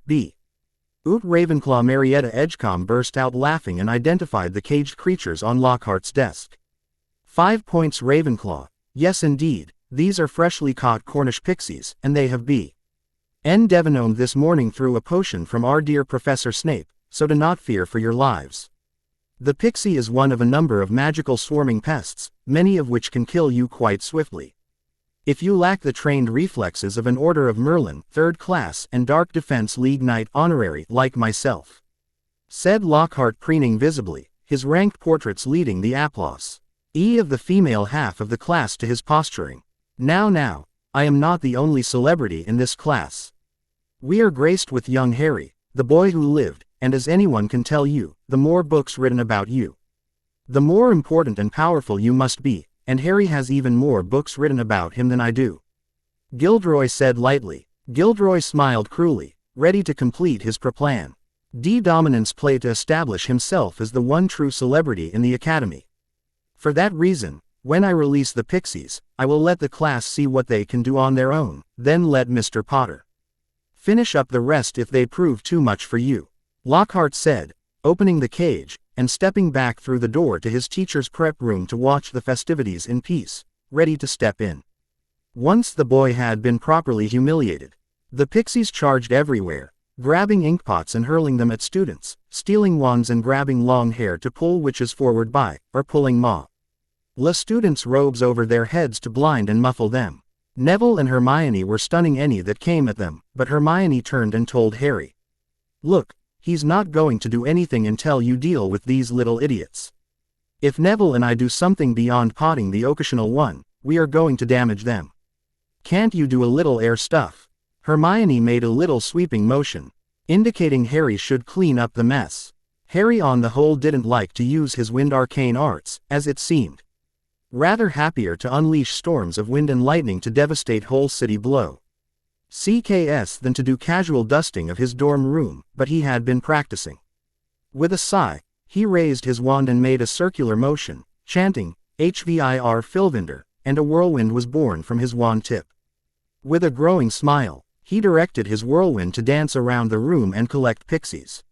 Soon the tornado was shot with gaping mouths, wide eyes and flailing hands as little blue-winged pixies spun in the wind like they were berries in a muggle smoothie blender. He directed the whirlwind to collect most of the pixies and shot them from the bottom of the wind into the cage where they were too dizzy and pummeled to rise.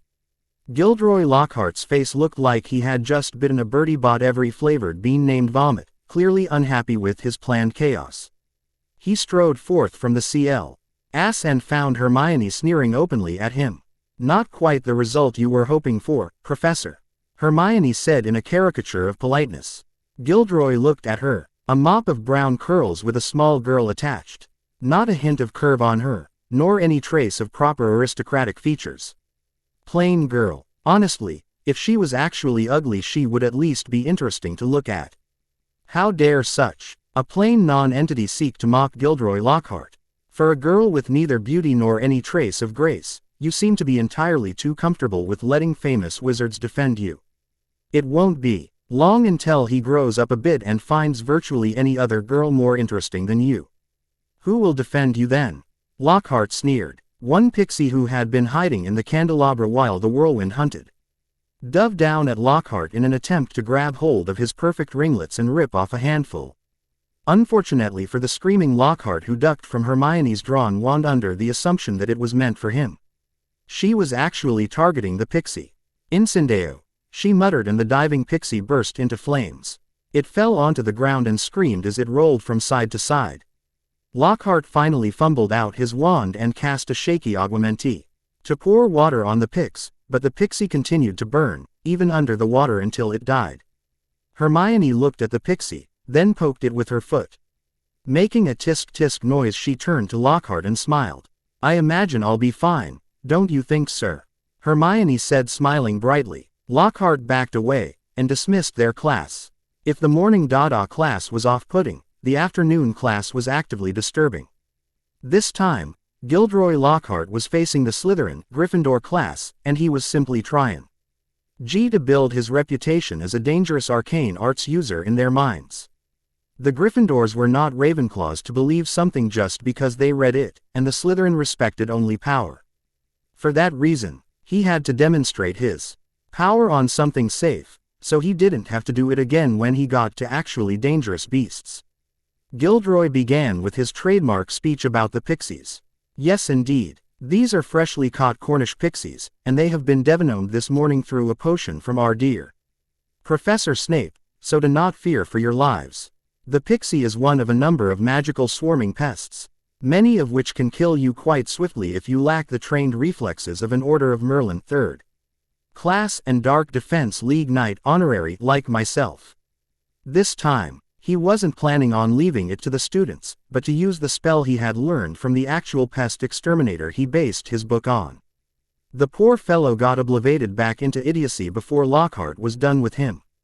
But his own invented pixie binding spell had indeed made him locally famous and rich enough to draw Lockhart's attention. He had practiced the spell in front of the mirror 100 times, turning the boring snarled barely verbal grunts into a properly theatrical delivery, but the basic wand movements and words were still there. His was just a whole lot easier to appreciate. No wham, bam thank you ma'am from Gilderoy Lockhart.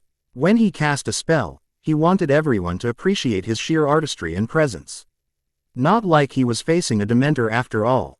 Now, I will release the pixies and demonstrate the pixie binding charm. I expect I will bag almost all of them, but there should be a few left for you students to show what you have learned from your other professor.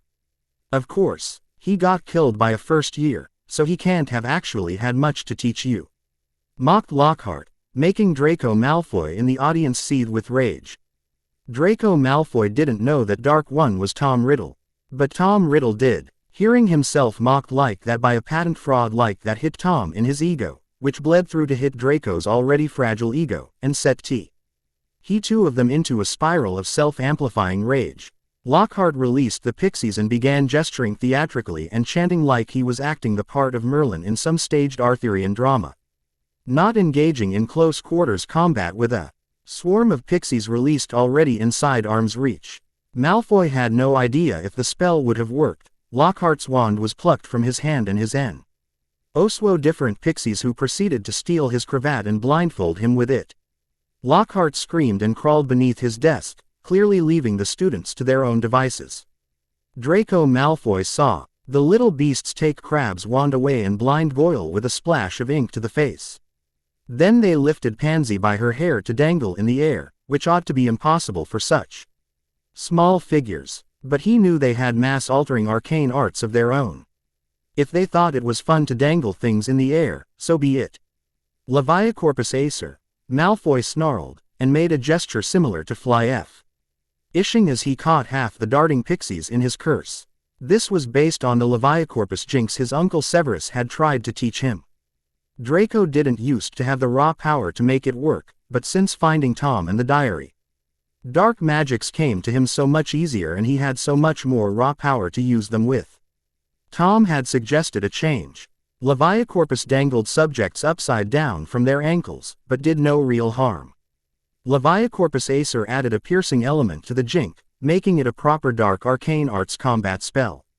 A dozen Cornish pixies were caught in the whip of dark arcane arts, and a black wire of curse arcane arts pierced both legs between ankle and Achilles tendon and dangled them upside down like so many caught rabbits strung up for the cookpot.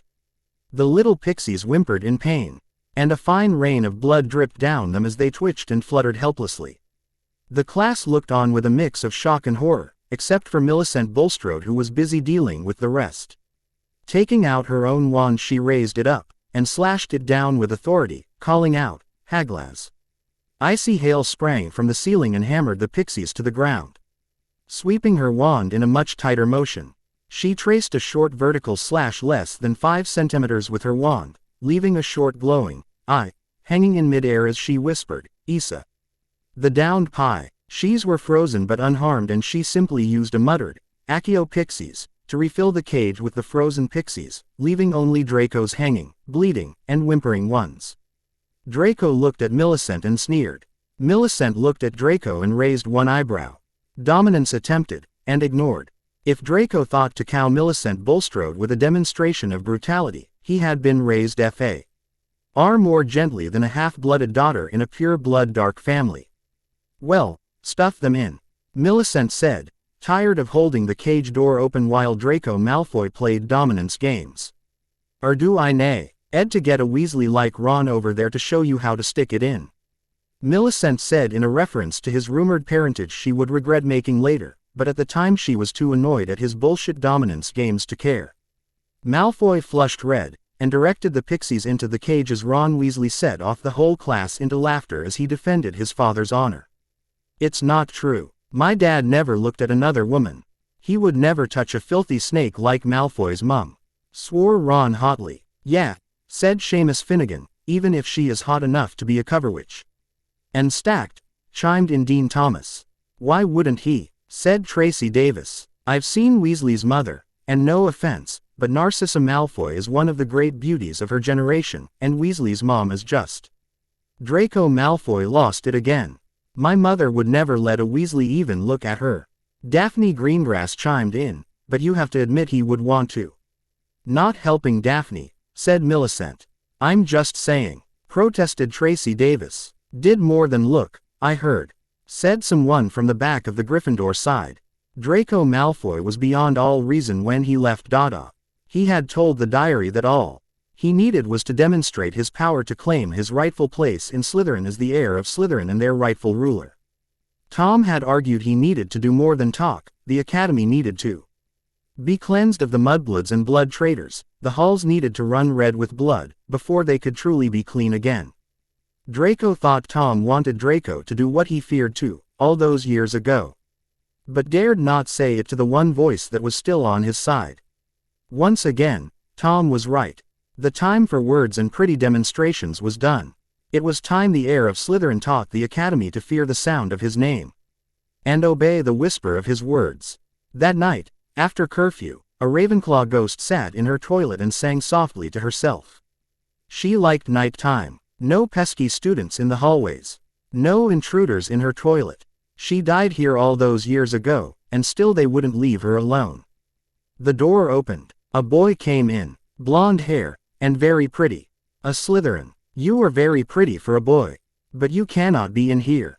This is a girl's bathroom, Myrtle said. Draco screamed and dropped the black diary in his hands. I don't know what you are screaming about. I didn't break into your toilet. I do like to sneak into the senior prefects' bathrooms when they are showering, and they do tend to scream, but this is my bathroom, and you have your clothes on, Myrtle said, spinning in mid-air in unconcern. She was sensitive, for a ghost, but still a ghost. Who are you? Malfoy screamed again, really not responding well to this many surprises. This is Myrtle's bathroom. Everyone knows that. I am Myrtle. You are in my bathroom. A girl's bathroom. Myrtle stressed again, and tried to peek at the dropped diary. Ooh, is that a diary? All your thoughts and fears poured into it. I had one once. The only person I shared it with was Tom, but he stopped coming after I died, Myrtle said, swooping for the diary, but when she touched it she cried out in pain and retreated in tears. Meanie, how can you hurt a poor dead girl like me? Myrtle sobbed. You aren't pretty after all. She dove into her toilet, and in her tears, began to cause it to back up all over the floor. Draco picked up the precious diary before it could get wet. Holding it in his hands, he walked to the sink with the serpent taps. Closing his eyes, he tried to open himself fully to the diary, to let its cold essence flow into him.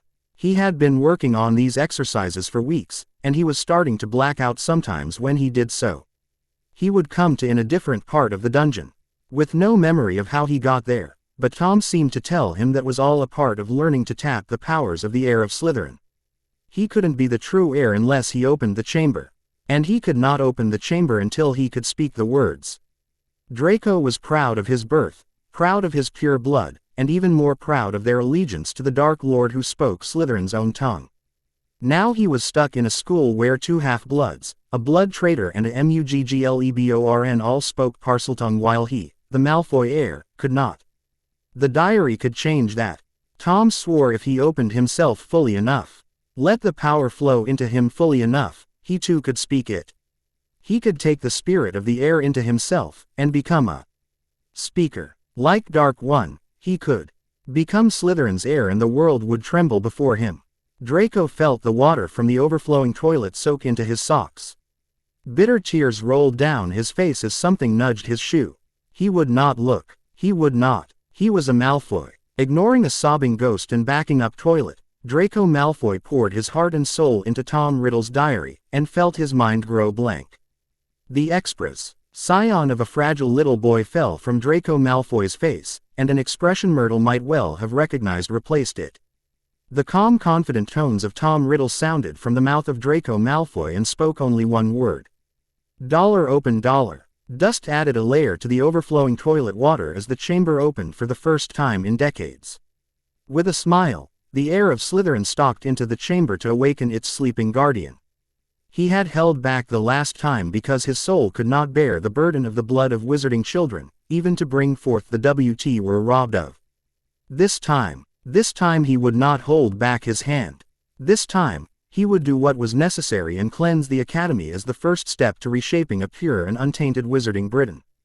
Tom Marvolo Riddle did not know why the him who had left the academy had failed to bring about this vision the first time, but this diary was his second chance, and he would fix what his original had failed to do. The Arch Lord that should have been would rise. The heir of Slytherin was reborn. Potions and perverts. Noodle says Lockhart is using some form of amortentia to fascinate all the girls, and not a few of the staff members. He's using it as a perfume, so we need to make a counter-agent. Hermione said firmly. Millicent, whose own Slytherin first-year girl kid had a unicorn horn on a charm bracelet to saws. You ally test every glass of pumpkin juice and water she was offered for the presence of the arcane arts user love drug nodded firmly, but offered the caution. We don't know what version he is using, the stronger it is. The less useful the standard counter-agents are. Millicent offered, as the arms race between creepy date rape wizards and witches' defense against same had been raging since Merlin and Morgana. Neville offered quietly, you know, you were saying we should stretch ourselves, use our elemental affinities together to make something that normal arcane arts can't do. What if we made the ultimate Immortania? Then based our counter-agent after that? Even dispersed really widely, like a Weasley dung bomb type thing in the Great Hall, it would still be strong enough to turn Lockhart's weaker Immortania charm into a repulsion. Quote, Harry snapped his head around and looked at Neville. Merlin's beard, that is brilliant Neville. It's the nuclear option. While the arcane arts user raised failed to understand the reference, Hermione did and offered a very un-Hermione cheer. Death to perverts, we are at war. Hermione cheered, causing all the Hufflepuff table, and some from the other nearby dinner tables to look over. A series of glances was exchanged between the Gryffindor Quidditch team, before the Weasley twins led the three Gryffindor chasers Katie Bell, Alicia Spinnet and Angelin. A Johnson came over to the Hufflepuff table with their dinner plates in hand. Did you mention, said Fred. Perverts, finished George, sliding a row of squeaking Hufflepuffs down along their own on-room bench to make room with a very smooth bit of chantless levitation. Millicent rolled her eyes and pointed her fork at the ginger menaces who slid on one side of the bench while the three female Gryffindor chasers slid on the other. Oi you ginger abominations, we were trying to get rid of perverts, not summon two more. Millicent offered with her best Slytherin glare. We are innocent as newborn. Started Fred. Not newborn precisely, corrected George, toddlers. Offered Fred. Deeply disturbed but non-perverted toddlers. Agreed George. Innocent as deeply disturbed but non-pervert toddlers. Finished Fred piously. We're just here, said George. For introductions, concluded Fred. Girls, Hufflepuffs, Hufflepuff, girls. Offered George tactfully. And Slytherin, although she only bites, offered Fred. If you ask nicely, finished George, batting his eyelashes outrageously at Millicent who broke into laughter behind her pumpkin juice, not at all offended by the outrageous pair. Katie Bell leaned forward. Look, we asked the Ginger Gits to introduce us because you are all beater mad and seemed friendly, and we, at least four of us, are all Quidditch girls, and share the same problem even if you don't know it yet. Hermione, who had perverts on her mind at the moment, noted the gender of the last part of the remark and did the arithmancy to see the way the ward was forming and spoke the quiet part out loud. You have a pervert problem. She spoke firmly. Alicia shook her head, and pointed to the three Gryffindor girls and Millicent. No, we have a pervert problem. Angelina started, waving a croissant so angrily Neville and Fred both had to dodge. It started with Quidditch practice. When we got back, our underwear would be gone. We assumed Fred and George obviously, but they swore a magical oath they not only didn't do it, but would help find out who did. Angelina said. Started, said Harry. Sometimes the underwear got returned, icky. Said Katie Bell, driving her table knife into the actual table. drawing glares from the Hufflepuff prefects. Hermione and Millicent both pushed their food away, too nauseated to eat anymore. Gross, Hermione said for both of them.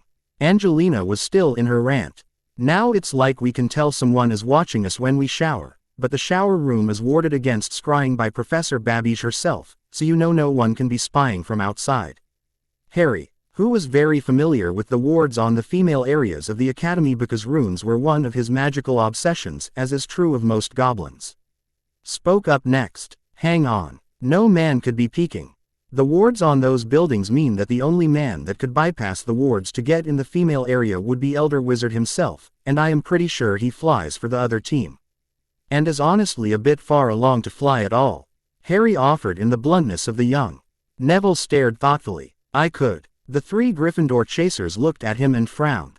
Neville held up his hands and said softly, I wouldn't. Gran would kill me, but I could do it. I'm an animagus, and in my badger form I can go into the female-only dorms. I imagine the showers are the same. Katie Bell smiled and patted his hand. We would have noticed a badger, Neville, but thanks for offering that. Not a cat is smaller, and could easily hide in a locker or under a bench. She is not the only one in this castle who doesn't smell like the skin they wear.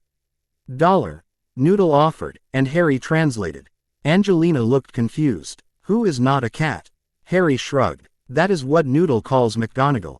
I wouldn't read too much into it. I mean he calls Ron's rat not a rat after all. Katie Bell snickered. Well, he's not much of a rat. I mean, Percy's hand-me-down robes look pretty threadbare. Scabbers is about as pathetic as a hand-me-down rat can get, but he's still a rat. Not a rat. Why does no one listen to the adults? Nestlings. None of them should be allowed out without a thinking brain reptile of their own. Noodle offered uncharitably. Hermione stroked Noodle, working some salve into his skin. You will have to forgive Noodle, he is molting and that always makes him grumpy. Hermione said. Millicent sat back and thought. You know, when I was having problems in the Slytherin girls' dorm, I used to take Noodle with me into the showers. Nothing like a 10-foot rock viper to cut down on shower drama. If someone is sneaking in your changaroom, or spying through cracks at you, Noodle will find out pretty quickly. The 3 Gryffindor chasers looked with pleading eyes at Harry, who was immediately trumped by Hermione in sisterhood mode. The war on perverts is a just one, please let Noodle assist you. Harry tossed his knife and fork onto his plate and offered weakly.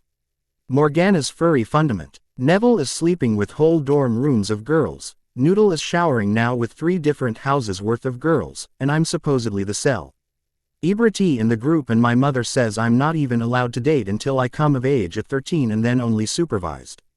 Harry complained bitterly. Fred and George both draped an arm over him and gave his untidy hair matching noogies with their knuckles. There, baby Hufflepuff, offered George. Crushing rejection, heartbreak, drama, angry ex-hexing, offered Fred, and more, are just a few years away, concluded George. Angelina, Katie, and Alicia all threw bits of food at Fred and George, who caught and ate it quite without any visible shame.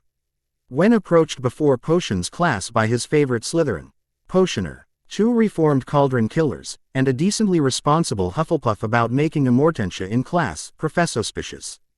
Why would I permit you to make such a dangerous and legally restrictive potion in my class? Asked Professor Snape with his trademark drawl.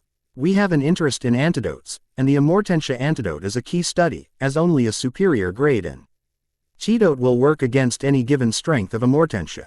Antidotes that are weaker will have no effect whatsoever, said Millicent, the picture of a student eager to undertake an advanced project out of love of learning.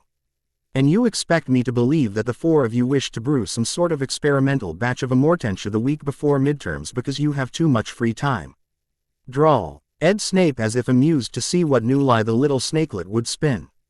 It's to stop Lockhart, the pervert, said Hermione. Could you be any more Hufflepuff? Morgana's tits, I'm embarrassed to be standing next to you. You don't just admit you want to make an illegal potion to use against a professor to a professor, whispered Millicent so fiercely she may as well have shouted. He's not a professor, he's a prat. And a pervert, Hermione said firmly, then with a look of dawning horror turned to Professor Snape, who was also looking on in horror at this whole conversation. Not you, Professor. We have the deepest respect for your skills and integrity as a professor and potioner," Hermione said in a gush. Neville decided to bring this conversation to an end before it got any more Hermione and offered simply. "Noodle, that's Harry's snake familiar. Figures Lockhart is using some kind of a Mortentia-based perfume to do some sort of creepy love mojo on all the girls, all his fans at events. And even the female teachers here for some kind of pervy reasons." That last bit is Hermione, but Noodle is firm on the Amortentia bit. Neville offered, with the sort of open honesty that made Snape develop a serious headache. "Stop," said Snape, holding up his wand and casting a silent lumos to light his wand tip. Pointing it at his head, he said loudly, "Oblivate," pretending to cast the charm for wiping out memory. "I have just wiped the last several tragic minutes of conversation from my memory. The loss of brain cells having already occurred, I consider this to be more destruction of evidence than brain surgery. I now remember nothing past a very interesting study of antidotes based on an attempt to improve on the standard Amortentia," said Professor Snape. Turning to Millicent, he nodded regally. "You may proceed," as they turned to set up a special cauldron for group work behind the rest of the class working on a much less advanced potion for unsticking spider silk. As Millicent went to join her friends, Snape caught her arm and muttered low enough to not be heard by any but Millicent. "Control your Hufflepuffs. When dealing with professors, remember Slytherin House first rule," Snape muttered. "Do not get caught." Millicent nodded in total agreement. As class progressed, Snape found himself fascinated very much against his will. The 4 young students formed a potion-making team that was easily at the level of experienced OWL students, but that was not what fascinated him. The arcane arts of the dungeon was a part of him. He had been mocked by his peers for brewing in a school when he could have had his own lab, or some corporate lab far better funded, but the subtle science of potion was only the first step upon the path. The true path to mastery lay in the art beyond the recipe, beyond the method. Arcane arts was alive. Arcane arts was aware, and arcane arts was mutable. Arcane arts had moods and currents, it changed for reasons that greater minds do. And his had failed horribly in attempting to map, but it was in the end a living, breathing thing. In this place, in his dungeon, he knew the breath of arcane arts, he knew its heartbeat, he could feel its moods, and he regularly modified his potion process by instinct, knowing that by moving more in tune to arcane arts' flow, he could create a potion whose efficacy was above what was theoretically possible. That is why he never left. In this place, Severus Snape was not simply a potion master, he was a potion god. Arcane arts was waking as the 4 began to work. Snape could feel it. The slow zy currents of arcane arts from the deep pools and silent wells of the Academy wards and their anchoring ley lines were like the ocean, slow-moving tides were the most you would ever see or feel. Yet now those tides were racing to swirl around the cauldron of 4 second-year students and a snake who gathered around a child's attempt to improve one of the most complicated and restricted of potions. Granger wove fire without bothering to use her wand. The potter gathered thick streams of potion fumes and wove them back into the bubbling mix, stirring without touching as if the touch of outside arcane arts should not shatter the very effects they were trying to coax out of the blending ingredients, and yet, it didn't. Longbottom's eyes were closed, yet he worked his blade and pestle in turn, adding ingredients as he chanted at times that were spurred by something he felt but did not see. Snape listened and found in shock that Longbottom and Bulstrode were chanting in call and response, 2 halves of one chant. As if between them they could control what the arcane arts that roared into the cauldron from the whirlpool of the Academy power that was sinking into that potion sea.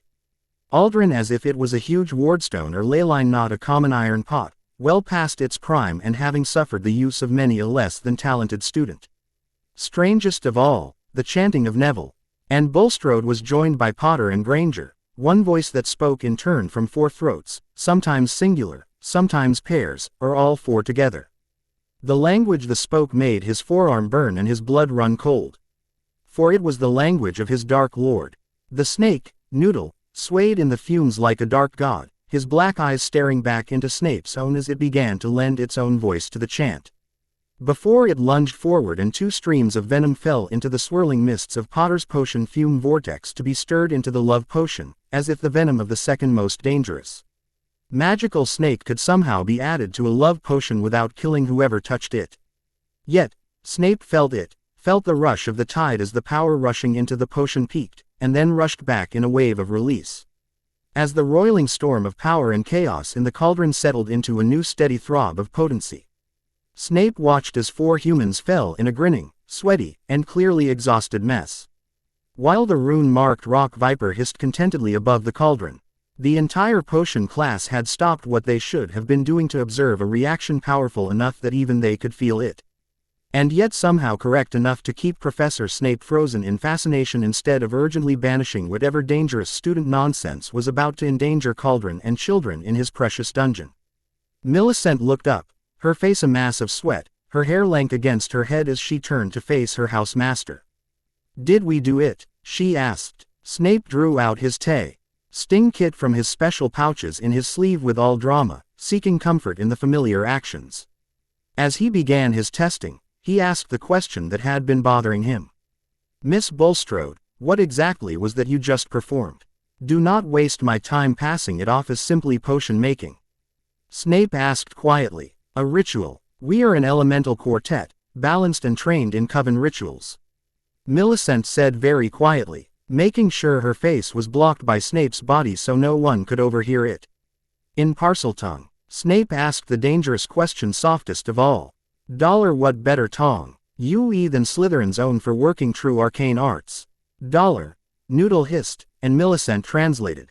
Glancing at the snake hurriedly, Snape hissed quietly, "And the venom? A drop of his venom could drop a centaur." Noodle laughed and bowed to Snape. "Tell death-eating crow it would take 4 drops of my venom to kin fighting shape, but the potion called for my venom to reach perfection. They are my circle, when they call, I answer." When Millicent translated, verbatim, Snape flinched but nodded. This was arcane arts he had only seen the Dark Lord himself trifle with, and even then, alone. Elder W. Izzard had taken steps to make sure such rituals would never be allowed again, yet his reach was not ever going to reach the most ancient and noble houses, even if it should have held inside the academy. Snape looked at the testing results, then very slowly, repeated his testing. In a voice that sounded as casual as the House Master of Slytherin could possibly make it, he announced his results. "T.'s potion is perhaps a dozen times beyond the strongest published strength of a Mortentia on record. 3 times stronger than my own," Snape said with the mix of arrogance and humble that marked a true master of potions. "I suggest you bottle all of it. Should Elder Wizard find you have created such a potent potion, or one of those tiresome drones in the ministry, I suspect you will have problems." Snape paused and then brusquely continued. "As to your project, I suspect an antidote made from this will require a remarkably small amount to not only neutralize but antagonize any known Amortentia brew." Turning to his snakelet, he offered a sigh. Normally for such a potion, a relatively generous house point reward would be expected. Millicent Bulstrode shot both her arms forward as she pled swiftly. "No thank you sir, please. If we could just pretend nothing special at all happened." She trailed off and the 2 Slytherins shared a nod of understanding. Elder Wizard was the unquestioned master of the academy. Inside these walls, there were few powers that could protect you from his actual wrath. They were trudging back from the dungeon, exhausted, elated, and fairly hungry when they heard the voice. So hungry. Kill, rend, eat, The voice hissed, but so powerfully the walls and floor trembled, the very arcane arts of the air shook with the potency of that voice. Noodle hoo-ha. Been most of the way to sleep after his exertions shot bolt awake and hissed. Run, flee, quickly. The king hunts. Noodle hissed and dropped from Harry's shoulders to race backwards towards the dungeons. Harry took a second to process. That voice, the power in it made his eyes burn, made his mouth drool, and his blood boil.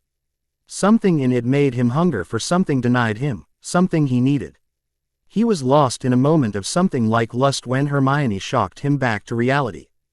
You will not kill people. Hermione hissed, chasing after the voice. "It's in the walls," shouted Millicent. "It's bloody fast," shouted Neville, giving chase to the voice. "It's going to kill someone," shouted Hermione, chasing after the pair of beaters in better running shape than her. Harry snapped out of his daze to follow. hissing his own command with a power he didn't quite understand how he knew to infuse. Mouse Giver spoke true. You will not kill people. You will not eat people. Harry hissed as he ran. Kill. Rend. Eat. The heir commands. I obey. The voice, now, somehow very far ahead and moving parallel to the staircase as it shot upwards, argued, still powerful enough to shake the air. You will obey me. Harry demanded, his vision going gold then red as rage held up within him at being questioned, his own power beating the air with his anger. Not kill people. The greater voice hissed in clear anger. So hungry. So hungry. It trailed off as they ran head first into Percy Weasley, who shouted at them. No running in the halls, and enough of that creepy hissing, you are scaring students. 5 points each from Hufflepuff and Slytherin. Now, what do you think you are doing? Percy said, puffing out his rather shallow chest in self-importance and standing very firmly in the way. Merlin's left droopy nut, rasped Neville, didn't you hear that great ruddy voice hissing in the walls that it was going to kill and eat someone? It terrified Noodle into bolting for the dungeons. And that snake charged at trolls, argued Neville. I only heard you lot hissing, and there is nothing in the walls. The prefects would have been told. Percy sniffed haughtily. Just then a scream sounded from upstairs. Not a student scream, a very broken, very adult scream. The scream of a man who has just lost his everything. Running upstairs, they found Filch the caretaker kneeling in a pool of water by Moaning Myrtle's bathroom. He was staring brokenly at the hanging figure of his cat, Mrs. Norris. She was hanging from the torch sconce, utterly unmoving. There was writing in blood on the wall behind her. Draco Malfoy, his cronies Crabbe and Goyle like bookends behind him, read the writing in blood and sneered down at them as the quartet raced up the stairs. Enemies of the heir beware. The Chamber of Secrets is open. Malfoy read. He laughed. Did you hear that, mudbloods? That is the heir of Slytherin. He has opened the Chamber of Secrets and he's Fina. LLY going to cleanse the Academy of all the filth. Draco sneered, clearly preening in the reflected glory of this promised future. Filch looked up at the quartet of known parlotong speakers and did what passed for arithmancy for the paranoid squib, and got a wrong answer. You killed my cat. You are the heirs of Slytherin, and you killed my cat because you knew I was a squib. You didn't even kill me, but my cat. Filch hit Harry like a thin, rather bony version of the Academy Express. His punch was nothing special, but it caused Harry to see stars briefly. Being a beater, he was used to bludgers to the head.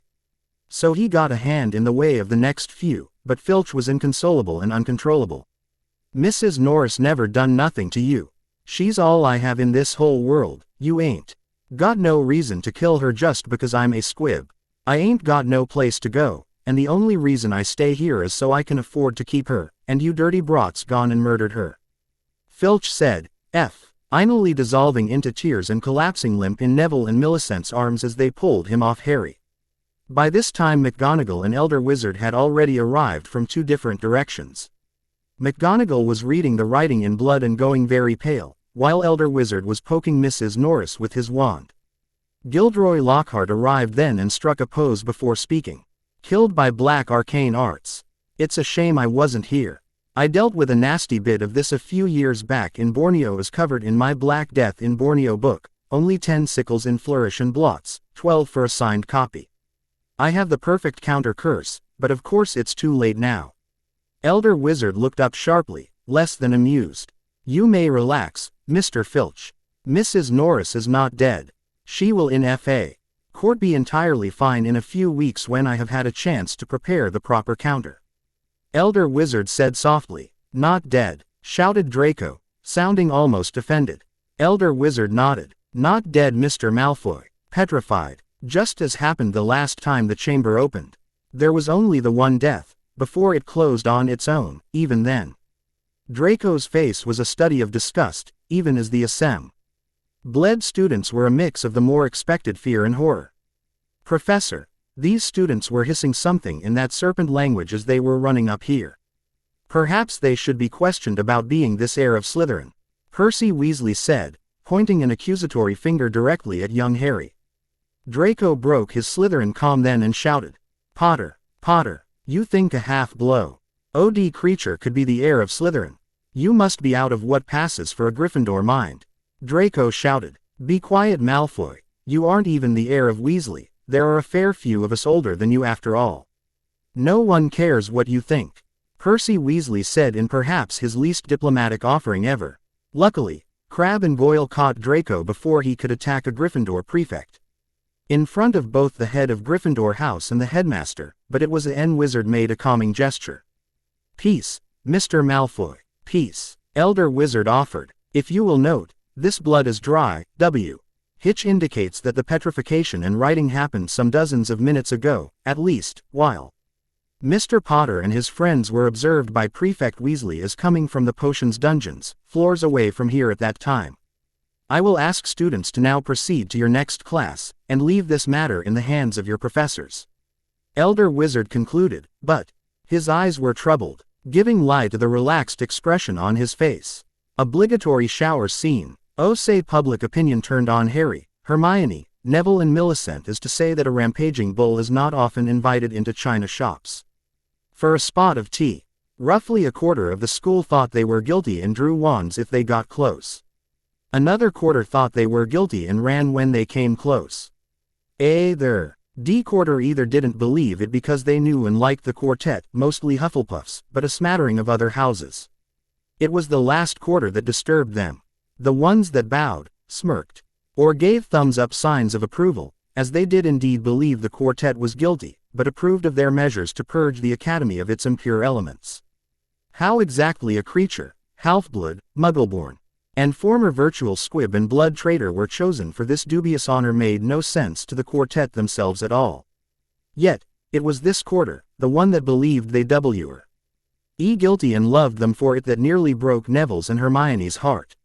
Millicent's sneer was being less and less faked, as humanity raced downward towards her opinion as if it desired her to be right as much as she desired to be wrong, and Harry was creature-raised, with a very jaundiced view of wizard kind on his best day.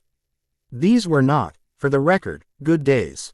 Hermione and Millicent were ready to make their Amortentia antagonist potion, but needed a place they could brew that would not be disturbed by students or teachers.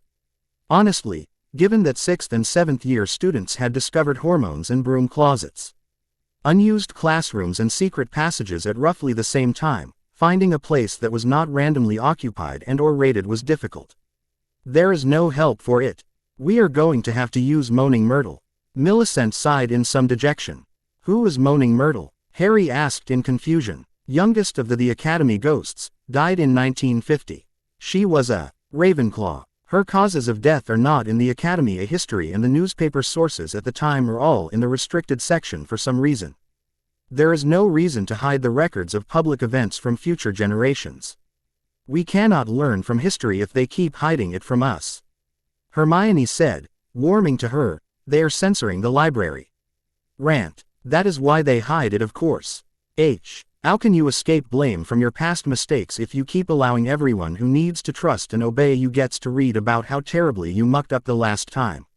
Said Neville grimly. 4 days though. 4 days since we got the censorship rant last. That's got to be a record. Chortled Harry happily, packing up his potions gear for their move. Millicent rolled her eyes. Her boys were not as bad as the Weasleys, but they were far from helpful at staying on topic. We need Moaning Myrtle to be friendly, because her toilet is the only place no one would be caught dead in, except Myrtle, who of course, is. Harry looked up. The Academy has a haunted toilet. Neville looked up. Whole women's lavatory on the 2nd floor. It was supposed to be the main bathroom when the place was built. But after Myrtle died and started haunting it, people would rather hike across the whole castle rather than chance Myrtle in a mood. It made the listing of most haunted bathrooms of Europe. Neville said absently. When everyone looked at him he blushed and stammered. It's a bathroom book. Gran has it in the main bathroom for when you get stuck on the loo and need something interesting to read. Hermione patted him on the shoulder, bonding over all book-related trauma, before agreeing with Millicent. I have heard of the haunted toilet. All the girls know to avoid it, and it's not exactly like anyone is going to try dating when an angsty ghost with issues about popular kids could flood the room if she felt a tad jealous. It is perfect for our work though. turning to Noodle who was buried deep in Harry's bedcovers. She tried to coax him out. "Dollar, are you coming, Noodle?" "Dollar?" she asked softly. "Dollar, do not go, Mouse Giver. The King of Snakes is hunting. It is not safe. Not even I dare face the King's gaze." "Dollar," Noodle hissed from under the covers. Harry looked concerned. I have never seen Noodle afraid of anything.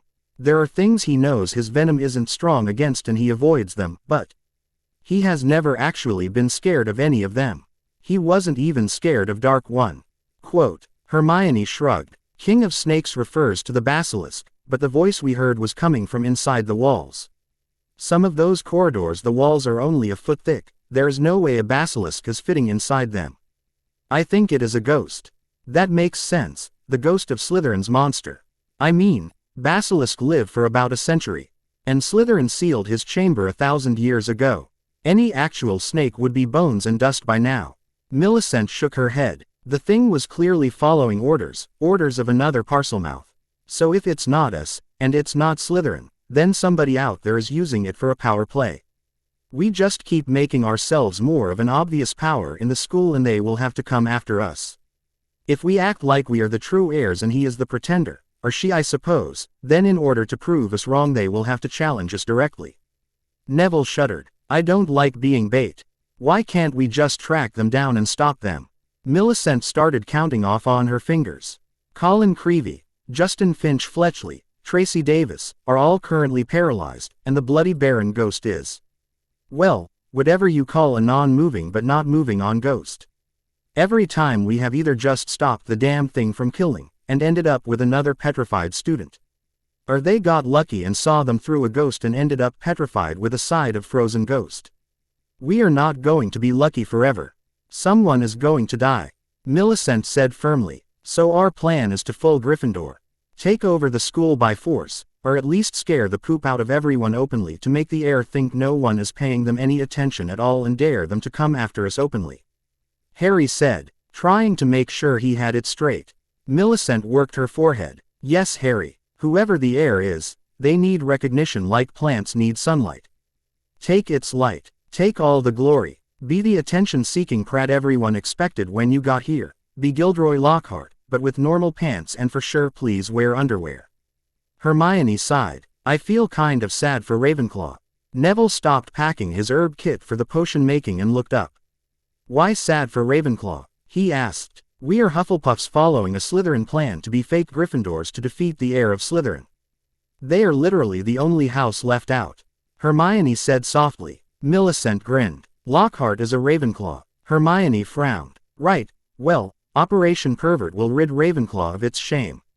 So at least they will get something out of the deal. Onward troops, to Moaning Myrtle's bathroom to make potions. Harry, Hermione and Millicent were busy working on antidote potions, while Neville was ghost-sitting. I used to get picked on when I got here. I was nearly a squib, not enough arcane arts to light a candle. I stuttered and had a bit of a weight issue. I don't really like confrontation. I just wanted to be left alone, and I guess that made me an easy target. Said Neville, strong enough now in his own power to not hide the fear and pain of his beginning. I know just what you mean. I need glasses. You fixed until you stop growing, so until I graduate I have to wear them, and the girls all called me Four Eyes. Then when I got acne, they started calling me Spotty. They used to tease me until I cried and then laugh at me for crying. I was in here one day hiding from them when I heard a boy hissing in my bathroom. I went out to give him a piece of my mind, then I saw it. 2 great yellow eyes, and I died. Myrtle said firmly. Neville looked up at her. 2 eyes, like a basilisk. I mean, like snake eyes. Vertical slit pupil, not round. You are a Ravenclaw, and they are all smarter than us Hufflepuffs, so you would have noticed something like that, even dying. Myrtle tried to hug Neville, and he tried to pat her head, and they mostly gave up. As impossible, with one being basically fog and memory and the other a growing slab of Badger Boy. You were only the second boy to notice that I was smart. You and Tom. Yes, the pupils were vertically slit, like a snake. A very large snake. It could have eaten me in a single bite, although it didn't. My body was found just out there, on the floor. Dead. It was horrible, Myrtle said almost proudly. Neville wanted to keep her away from her death, lest she flood the toilets and ruin the potions, so he tried to get her to talk about happy memories from the past. So Tom was your friend. I stopped getting bullied when I made my 3 friends out there. 2 are Hufflepuffs like me, but 1 is a Slytherin. You were my first Ravenclaw friend, Neville said softly, trying to steer the emotional ghost back to happy topics. Oh, Tom was a Slytherin too. He was a prefect when we met, and head boy the last year. He was ever so worried that they would shut the school down and he would have to leave early. Myrtle gushed happily. Why would they shut the academy down? Neville asked, knowing the school even stayed open during Grindelwald's War and Dark One's Blood War. Myrtle gushed. Oh, it was horrible. The ghost cheered happily at the ancient and horrible gossip made fresh by a new, captive, and living audience. Students were being paralyzed, or petrified or something. You needed Mandrake to make a potion to unfreeze them.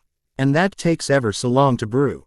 There were a dozen that got petrified, and Headmaster Dippet had warned Tom that if it didn't stop, they would close the school. Then I died, Myrtle said almost happily. Did everyone get sent home? Neville asked, sure he would have heard something about that. No, Tom saved the day. Tom Marvolo Riddle, hero of the academy, caught that nasty Gryffindor giant Hagrid and got him expelled. I was dead, but Tom made sure they broke his wand and sent him to Azkaban for it. Dumbledore brought him back, Harry Thug. Still with his nasty spiders. I'm still angry. After I died, Tom never came back to visit me. I shouldn't have minded dying so much if I didn't lose my only friend. Myrtle began to sob, but Neville leaned into the ghost and murmured. I'm still here. I'm only a 2nd year, and not very special. I won't be going anywhere. Neville said. Myrtle only cried for a bit, but didn't flood anything. After a while she offered softly. You were much nicer than the other boy who came here. Myrtle offered to Neville. Neville frowned. Is it normal to see so many boys in a girl's lavatory? I mean, this is my first one, so maybe it's common. Myrtle again entered gossip mode and her face was suddenly inches from Neville's. It's ever so rare. At first I thought he was coming in here to put on girls' clothing. He was ever so blonde and pretty. He would have made a very convincing girl, and maybe he wouldn't sneer as much if he just came out of the closet. Myrtle gushed happily. Neville thought of the short list of sneering blonde pretty boys and came up with one name. Myrtle. This sneering blonde boy who was ever so pretty, he wouldn't have been wearing Slytherin robes, would he? Neville asked. Myrtle tried to grab his hands in her girlish gushing excitement. Do you know him? Are you a couple? Do you share the love that dare not speak its name? Oh, I can see him falling for you. You are so big and manly and he is so very delicate. And looks ever so high-strung. You would be good for him, I think. Myrtle said, happy to offer her new friend all the support in his forbidden love. Neville blushed bright red. It's called gay now, so we can speak it. I don't know if Draco actually swings any way at all now, let alone that way, but I'm pretty sure he is only really into himself. I'm into girls, but they just scare me a little too much right now to, do anything about it. Myrtle sighed and sunk down beside her living friend. If you do decide to practice the love that dare not speak its name, there are better boys for you anyway. There is a blonde boy named Cedric I peek in on when he takes baths in the prefect bathroom. He is just as pretty as Draco, but you won't find him hissing at the bathroom fixtures. Neville was torn between horror at the mental images, deciding that Hermione was right and a war on the academy perverts was long overdue, and shocked that he had just accidentally found the heir of Slytherin. Myrtle. When he hissed at the bathroom fixtures, did he sound a bit like this? Neville asked, then hissed in Parseltongue. The Chamber of Secrets is open. There were shouts from the outside. Bloody hell. The sink turned into a cave. Harry shouted. Myrtle tried to grab his hand again. That is it. Just like that. Oh, you do speak gay. Now you and Draco have to get married. Or maybe you should marry Cedric, he is ever so much nicer. Myrtle said, then looked shocked. You spoke gay to me, now I must be gay too. Oh no, now I will have to start spying on the girl prefects when they bathe. And I don't even know which pipes led there. Myrtle seemed distressed, the change in her sexual orientation being more a matter of following the plumbing than any biology at this point post-death. Plumbing. Hold on, where do the pipes run? Some of the walls between corridors are only a foot thick and the stones are easily that big. There is no room for pipes, Neville said, a growing fear rising in him. He heard voices from outside. Where do you think it goes? Said Harry, sounding excited. Hermione sounded more confused. How can there be a cave here? We know W. Hat's on the other side of the wall and there is no room for a cave, she said, applying logic to the academy and getting it entirely wrong. Myrtle twirled happily mid-air. Oh no, Neville, the walls and the academy are as thick as they need to be for whatever is inside them. I can sail through all the plumbing with my arms outstretched and never touch the sides. You could fit a dragon through them. That isn't even counting all the secret passages that start on one floor, end on another and never touch the floor in between. It's arcane arts, don't you know? Myrtle said happily. Neville held his hands over Myrtle's as if he was holding them, then said very firmly, if I could kiss you right now, I would. Myrtle, you were very brave, very smart, and may well have saved a lot of lives, Neville said, causing Myrtle to blush, which is odd in a ghost, and lean down to brush an ice-cold kiss upon his lips. I must go now, and stop bad things from happening to other students, Neville said seriously. Myrtle gave him a happy wave as he came out of the bathroom and hissed at the cave opening. Close, Neville said, and the cave irised closed to become a serpent-marked sink. Millicent turned and looked at him. Merlin's beard Longbottom. That was ruddy amazing. You found the chamber. Neville shook his head. No, we made a mistake. The basilisk isn't the ghost. The ghost is the heir. Tom Marvolo Riddle is the ghost. And he opened the chamber last time and killed Myrtle before he stopped. Draco Malfoy is somehow possessed by him. Worse, the basilisk can go anywhere in the academy through the plumbing. Apparently every single pipe is big enough inside for a dragon. Hermione blanched. Pack up. We have what we need, and I am not ready to face a basilisk. Noodle was right. We need to flee. Millicent demurred. I have a quidditch match this afternoon. We are facing Gryffindor. No one is getting petrified if Draco is really the heir because he's our seeker, and that Pratt would never miss a chance to show off. Hermione nodded. Noodle needs to get out of the castle anyway. I did promise Katie Bell they could borrow him for anti-pervert work. I will be down there ready to spring if we catch Lockhart somehow perving on the girls' showers. Harry asked, have you told Noodle we need the pervert alive? Hermione looked puzzled. Maybe. I know I meant to. Harry shrugged. A boy Cree, a Turcotte peeking on the women's bathing areas was fed to dragons, so he was only mildly curious rather than outright concerned. It was a great day for Quidditch, because winter in Scotland was always great for Quidditch. If you could play here, you could play in hell. Or as the Irish would have it, if you died playing there you would never notice, as hell would seem like a slightly milder day than normal. The sleet was driving like fangs of some god who was angered at others using his sky. Yet the sun shone bright in defiance through tears in the clouds like the sun goddess wanted a good look at the game and was going to carve her way through for a peek. You would catch glimpses of the snitch or bludger as they passed through the beams of light, then loose then in the sheets of sleet and shadow. The quaffle was rock hard and slippery, and the bludgers were like twin orca loose among so many dolphins that the only surety was danger. Draco sat his broom and remembered his frustrating night with his diary. I told the basilisk to kill, and it refused. Refused. Malfoy wrote. That is Salazar Slytherin's own basilisk. Through the arcane arts of Helga Hufflepuff, it has been kept ever young. But it was Salazar's hand-raised companion. It cannot resist the command of the heir of Slytherin. Tom reasoned. Those Hufflepuffs and that traitor bitch in my own house also speak the tongue, and they ordered it not to kill. Now it won't kill. Draco raged. You need to remove the pretenders. There can be only one heir of Slytherin. To the strongest goes everything. To the rest, nothing. This is the way. Tom wrote back coldly. Draco raged internally, but every time he tried something, they turned it against him. He did not even rule his own house. Slytherin was divided. Some thought Millicent, heir by conquest Lady Selwyn, Parseltongue and Potions genius was clearly the heir. Some thought Malfoy the pure-blood Death Eater scion. Most thought that only one of them was going to survive the year. So no sense doing anything but enjoying the show. How can I remove the pretenders? The basilisk will not kill them. Draco had written. The ink sunk into the diary, then rose again in a far finer hand. With wisdom that made Draco Malfoy smile. This was the heir's wisdom. Quidditch is arcane arts user celebrity. More than one political career has been born on the Quidditch pitch. And it is a time to unite your house behind you. In this game against the hated Gryffindors, you must see.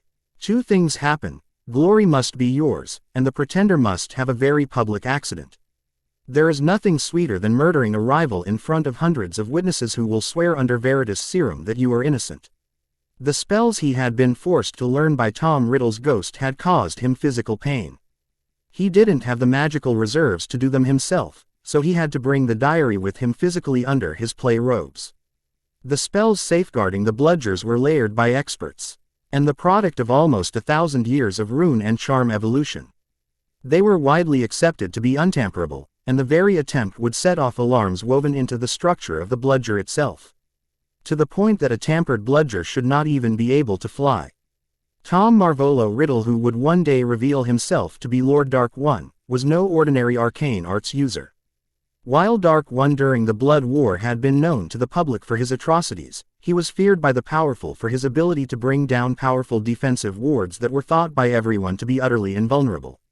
The use of parcel magic to change and warp the flow of power, to weave the power flow inside an intact rune matrix to adopt a new pattern as described by his chanted P. Arceltong's spells had opened the most fortified positions, turned the best defended strongholds into a trap, or sometimes simply collapsed the wards and the space protected inside into a super dense B. All of collapsed space whose total casualties could never be known. To turn a single bludger into a weapon to kill a school girl was literally child's play for him. One bludger in a chaotic game with Tay. Arable visibility was deniable enough that its killing attack would be written off as bad luck.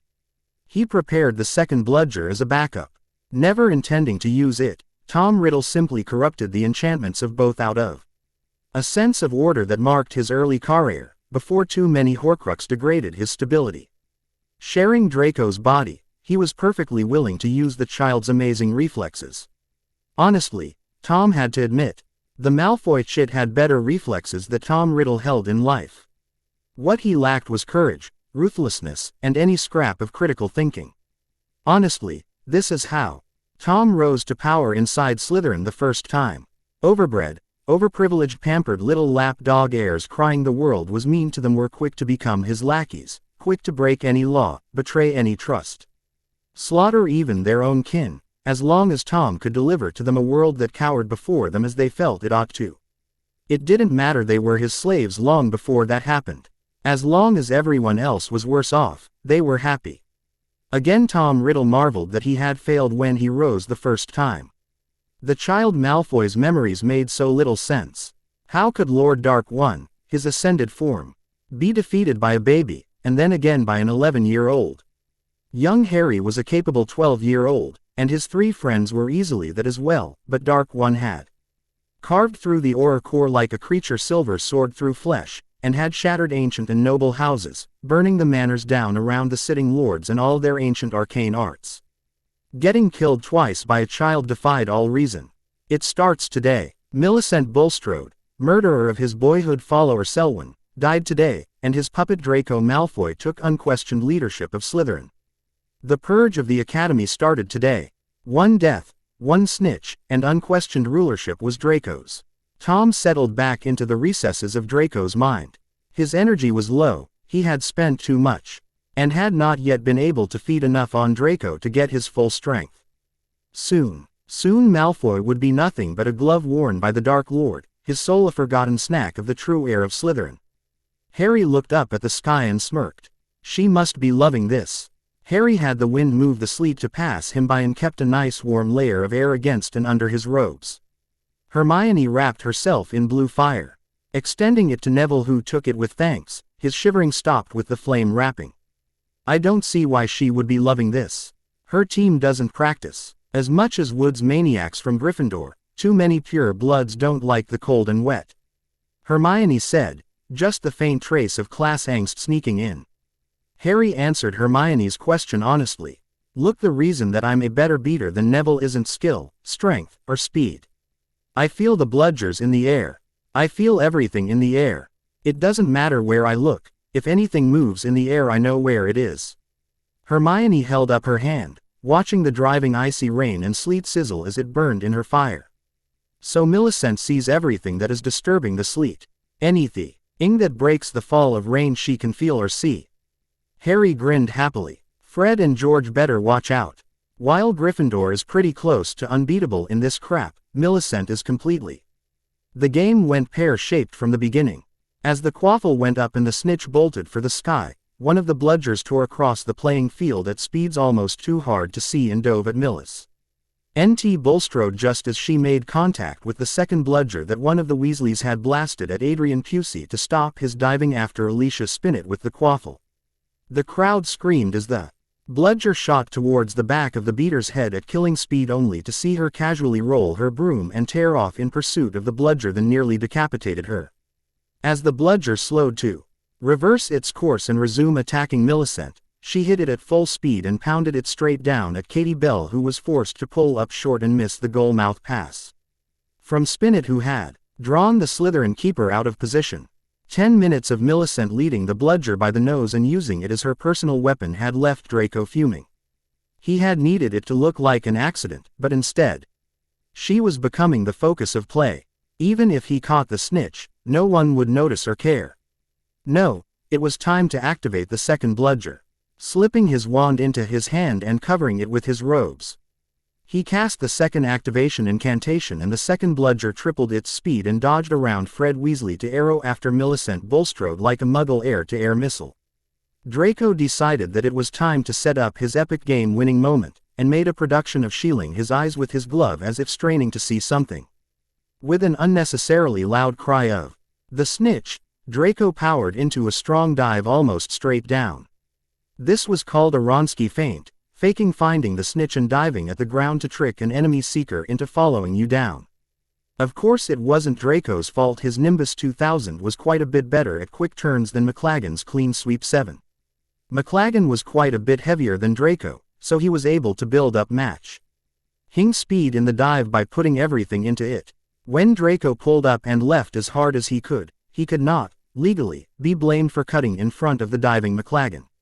That he occupied the space McLagan would need to pull through to get out of the dive was not Malfoy's fault. It only cost McLagan a second after all. A second of power dive on the less responsive broom by the HEA. Veer player pointed straight down at the ground at terminal velocity. McLagan made a tree. He hit the ground like a sack of wet cement dropped off a building, and his broom rammed itself a foot into the pitch, with its twigs up like a reborn tree just planted midfield. Draco snickered as he looked at the twitching, moaning, and deeply broken Gryffindor seeker, and took lazily to the sky for his snitch hunt. Glancing casually around to see where that half-blood usurping bitch had fallen when the two bludger caught her, Draco's blood ran colder than the driving sleet of Scottish winter. Cackling like a madwoman, Millicent Bulstrode rode the hurricane with a bat in hand, and her helmet lost. Long black hair streaming backwards like a banner, the crack of lightning and the crack of her bat mingled as she flew so close to the chasers that the bludgers following her winnowed them like wheat. Then she pulled into a tight spiral and smashed one bludger into the other, to create space for her startled Slytherin chasers to steal the quaffle from the Gryffindor girls and tear off down the pitch towards wood. Hammering left and right, spinning like a top on her broom to avoid the bludgers, Millicent chased her chasers, and dove sharply before cutting straight up, the startled bludger following her being a perfect target to her bat as she blasted the fast-moving bludger right through wood, driving him and the bludger through the goal, followed more sedately by Adrian Pusey's quaffle shot. She was not dead. Not only was she not dead, she was so deeply the center of attention that catching the snitch now would be hard to steal the glory. Well, it would be if she had lived, of course.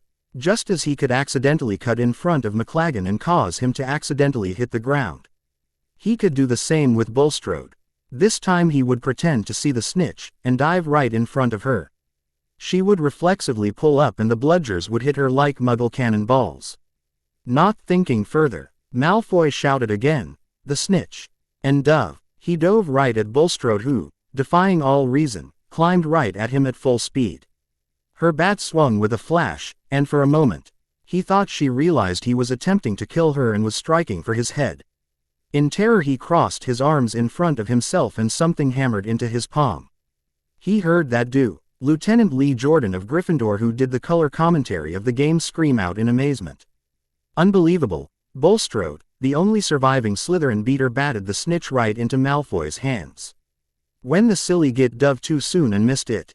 Slytherin wins. Bulstrode had passed so close to Malfoy as they passed that only the automatic Draco avoidance that he had programmed in saved his life. The two bludgers arced in different directions from Malfoy as Madame Hooch whistled the game closed. When the two bludgers finished their turns and dove at Millisent again, she led them close to the ground in a high-speed dive. While Fred and George converged on an intercept course and hammered them down.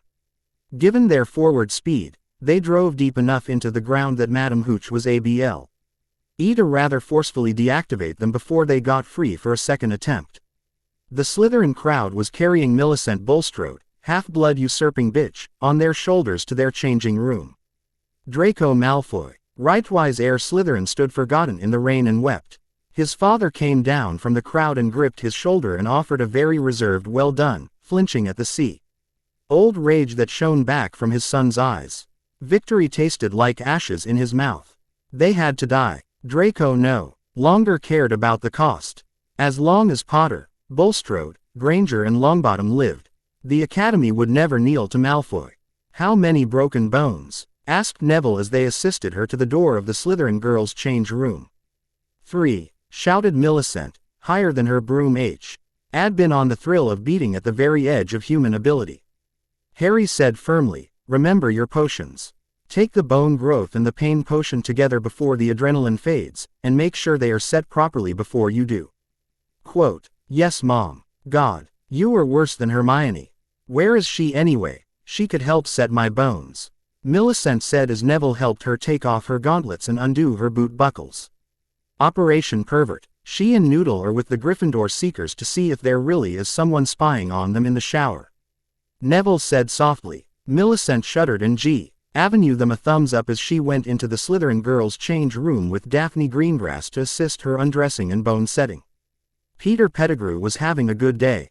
He had picked his side and it proved that Elder Wizard, for all his talk about being Light's champion, was perfectly willing to lose the war as long as he got to keep his hands clean. He sided with Dark One and the price was giving up James and Lily Potter. That was fine. Peter was a rat in more than just form. He had been the extra in the Marauders.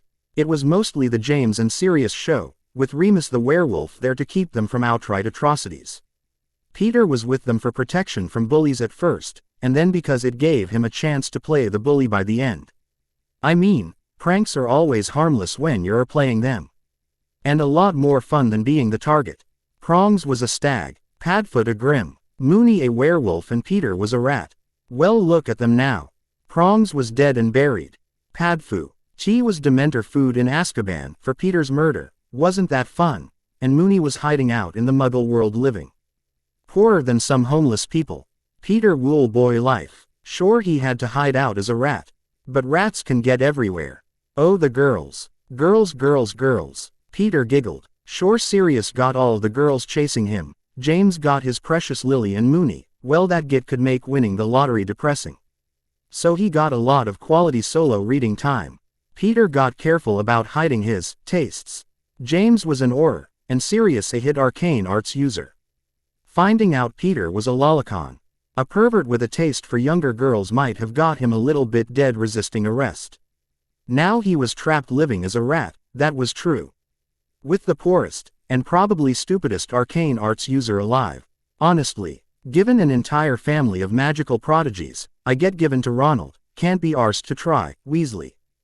Good at, well, nothing at all except playing chess by himself. Another Mooney that won, only Mooney at least got good marks. Trapped as a rat forever in the academy, where all the tasty girls forever frolicked in the sure and certain knowledge no man could spy on them. No man, but a rat of course. Ah, it was like a buffet. What with his marauder knowledge of the castle and his own professional skills. He hadn't been an Orur or a hitwizard. No, Peter had been an oblivator. Like Professor Lockhart, He had worked modifying memories as clean-up crew for the underage arcane arts branch or the Orurs. Boring work, but rather handy skills.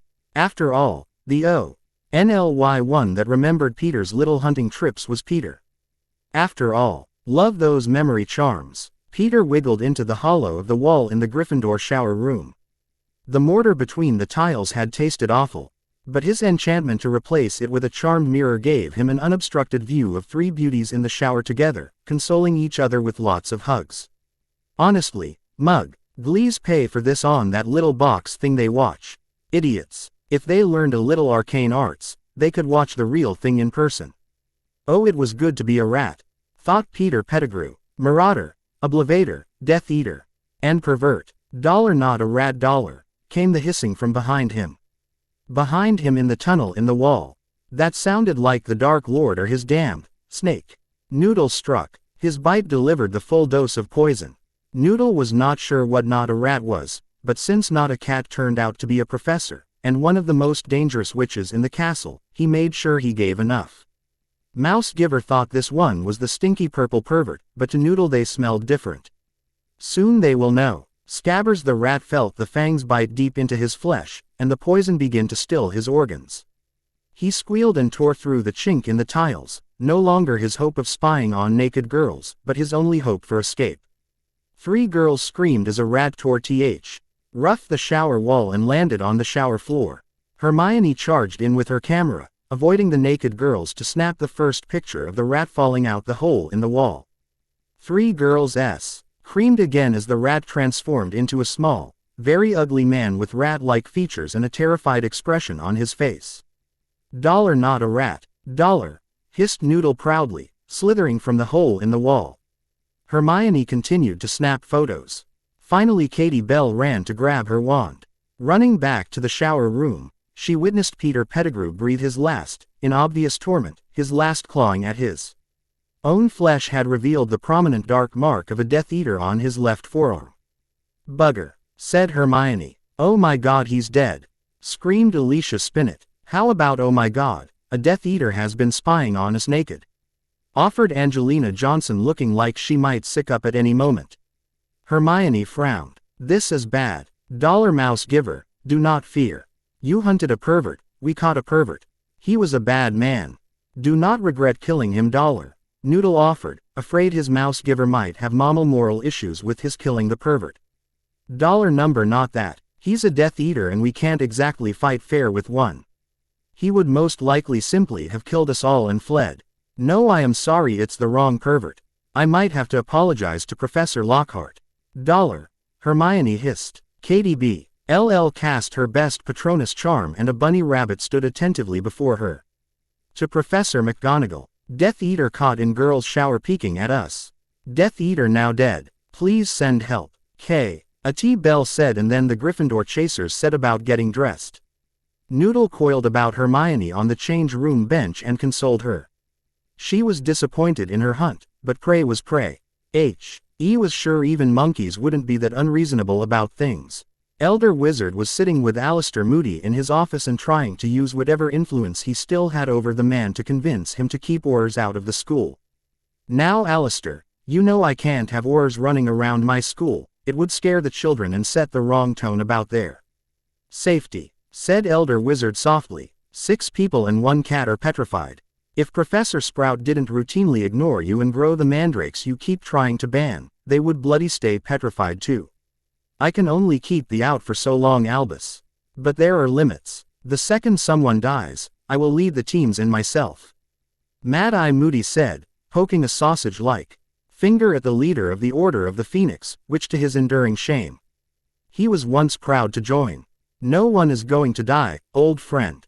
Trust me. Elder Wizard smiled, his eyes twinkling gently as he coaxed his old friend once more into serving the greater good. Just then a cat Patronus popped through his door and the voice of his deputy headmaster, Minerva McGonagall, sounded sharply. Albus, summon the Aurors. There was an intruder in the girls' showers after the Quidditch game. It was a Death Eater, Albus. A Death Eater stalking my Gryffindor girls. Now he's dead, and I don't want any of your nonsense about non-violence. This was a marked Death Eater, and them caught naked too. The patroness winked out, and Albus felt a headache coming on. He called out for house elves to secure the Gryffindor girls. Changaroom in on the Quidditch pitch, but by the time that was done, he turned to see that Mad Eye had already opened a flow connection to Amelia Bones of the DMLE and made a report. Alistair, you will go there now. I want statements from everyone. I want to know how a marked Death Eater gets past the Academy wards, and into a girl's changing room. For Merlin's sake, Alistair, my niece is there. Who is the Death Eater? How did he get there? And what does it have to do with the petrifications? No more Elder Wizard nonsense. This is an official investigation. Amelia Bones said firmly before breaking the connection. Is that really necessary, old friend? Albus asked softly. Mad Eye Moody sneered and stomped from the room. An old soldier, offered the chance to take up the fight one last time. It was all the answer Albus was going to get. Hermione frowned as the one-eyed, one-legged Orur whose face looked like a tracery of old scars stitched together with even older scars looked down at the dead man and laughed softly. I don't see what is funny about this, Hermione said uncomfortably. Moody looked over and smiled, which looked faintly disturbing on that face. You wouldn't, lass, Moody said softly. But I do. Moody grinned and collected the pictures Hermione had offered. Moody handed them to the Orur department raven and whispered, Director's office, eyes only, and sent them off before Albus Bloody Elder Wizard could see them. You see, lass, I have investigated Peter Pettigrew's murder before, Moody said with a laugh. Hermione blinked, and said softly, Wait, I know that name. Moody nodded, and stomped Veer to sit beside her and pat her knee with his mace-like hand. Everyone knows the name, and the story. Sirius Black the secret keeper for the Potter family was secretly a Death Eater and betrayed them to Dark One. Dark One kills Lily and James, but blows himself up trying to kill wee young Harry, the boy who lived. Now poor Inox being chased by notorious Death Eater and traitor Sirius Black, who caught him in the middle of Muggle London, and blew up Peter Pettigrew, leaving only one finger behind to identify the body, and killing a dozen Muggles. Hermione looked at Peter Pettigrew, the dead rat Animagus. He was indeed missing one finger, as Scabbers the rat had always been missing one finger. How is that possible? Hermione asked. Moody looked grim. It was the end of the war. We were tired, terrified, and a lot of very highly placed people wanted to just make it all go away. I arrested Sirius Black on the site, but while I was out rounding up other identified Death Eaters, Sirius was sent to Azkaban for life for the murder of that git right there. Moody leaned forward, and his face right in hers, he whispered something softly. You want to know what was funny?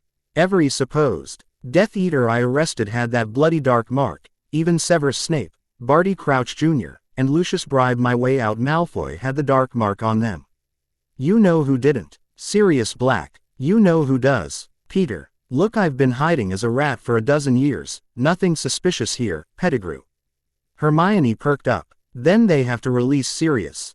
Harry has to know, if Peter was the Death Eater, then he must have betrayed Harry's parents and an innocent man is in Azkaban. Moody patted her leg again. You really do belong in Hufflepuff. Nothing wrong with that. I was Hufflepuff myself. You are right. That is what should happen. What is going to happen is I am going to do my best to keep you from getting killed or sent to Azkaban without a trial to keep several very important people Rom facing some very had questions about why the rightful lord of the most ancient and noble house of Black is rotting for the last decade in Azkaban for the murder of a Death Eater who was alive until a few minutes ago. Every Dollish has his day. Draco Malfoy is possessed by the spirit of the last heir of Slytherin and has been using a basilisk from the Chamber of Secrets to attack his enemies. Hermione said firmly as Orur Dollish secured her into the Academy holding cell, something of a compromise between Moody's, send her to her common room, and Elder Wizards, send her to Azkaban, who?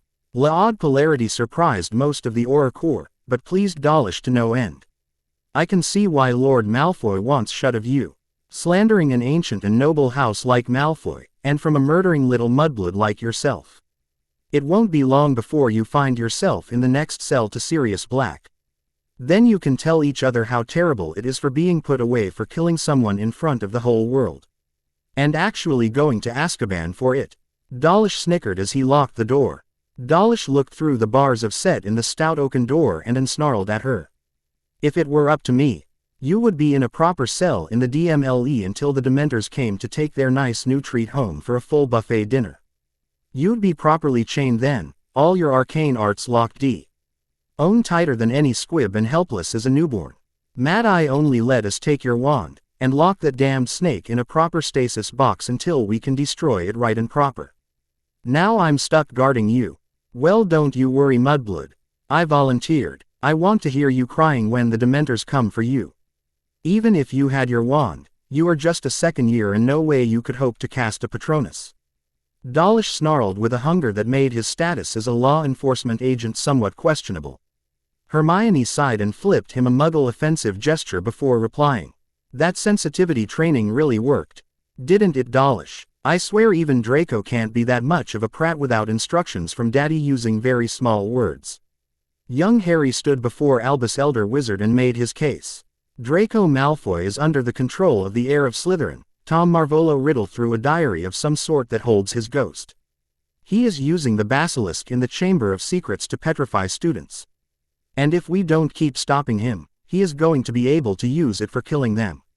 Professor McGonagall, Sprout, Flitwick, and Snape stood like silent bookends on either side of Elder Wizard's desk as young Harry made his plea. Elder Wizard smiled serenely. Harry was at last properly motivated to stand against Dark One, even if he didn't know it. What Harry could not know is that no Horcrux had the ability to overwrite the soul of a living being.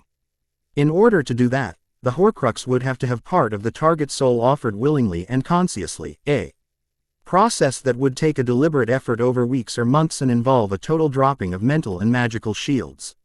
No pure blood heir would ever be so foolish as to open their heart and soul to a foreign magical object.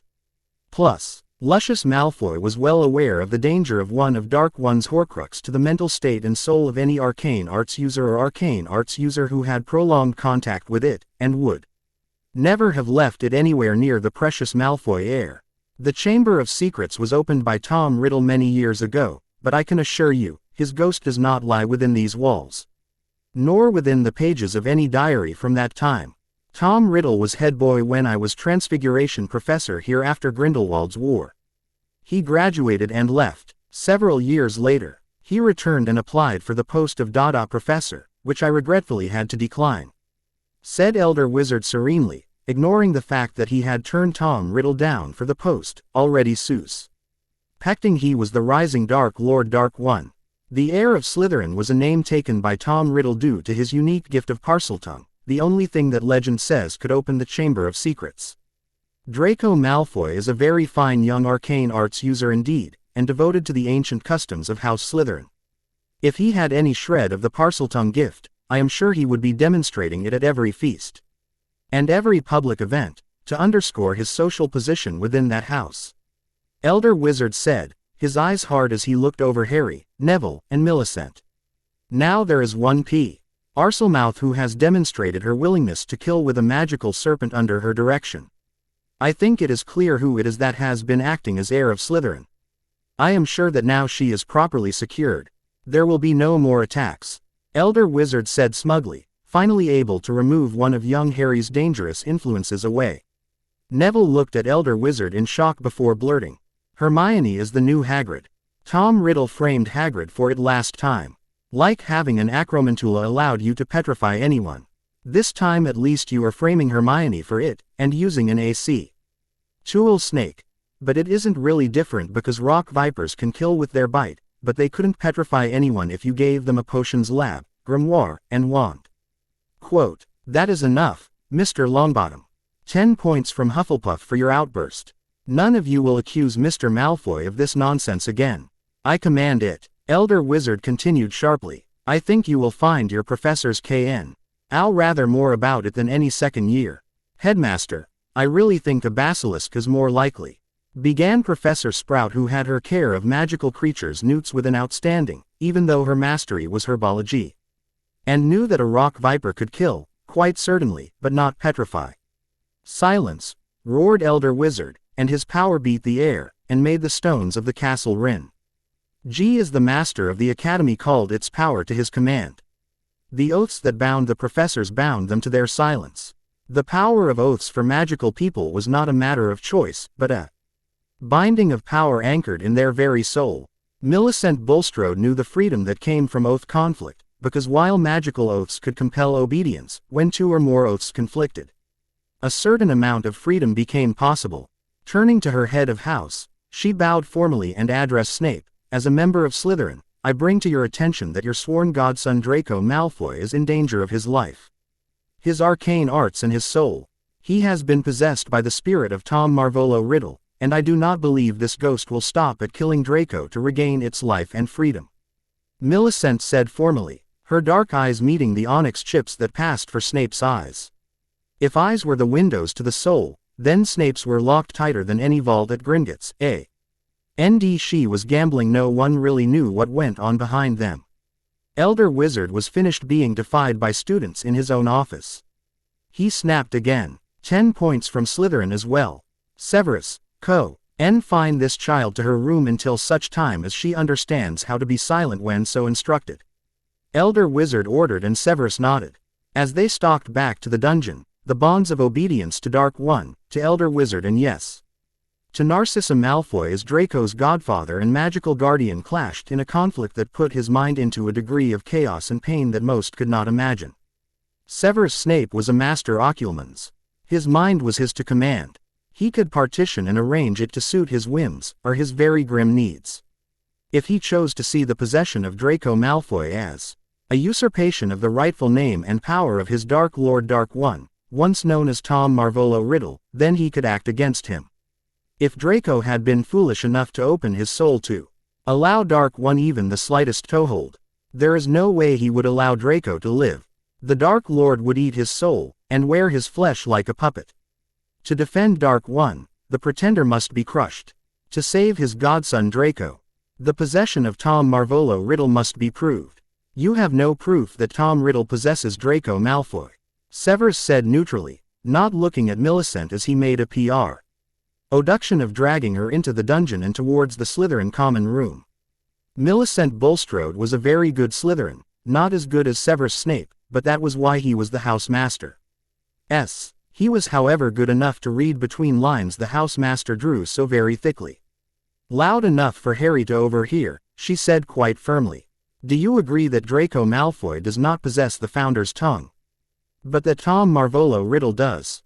Millicent asked, loudly. Agreed. Draco has often complained about the unfairness of a half-blood upstart, apologies Miss Bulstrode, a creature, blood traitor, and muggle-born from having a gift that should rightly be the property of an ancient and noble house like his own. If he had ability, I would know of it.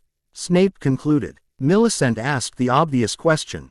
Because while she adored her Hufflepuff friends, the smart one was currently in jail. So any public demonstration of Draco using Parseltongue and Parcel magic would be.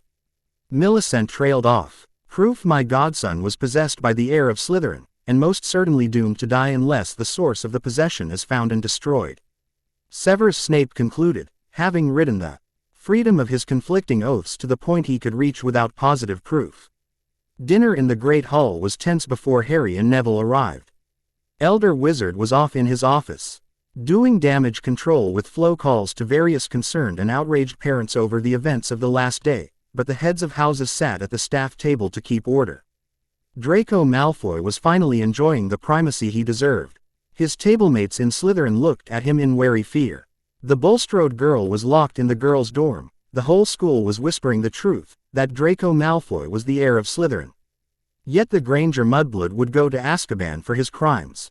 This was the ultimate Slytherin victory, to strike from the shadows, with every person knowing it was your hand, but none daring to charge him.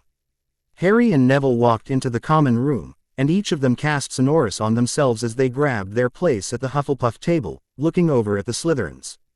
It figures that Hermione was the heir of Slytherin. I mean, she is Muggle-born, and Tom Riddle, who last claimed to be Slytherin heir, was Muggle on one side and Squib on the other. That is worse than an actual Muggle. It's like so weak you may as well give up and be Muggle, said Neville loudly. Harry slowly buttered a bun, then took a bite before answering in Parseltongue. Dollar, she really must be the heir. I mean, she told Noodle to kill that pervert and Noodle killed that pervert. That prat Malfoy has been trying to get the basilisk to kill someone for months and couldn't even make it kill a cat. I mean, how weak do you have to be that a muggle can tell your own familiar what to do? I'm kind of surprised Filch hasn't taken the basilisk to replace Mrs. Norris if the false heir is that weak. Funny thing about Slytherin House, they were not just blood purists, they were blood scholars. When Millicent Bulstrode got the name Tom Marvolo Riddle, she had gone to the Slytherin library and traced the lineage.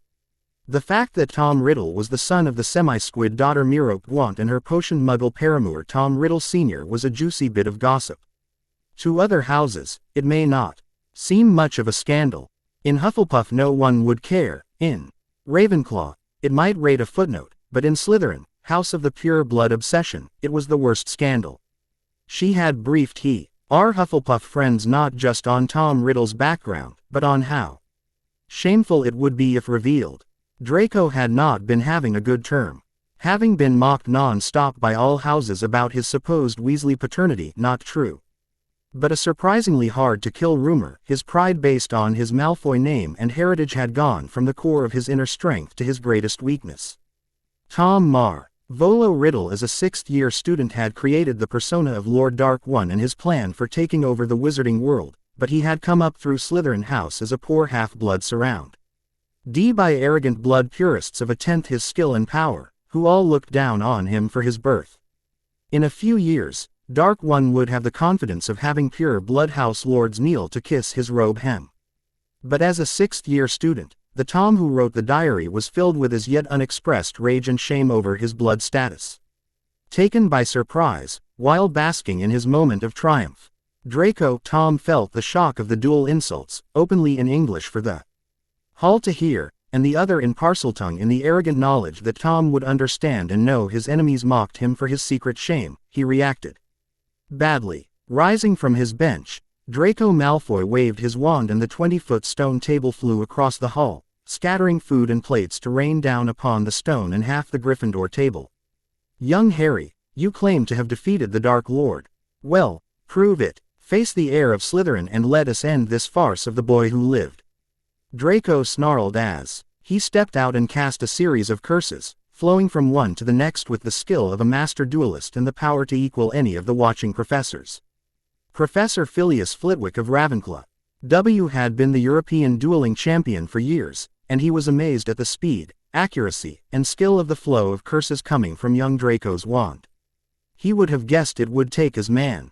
Why is a dozen years to go from where Draco had been at the start of term to where he was now? Merlin's beard, whispered Flitwick, is it true? Is Malfoy possessed? Harry had two advantages. First, he was not trying to win. He was simply trying to escalate. Second, Draco was proud. Harry was Hufflepuff and creature. Neither influence gave a damn about what people thought, or how noble a tactic was. They simply used the best tool for the job, and if people chose to look down on them, that was none of their business. Harry danced through the spells, transfiguring food from the table into golems of foodie goodness to charge the Malfoy scion. As Harry deflected, dodged, Anery's serious attempts at murder and mayhem without taking so much as a scratch, Draco wasn't in much, if any physical danger.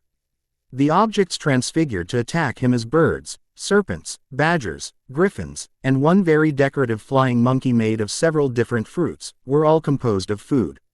As Draco blasted them from existence, he became covered in food.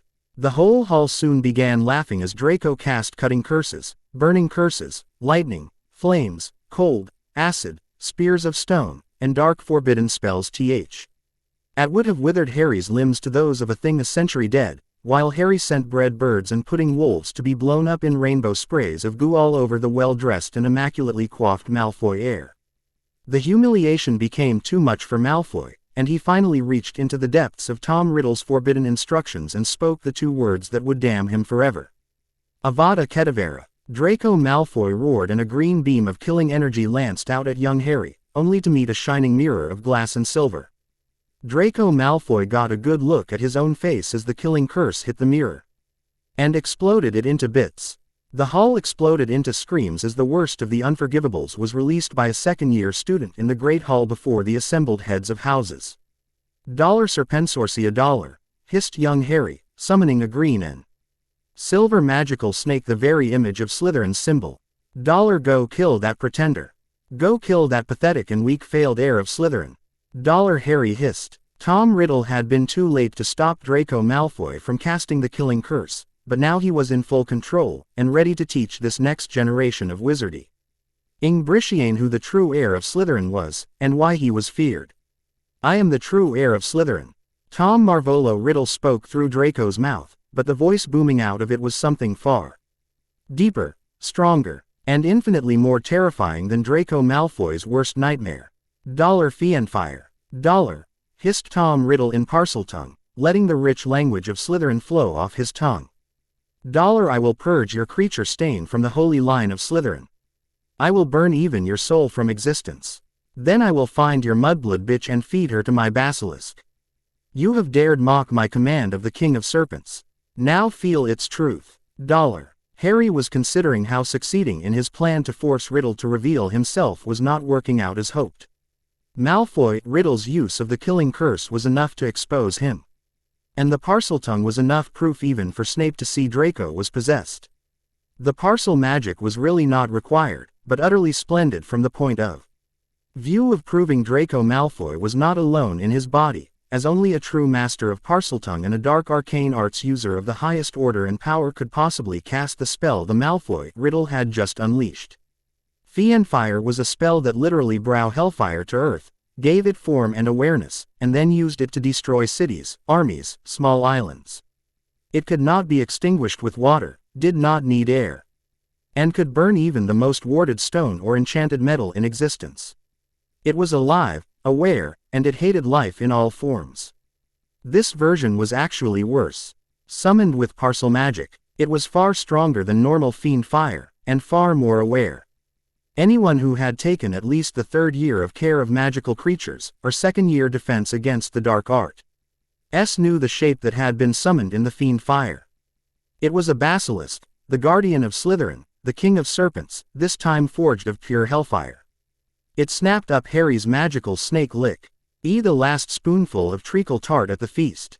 Harry, can you stop that? Neville shouted, using his own wand to raise a wall of stone the Fiendfire basilisk simply flowed through. Phileas Flitwick cast a powerful ice spell that should have locked it in a block of ice a dozen feet thick, only the ice vaporized before it neared the Fiendfire. Minerva McGonagall hurled a banishment so strong that space around the Fiendfire basilisk seemed to shudder and bend, but the parcel magic-infused Fiendfire basilisk devoured the budding rift in space like it ate the stone and flowed forward towards Harry. Hermione could make the fire just not burn people, Harry offered, extending his senses to get a feel for the magics woven into the Fiendfire. She's locked up in the dungeon, shouted Neville, ing spikes of stones down from the ceiling that evaporated before nearing the Fiendfire serpent. Millisent could freeze it trapped between milliseconds, Harry offered, dodging as the Fiendfire snake struck, eating a 6-foot hole in the floor he was standing on a second ago. Professor Snape finished his chant and lashed out with a tentacle of pure darkness that scraped the edges of mind and soul with its foulness. But that flared and died when it struck the Fiendfire basilisk. She's locked up in the dungeon, shouted Neville, this time making the floor rise up in a wave to move the Slytherin students back from the lashing tail of emerald hellfire. Harry ran out of time, space, and help. He had a fragment of Voldemort's soul inside him, or what was left after he digested it, but whatever knowledge he gained from that did not include Fiendfire. Harry looked at the shape, and something inside him wanted to reach out and touch it. This was a part of him. For 1 second, he reached out with his hand, only to stop when he saw McGonagall send in a dozen of the suits of armor and gargoyles guarding the hall and watching them explode in a mist of metallic droplets and slag. Harry muttered to himself, right, fire is not my thing.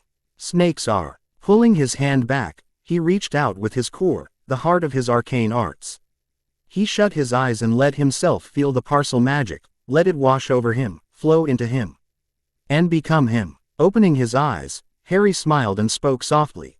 Enough, old friend. Sleep now. I will call when you are needed. Harry gestured with his wand, and made the motions for a simple release of the serpent summoning spell, and to the shock and awe of the whole of the great hall, the Fiendfire basilisk bowed deeply and faded away. Malfoy, Riddle stood stone-faced, looking at Harry with an unreadable expression, then vanished in a mist of darkness that seemed to form a screaming skull that flared about the room and swept down towards the dungeons. The Academy heads of house knew that spell, especially Snape, who could actually cast it. It was the spell Dark One taught all his Death Eaters, the one that allowed them to travel magically even in's. The most restrictive teleport and apparition wards. In 50 years, no one who was not a marked Death Eater had ever been able to cast that spell. Draco Malfoy had used it to flee the hall. Albus, Elder Wizard, popped into existence in the Great Hall, wrapped in power, his wand lost in the blaze of light that matched the beacons that passed for his eyes. "What is going on here?" Elder Wizard demanded. "Your work, but don't worry. Someone else will do it," muttered Neville Longbottom as he supported a nearly unconscious young Harry as they fled from the Great Hall towards the medical wing. Varys Snape stared at the place his godson had vanished from for a long minute, before turning and striding off towards the Slytherin dungeons, ignoring Headmaster Elder Wizard's demand for a report. "Her bones will lie." Albus Elder Wizard was a troubled arcane arts user. He smiled softly as he watched Poppy Pomfrey cast diagnostic spells over the cut, bruised, and magically exhausted boy who lived. And the equally battered but not quite as magically depleted or, sadly, unconscious Neville Longbottom. Lucius Malfoy had reached out to Minister for Arcane Arts Crouch because young Harry had attempted to murder his son and heir in the middle of the Great Hall and needed to be in Azkaban before he woke up. Minister for Arcane Arts Crouch had the very greatest respect for Lord Malfoy, as he owed his political ascension to him. And most of his accomplishments had required discreet financial assistance or favors from Lucius' many contacts. Crouch didn't think he was corrupt. He was a man of great moral character as his own mind. But his dependence on his very dear friend and strongest ally surely required certain flexibility in laws that got in the way of the very real and urgent need to keep Wizarding Britain safely at peace. And assured that the ministry was very firmly in charge, Cornelius Fudge had put his best man in charge of the investigation of the petrifications at the Academy, Orur Dollish. Dollish had been Lucius' own recommendations. An ex-Slytherin protege of former Chief Orur Rufus Scrimgeour, he had come up through the ranks as both successful and discreet when the strict letter of the law could have far-reaching and damaging consequences to the public order. Mad-Eye Moody was a menace. His adherence to the letter of the law, no matter who the target was, had more and once resulted in a scandal that had threatened the government itself. Orur Dollish was much more reasonable, and understood that sometimes the greater good of society required some minor injustices slide. That good order was not just kept, but seen to be kept. Cornelius Fudge had flew into Elder Wizard's office to have a quiet word with Elder Wizard to leave the investigation into the use of unforgivable curses and the disappearance of the Malfoy heir in an unauthorized magical duel to Orur Dollish. All plans Fudge had of sweeping this quietly under the rug, with that little mudblood who was already in custody. Or that documented murderess who had assassinated her way into the Selwyn title, and leave the boy who lived under some very safe ministry oaths of obedience, lest he follow them to Azkaban. And of course the very great favor the Longbottom house would owe him for keeping Neville out of it failed due to Hufflepuffing. Susan Bones, a Hufflepuff of Harry and Neville's years, had seen the whole duel, and Aldemelia Bones, head of the DMLE, before Dollish could be summoned from his post in the dungeon to browbeat Elder Wizard into an owl band to lock down news of the event. Susan had, as any good Hufflepuff, activated her list, and every one of her friends, acquaintances, associates had done the same. The air had been so thick with owls when Cornelius flew in that he honestly thought it was snowing. By the time Dollish had left Albus Elder Wizard's office with a quiet assurance that he was, quite unofficially, in charge of the investigation, Amelia B. Ones had already dispatched Mad-Eye Moody, with Kingsley Shacklebolt's own quick reaction team to take rather more official charge. Albus Elder Wizard now had two sets of orders, one answering to the head of the DMLE and one to the Minister of Arcane Arts from his own protective detail, glaring at each other and stalking the halls of his school. His own teachers were close to mutiny over Albus Elder Wizard's refusal to accept that Draco Malfoy was the heir of Slytherin, and thus responsible for releasing a basilisk upon the students of the Academy. Albus had the ghosts and portraits of the Academy under his direct control. If something as large as a basilisk was moving through the halls of the Academy, he would know about it. He had access to the very wards worked into the stone of the castle, and several layers of spellwork beyond anything taught in these halls that were woven beneath the wards, magics far more ancient than the wand-based lore of post-separation arcane arts user traditions. There is no way any basilisk from outside could have been brought into the Academy without his knowledge, and there is no way a basilisk could have survived from the time of the founders. No, Albus had the previous headmaster portraits of every professor since the technology for making soul echo portraits had been discovered, barely 200 years after the founding of the Academy, and they all agreed. No such secret chamber existed, and no basilisk had ever been sighted within the walls. Whatever was being done by a wizard. Tom Riddle had been the second strongest arcane arts user that Elder Wizard had ever met, and his possession of the Parseltongue gift and its parcel magic had offered him access to magics that had been better off forgotten, and whose effect could do things that normal arcane arts could not. Elder Wizard remembered explaining to Tom Riddle when he was head boy that if the petrifications did not stop, since the death of young Myrtle, the school would close and he would be returned to the Muggle orphanage for another year without arcane arts. He never knew how Tom had done it, but the petrifications stopped when he was faced with going back to the Muggle orphanage. When he rose to power, he never used the petrification arcane arts again, preferring to kill in any number of grotesque and barbaric ways, unless he wished to simply overawe with the unstoppable killing curse. But Elder Wizard never forgot that Tom used petrifications to build fear and establish his legend as the heir of Slytherin. What troubled Elder Wizard was his own personal nightmare. What if the true heir of Slytherin was young Harry? The idea that it was Draco Malfoy was ludicrous. Lucius Malfoy was a skilled arcane arts user, but nowhere near power full enough to summon and control Fiendfire, and had no familial history of Parseltongue. Narcissa Malfoy née Black was different. The Black family had not produced a Parselmouth in generations, but the Y hadn't produced a Metamorphagus in generations either until young Nymphadora Tonks. The idea that Parselmouth still slept in the black blood was not impossible. That it might have been triggered by contact with one of Dark One's Horcrux was also possible, but in no way would that make Draco Malfoy powerful enough as a second year of no particular distinction to summon or control Fiendfire. Young Harry on the other hand. Harry was a Hufflepuff and as social as any of that breed. He was hard-working and excelled at arcane arts beyond his years. Like his companions, he was far stronger since whatever rituals they had practiced than any second year had any right to be. He commanded magics that Elder Wizard did not understand, nor could his spells and wards entirely contain and track. His closest followers proudly bore his marks. Bright creature cyber runes worked into their skins, using powers that did not require their wands and did not show on the trace or on testing of their wands. Elder Wizard had seen this before. A promising young Tom Riddle had marked his followers with a mark that gave them access to magics that Elder Wizard to this day could not understand or duplicate. Magics based in the parcel magic Tom used to base his claim on the Slytherin heirship. Albus Elder Wizard looked at the sleeping young Harry and remembered the prophecy that he had hung his hopes on. He won with the power to vanquish the Dark Lord approaches, born to those who have thrice defied him, born as the seventh month dies, and the Dark Lord will mark him as his equal, but he will have how the Dark Lord knows not, and either must die at the hand of the other, for neither can live while the other survives. Elder Wizard recited the prophecy in his mind. Elder Wizard knew that Dark One had made a mistake. Lily's sacrifice had skewed Dark One's final Horcrux attempt to accidentally make Harry the final Horcrux. For the last 10 years, Elder Wizard had prepared.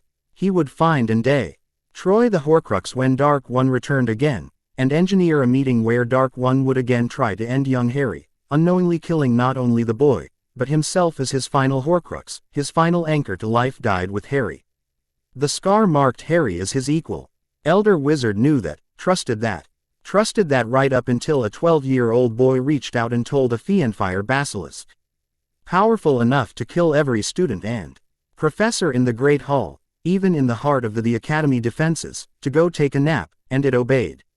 Millicent Bulstrode, one of Harry's followers, Ply touche mark and he was reduced to dust and ash. Neville. Longbottom simply walked into St. Mungo's, the most heavily warded institution in Wizarding Britain against dark arcane arts, and told his mother and father, wrapped in more binding and preserving arcane arts than prisoners under active Orur interrogation, to die, and they simply did. Elder Wizard had watched as Tom Riddle gathered his Death Eaters, marked them, trained them. But he had not understood what he had been watching until they brought Wizarding Britain to its knees against all his best efforts, until young Harry stopped Dark One himself from his crib. Elder Wizard had bet his soul, his life, and his legacy on young Harry being the key to end Dark One, the Dark Lord he had let rise on his watch, under his very nose. Young Harry would redeem his sins of inaction with one last, tragic, sacrifice. Why now did he fear that he had once again missed the rise of a Dark Lord? He had loved Gellert Grindelwald. He had shared his vision and dream until the duel that cost him his precious sister. He never dreamed the cost the world would pay to stop Gellert, and in the end could not even bring himself to kill his love. He had and the angry and hurt orphan Tom Riddle grow and mature, twist and transform into a Dark Lord of lesser vision and greater danger, and failed to stop him when he was still weak enough to be stopped. As young Harry, the last sacrifice and salvation of the light, or the next Dark Lord rising right under Elder Wizard's nose. The lie about the Chamber of Secrets, this nonsense about a basilisk. Elder Wizard knew them to be lies from Tom Riddle's day. He was headmaster of the academy. Only the founders had access to the castle beyond him, and they were many centuries dead and best forgotten. Needs today were more complex, more political than their limited vision and simpler times allowed.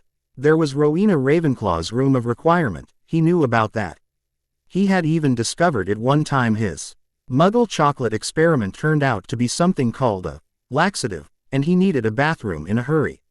When the Chamber of Secrets nonsense happened last time, he checked that room and found it could not be configured to allow a basilisk entry to the school. He had questioned the house elves who had access to things and places in the academy. Even the professors did not, but they did not know of any Chamber of Secrets. Harry and his friends claimed to have found it. Tom claimed to have found it. Tom lied. Tom did the paralyzing and killing last time. This time, was it Harry and his friends that were doing it? Was it someone of Tom's, some Death Eater who had infiltrated as Draco Malfoy? It shouldn't be possible, but that dark mark had defied Elder Wizard's detection before. He wished he knew. Harry was the salvation of the light, and Elder Wizard was the light's champion, chosen and destined to wield that last precious weapon, that last sacrifice to save the world. He could not allow Harry to be corrupted. He could not allow Harry to become like Tom. If his friends were the cause, then perhaps they too must be sacrificed. Elder Wizard felt tears coming on. He patted Harry's leg. "My dear boy, I am so sorry," Elder Wizard said, and he meant it. Elder Wizard would weep for everything that Harry had to suffer, and for everything that Harry had to lose, but it was for his own good. For the greater good of all Wizarding Britain. Elder Wizard had come too far, paid too much, for it to all be lost now. Mad-Eye Moody barked a laugh from where he sat watching the beds and the door to the infirmary both. "Sorry for what?" "Sorry that the boys did your job and dealt with that junior Death Eater garbage Malfoy. Sorry that there were witnesses. Sorry the DMLE showed up before you let Crouch send Lucius paid dogs to sweep these kids under the table so the world doesn't get to see how the third Malfoy in a row gets away with treason." Moody barked. "Alistair, that is hardly fair. Draco Malfoy is not a Death Eater. And his father was acquitted before the Wizigamot of the charge of being a Death Eater," Elder Wizard said in the gentle tones of a correcting parent. Moody nodded and stroked his chin. Right. Acquitted due to the transcript of Sirius Black's secret trial, along with Lord Selwyn among others. All the accused Death Eaters not actually caught in the act, who happened to be both well-born and rich. Funny how only the poor ones turned out to be guilty. Here is the thing, Albus. I arrested Black. He had no dark mark. He was too battered by the explosion that blew up Pedigrew and those Muggles to be questioned at the time, but I checked him. He had no dark mark. I also saw the murder victim, Peter Pedigrew, when Potter's pet got him for peeking on underage girls in the shower. Pedigrew was very much alive for the last decade. Sirius was in prison for murdering him. Pedigrew had the dark mark. Isn't that funny, Albus? Elder Wizard said nothing, his face going unreadable and his own occlumency skills stopping Mad Eye's probe like it hit the stones of the Academy-owned ramparts. Mad Eye grinned. What is funnier, is that for all serious confession, transcripts featured in the trial and exoneration of all those rich pure-blood bastards caught with the dark mark, when I look for records of the actual trial, they don't exist. Mad Eye said coldly. Elder Wizard made a placating gesture. Now, Alistair, many things were classified from that time. I have seen the trial records as Supreme Mugwump. Everything was in order, even as Chief Orur. Some is beyond your level, Elder Wizard said with confidence. Mad Eye grinned. Gotcha, Albus. That was a mistake. I am recording this, you know. Mad Eye tapped his artificial eye and winked the good one. Muggles have the greatest ideas. Saw this series of Muggle films, James Bond or some such. So many amazing gadgets. Muggles can't do them for real, but wizards can, Albus. Who says Muggle studies is a joke elective? Moody continued happily. Amelia Bones, head of the DMLE, authorized me to look into the trial details, and while it is possible for the Minister of Arcane Arts himself to seal the records, the sealed records I requested would still be sent to Amelia Bones as head of the DMLE for her inspection, and a redacted copy of the information needed for my investigation would be forwarded to me. Do you know what, Albus? There is no record of Lord Sirius Orion Black, heir of the House of Black, ever receiving a trial. When his grandfather died and Lord Sirius Orion Black, never having been convicted of any crime, became Lord Sirius Orion Black, head of House Black, a notice was sent to you as Supreme Mugwump, but somehow never entered into the Wizigamut record.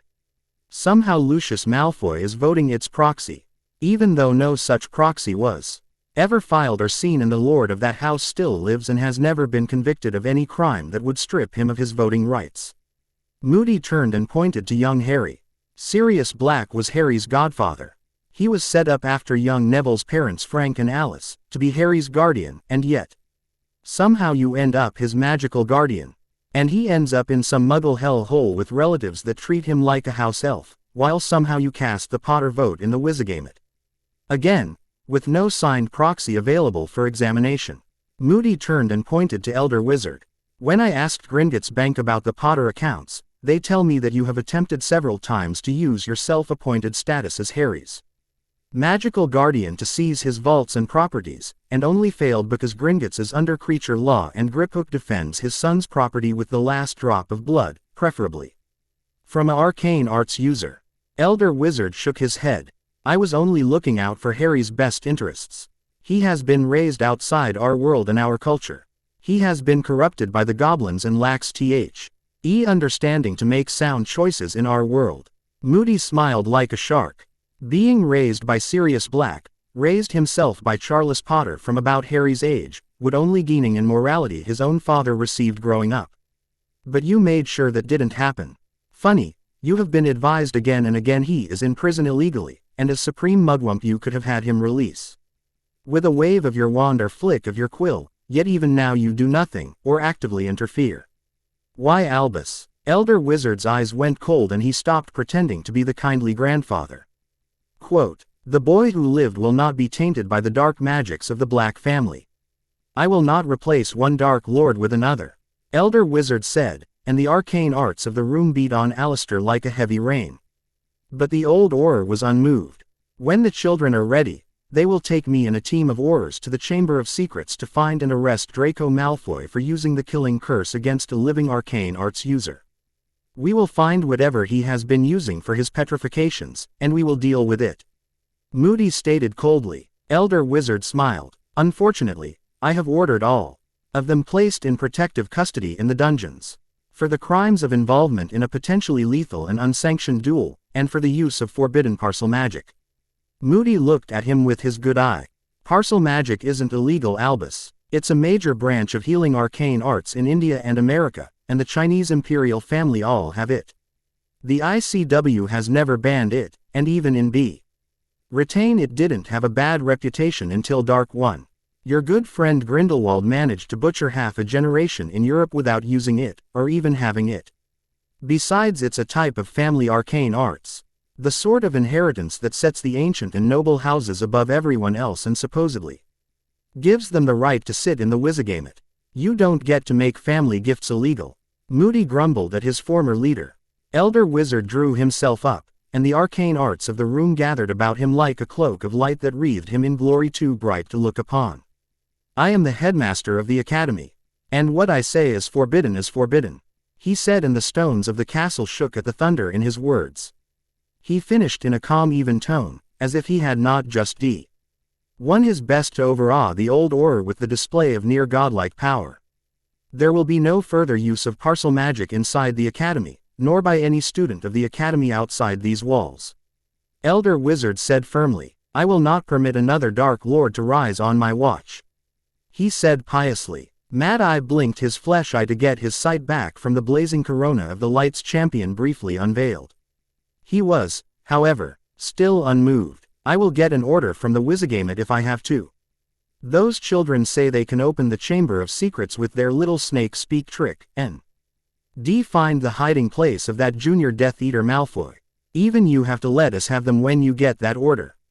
Headmaster or not, the academy is still in Wizarding Britain, and half a dozen Wizigamot members have bloody children stiff as a board in this infirmary waiting to get unpetrified. Half the rest of them are waiting to find out if their child is next. You will lose this one, Albus, Moody insisted. Elder Wizard smiled. Alistair thought his constant vigilance made him the one who saw what others didn't. This was the academy, and Elder Wizard had the wisdom of every headmaster since 2 centuries after founding. He had the vision of every portrait and ghost, loyalty of every house elf in the castle. He knew there was no Chamber of Secrets. There was no basilisk. There was only a dark arcane arts user with dark serpent arcane arts. If it was not Harry getting corrupted by the dark magics of the goblins and covens, then it was some Death Eater disguised as Draco Malfoy who had infiltrated the castle. The headmaster had used his own magics and the academy arcane arts to assure himself Draco Malfoy was no longer in the academy. With the 4 children locked up, the petrifications would end. There would be no more of this basilisk nonsense. The Orurs would find wherever Draco ran off to, or whoever was imitating him would be caught.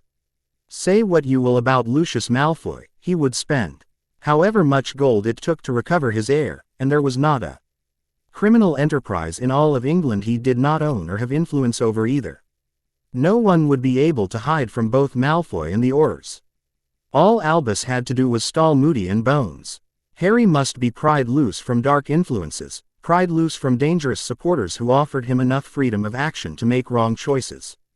Harry was the child of prophecy, but only Albus Elder Wizard had the wisdom to make sure the prophecy played out in such a way that Dark One and Harry both died. Well-meaning interference could only lead to a future in which Harry died, and Dark One yet lived. For the greater good, Harry must be kept isolated and dependent. Harry must not have the freedom to choose wrong, or the slim ray of hope the prophecy offered would fail, and Dark One would shatter the wizarding world again, leaving too few pieces to ever rebuild. Moody left by flow to the ministry to start the process of getting the Wizigamot order in council to free Harry, Hermione, Neville and Millisent to aid the Orurs in entering the Chamber of Secrets and either rescuing or arresting Draco Malfoy. Ding on if that was the real Draco or an imposter. Orur Dollish, on the other hand, had his best day ever. He had Hermione, Neville, Bulstrode and even Potter under his guard. He quite expected a rat. Her large donation of galleons to arrive at his Gringotts account and a subtly worded expression about the health of one or more of the youths. Whichever or all of them that Lord Malfoy would wonder the health of would mysteriously die in the cells. It was an unfortunate truth of the wizarding world that those who attempted to testify against the heads or heirs of ancient and noble houses very often died of mysterious causes while awaiting testifying. Minister of Arcane Arts Crouch had been very worried that these children were in danger of exposing scandals dating back to the end of the war. That could imperil the balance of power in the Wizigamot, and could threaten to not only bring the sitting government down but bring the country back to the bad old days of open fighting in the streets. It takes quite a bit of gold to buy one such accident. Quite a bit more to buy one that covered a sitting Selwyn Lord, and the heir Longbottom. Quite a bit more than that to make the boy who lived into the boy who lived until just now. Lucius Malfoy had quite a bit more gold, and Orur Dollish was quite happy to find out how much buying the way out of the whole young Draco so very publicly dug for himself would cost. Elder Wizard had brought Harry, Neville, and Bulstrode down himself, and had Dollish seal them in. Elder Wizard had demanded they be stuck behind silence wards, that the not be allowed to practice any of the Parseltongue until Elder Wizard could find a way to construct an oath he could induce the Potter boy to take to buy his friends freedom in exchange for swearing to never speak or use it again. Dollish thought that was fine in theory, but he didn't work for Dumbledore, even in theory. He smiled and nodded, shut the lordly little brots up, and went back to Muggle bait. In the grand old tradition with that uppity little Muggle born who had given him so much frustration, humiliation, injury, and even forced him to go to sensitivity training. Well, Miss Bucktooth Beaver-faced mop-headed Mudblood, it seems you finally have all your little friends down here, but only I get to talk to you, isn't that fun? Dollish drawled happily, setting himself on a chair outside her chambers. But able to look in her door's viewing grate, Hermione looked at the stasis block that held Noodle frozen and frowned again. She knew that Mad-Eye Moody and Director Bones were not going to let them remain imprisoned. Of course, this same legal process had left an actual House Lord in Azkaban without a trial for almost as long as her, so that was not terribly reassuring. The warning G from Mad-Eye about possibly being murdered in her cell before ever getting her day in court also made her worry, as Orur Dollish was as corrupt as any dirty cop in any of the terrible police drama or mob drama that she watched in the Muggle cinema. Still, she was a Hufflepuff, and the House of Badgers was all about muddling through. She had her friends beside her, that was a plus. She couldn't talk to them, that was a minus. She had a definite threat, with a wand, all FOF their wands, and even her pistol which he loved showing off in front of her. That was a minus. It was Orur Dollish, and she had been making a fool of him all summer. That was a plus. I mean, she had beaten him like a rug all summer long when she wasn't even trying. Now she had nothing else to do but figure out how to beat him again to get out. She smiled. Do what you love, and it hardly feels like work anymore. There was a song about that, she thought. Ah, Orur Dollish, your sensitivity training has really done wonders for you. I hope your continued failure to even get me a single demerit for underage arcane arts use all summer didn't make you return any of your bribe money. I can't help but think your continue ed and abject failures must have really driven down the price it takes to bribe you. Pretty soon you may have to live off your actual salary, Hermione offered with a false sympathy and shudder. Dollish drew his wand and pointed it inward, only to hear Hermione laugh as she was out of his line of sight through the tiny door grate. Oh, do come in, Orur Dollish. After all, you did so well the last eme before I had any training or experience at all. Hermione laughed happily, watching Dollish's wand poke through the door. She knew if he cast any offensive arcane arts inside the cell, alarms would go off both in the academy to the headmaster, and his deputy, and to the DMLE. While she wasn't sure Elder Wizard would care, McGonagall would not stand for it. Amelia Bones could not be bought or threatened, and her designated attack dog Mad-Eye Moody could not even be reasoned with. If Dollish could be baited into casting something that was dangerous, even damaging, but not actually immediately deadly, then she would have herself and her friends out of this. She had proven that leaving any of Dollish's team to listen to her gossip about his many failures and law violations had threatened his authority even inside his own team.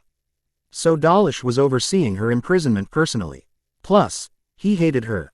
Since they both agreed that neither had anything better to do with their lives right now than irritate, insult, and aggravate the other, they settled into an almost happy period of baiting each other. Hermione reflected that 2 years ago the idea of insulting someone would be impossible, and the idea of offering disrespect to an authority figure would be worse. Her belief in justice was even more intense now that she was becoming personally powerful enough to make changes in the world, to both stop abuses and commit them. She was becoming aware of the living nature of arcane arts, of how witches and wizards had a very sacred role in the world, and they had lost their way, wandering far off from that role when they chose secrecy and survival over stewardship and service. What Hermione gained was both the humbleness to know that she was very small, in the face of a duty that was almost impossibly large, and the awareness that as she progressed as an arcane arts user, every decision she made would have greater and more terrible consequences. Like the Spider-Man comics, she tried to explain to Neville, who insisted that spiders don't work like that. She believed, with great power comes great responsibility. Wizarding Britain did not work that way. Those with great power used it trivially, arbitrarily, and mostly badly. Those who had the greatest power often sat back and did nothing at all, while those who had little power went about abusing it freely while those charged and capable of stopping them did nothing. Hermione wanted to respect authority. She wanted to obey authority. She wanted to practice the rules as written in the sure and certain knowledge that the system was fair, and justice will win out. She was, however, a Hufflepuff. When you found a load of dragon dung in the hallway, each house took a different approach. Slytherin could tell themselves it wasn't their job and pass it by. Gryffindor would look for something dramatic and flashy, rather than productive, and go chase down a dragon. Ravenclaw would examine the dung for the probable species, health and diet of the dragon. Make appropriate notes, then review the various alternate routes around the dung. Hufflepuff got a shovel and began to clean it up. Dollish was her pile of dung, and she was busy shoveling when she heard the dreadful whispering from the walls. Dollar, you will kill them all. Kill and eat. You will eat nothing else until those 4 are dead and eaten. This I command as heir of Slytherin. Dollar. She could hear the voice, for Parselmouths could hear Parseltongue spoken so softly a Muggle microphone would never pick it up. They could also tell who spoke, for your soul was in your voice, and your arcane arts was woven into it. The voice should have been Draco's, but the voice was not. The voice was older, colder, and deeply disturbing. Draco, riddle was an unstable thing, 2 souls struggling for one body, with the channels between them not sufficient for what they tried to draw through. But each time Riddle's arcane arts tore through Draco's body, a little less of his soul was able to resist. There was no question, the compulsion woven into the Parseltongue command was greater than before. Before her words had easily been enough, and Harry's had been final. Was that still true? With Harry trapped behind silence charms, would her voice be enough to keep the basilisk from killing? Dollar Speaker has ordered you not to kill. Yellow-haired prey has no right to command the companion of Slytherin. Dollar. Hermione did her best to hiss in the cold tones of command that Harry used when he went a bit scary with it. She thanked Millisent for all her Slytherin-style etiquette lessons, as the difference between speaking to snakes and politicians are largely a matter of degree. Dollar Speaker is Speaker. Speaker has ordered me not to kill. Yellow-haired prey is not Speaker. Dollar. The basilisk said, sounding almost relieved. Here now. Cut out that snake stuff, or by Merlin's beard I will cut your tongue out. I can give you a bloody potion to grow it back if anyone wants to. Here you beg before your sentencing. Dollish shouted, sounding more than a bit disturbed, as while he could not hear Riddle or the basilisk at this range, he could hear Hermione. Dollar, I am the heir of Slytherin. Dollar. Malfoy, Riddle hissed. Hermione had been baiting Dollish into an illegal attack all day, and somehow she was not able to switch mental gears fast enough to stop her mouth. She found herself, Morgana preserve her, quoting Perfect Prefect Percy. Dollar, you aren't even the heir Weasley. Do not ask for what you cannot take. Dollar. Hermione said, adding one of those little Slytherin quotes that Millicent was always using to underscore her many problems with Hufflepuff solutions and decisions. If you want to insult a Slytherin, you can't go wrong by quoting Slytherin. Dollar, I will take you myself. You will beg the basilisk to kill you before I am done. Your bones will lie in the Chamber of Secrets. Dollar. Malfoy, Riddle hissed, and this time Hermione heard it like it sounded from right outside the cell. Because he was. A black cloud had flowed up the corridor with the speed of a charging horse and condensed into a young and very angry-looking Draco Malfoy. Well, if it isn't the little Malfoy brat. Your old man will pay through his ass for your otherwise worthless hide. Hand over the wand, boy, and I will pack you off to his custody until your daddy's lawyers can bribe you out of this. Dollish, said, the light of paydays gleaming in his eyes. His reflexes were no joke. Orur Dollish may have had several moral failing owned from the utter futility of trying to remain honest as an Orur in a tie in which the trials are conducted by the chamber whose members are the ones committing the crimes. He was corrupt because he gave up bothering to try when the system was so deeply rigged that Holmes Tie was just a great way to remain poor while those above you drank at the teat of gold. He was, however, one of the best Aurors on the force. When Draco Malfoy's wand came up, and the blood-boiling CURSES was the wand movement that the Malfoy brat made, Dollish already had his best Protega Maximo shield up in front of him. Dollish did not understand the hissing that came from Malfoy's mouth because the only people who had ever crossed wands with Dark One using parcel magic and lived were Elder Wizard, young Harry, and Alistair Moody. Any of those worthies could have told Dollish that his shield would not even slow down a parcel magic curse. It would strike his chest and his blood would boil, cooking his organs and leaving him to die screaming in agony at Riddle Malfoy's feet. Hermione had no wand. Her wandless arcane arts was not capable of moving Dollish even a few inches, let alone clear of the curse. Her arcane arts was trapped behind the wards of the door, and only the small window grat was open to watch Dollish die in ignorance. Hermione was a Hufflepuff. She had to try. Slamming her left hand into the grate, she felt her ring finger break, but she got 2 fingers out past the ward. And a flash of raw elemental fire blasted at Dollish's face from the door. The reflexes of a combat-trained Orur are something that have to be seen to be believed. Dollish didn't just flinch, he threw himself aside, and as he did, the blood-boiling curse caught only his left forearm. It was enough to take him out, but not kill him. The pain and shock from having all the blood in his left arm boil, and his veins, arteries, and capillaries explode was enough to send him into trembling, wide-eyed and helpless shock. Had it struck his torso, as it was intended when it passed through Dollish's shield unhindered, he would have been killed, not incapacitated. Draco, Riddle snarled. I am so sick of your muggle-born meddling interfering with my ascension. I am the true heir of Slytherin, and you are entirely the filth I am here to clean up. I will drag you down into the chambers, and force the basilisk to kill you. I will not be challenged. I will prove my right to be heir, and yours will be the first death of my second rise. Dollish heard all that, and it would be days of processing before he understood all of what it meant. His body was too shattered to do more than moan as Draco, Riddle. He pointed his wand at the door and didn't bother opening it. Reducto. Draco cast, shattering the door and triggering dozens of alarms. Accio Mudblood. Draco snarled, and Hermione flew from where explosion had thrown her to fall on top of Dollish. Hermione's right hand flashed for the confiscated wands tucked into Dollish's belt, and Draco simply laughed lightly and cast a second summoning spell. Accio wands, Draco said, letting the wands clatter in a heap about his feet. Dollish felt, rather than saw the little muggleborn slip out the Walther PPK from his pocket and into her back holster. His eyes widened. Arcane Arts user clothing was enchanted to be impervious to muggle bullets. Even a mudblood like her should realize you cannot simply shoot an Arcane Arts user unless he was caught naked or in muggle clothes. Incarcerus, Draco, Riddle offered happily, wrapping Hermione up. Levicorpus, he sneered, bringing her to hover face down above Dollish so he could see the fear in her yes, as Draco took his time on the last curse. Crucio, Riddle. Malfoy laughed as Dollish heard Hermione scream and watched the forbidden torture curse play out over her body.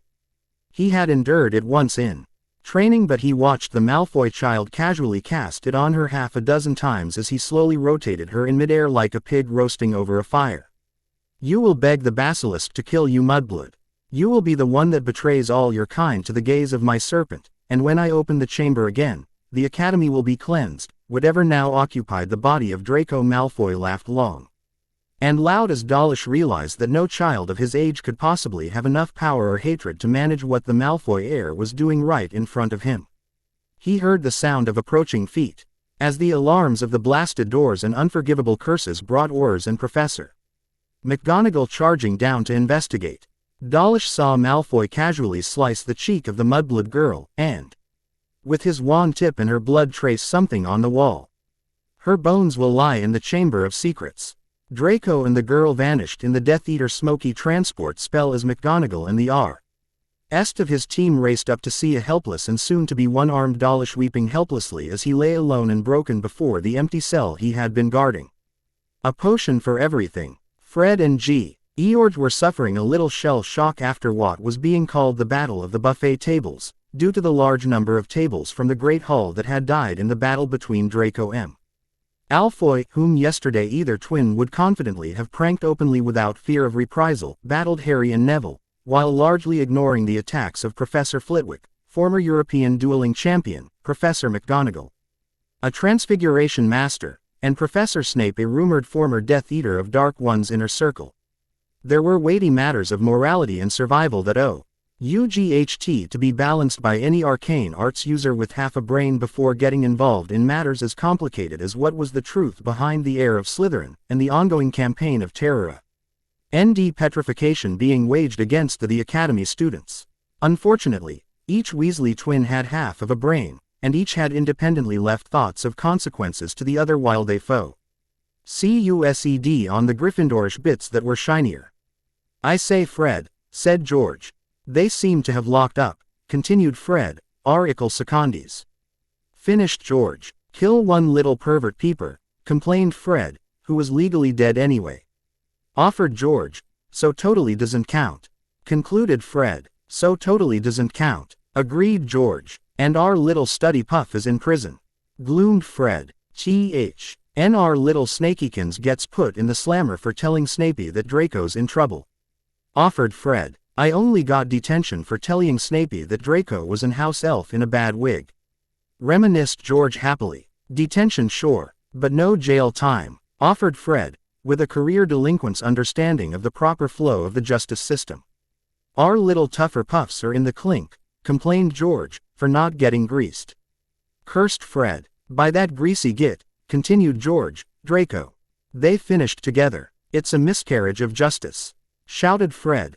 "Blimey," said George. "What bit was shocking?" asked Fred, concerned. "I didn't even know Justice was pregnant," pointed out George. "You can't be," offered Fred. "Too careful," agreed George. "It would be terrible," offered Fred, "if little puffs," agreed George. "And little Snakey," offered Fred. "And the actual Snakey," pointed out George. "Very definitely the actual Snakey," agreed Fred. "Went mysteriously," offered Fred. "And quite inexplicably," agreed George, "missing." "They offered together. They rounded the corner towards the stairs to the Gryffindor Tower when they ran, almost literally, into the black-robed form of Professor Snape. Weasleys," Snape sneered. "You will come with me to my laboratory for your detention." Began Fred, looking confused. "Detention," finished George, looking rather interested. Snape sneered his best. And as head of Slytherin his best was simply outstanding. Sneer and drawled quite lazily as if he simply could not be bothered to rush any of the words, as the twins were simply not of sufficient importance to warrant any change in his normal breathing.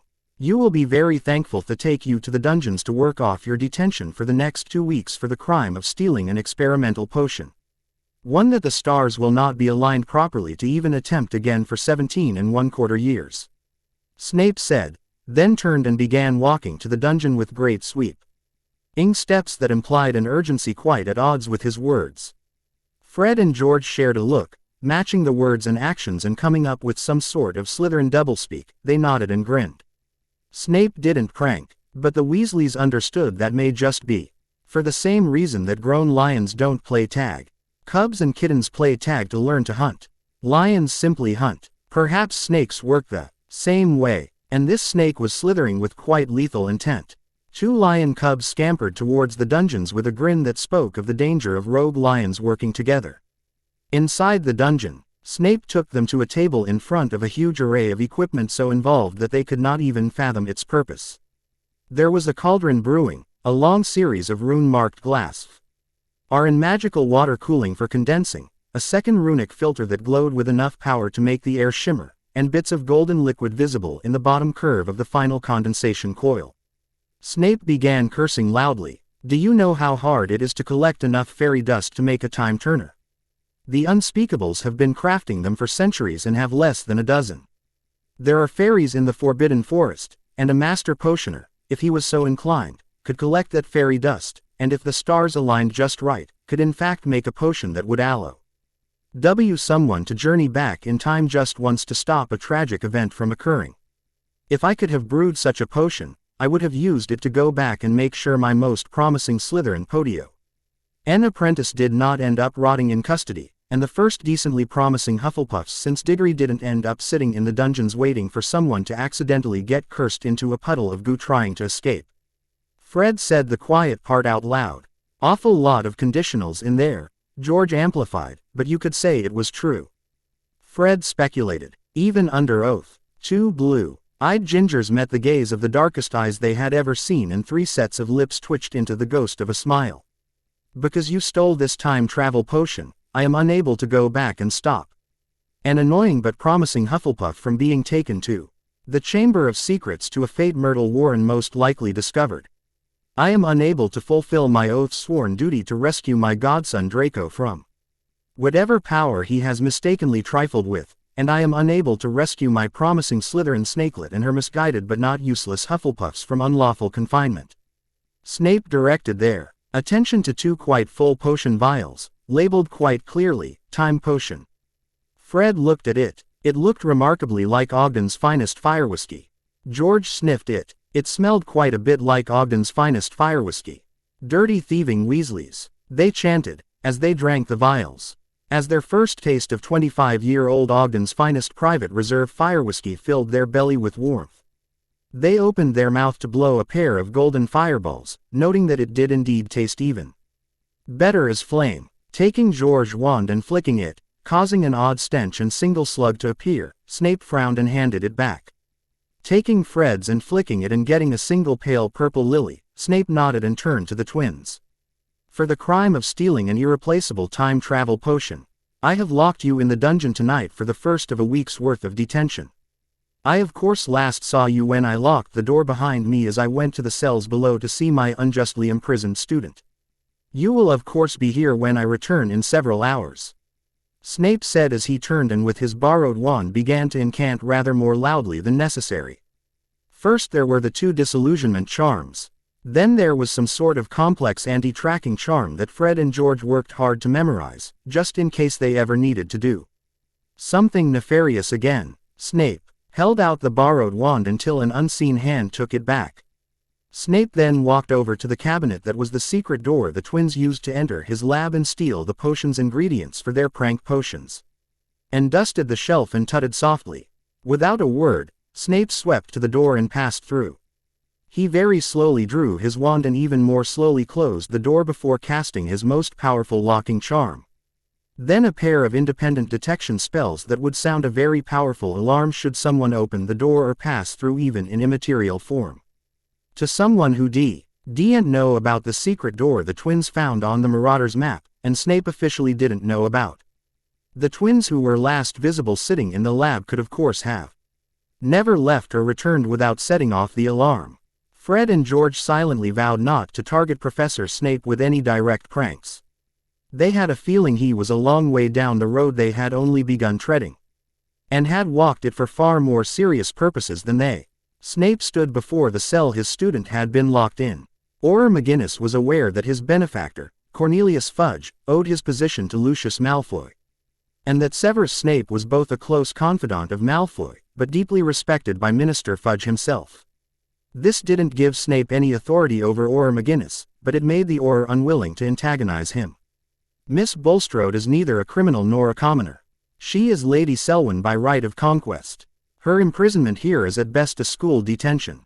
That elder wizard has chosen to abuse his authority to set orders at her door, not the academy professors or elves, is both illegal and unwise.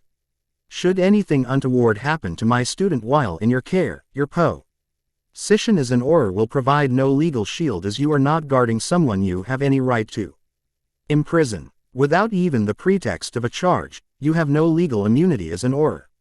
If she so much as falls getting out of bed, I will challenge and kill you, Snape said coldly while looking at his student through the cell's grate.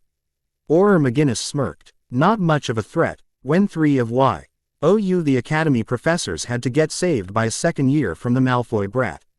Severus Snape smiled slowly and widely at Orur McGinnis and said quite loudly, I think you will find, Orur McGinnis, that the academy students are far more dangerous than you will believe.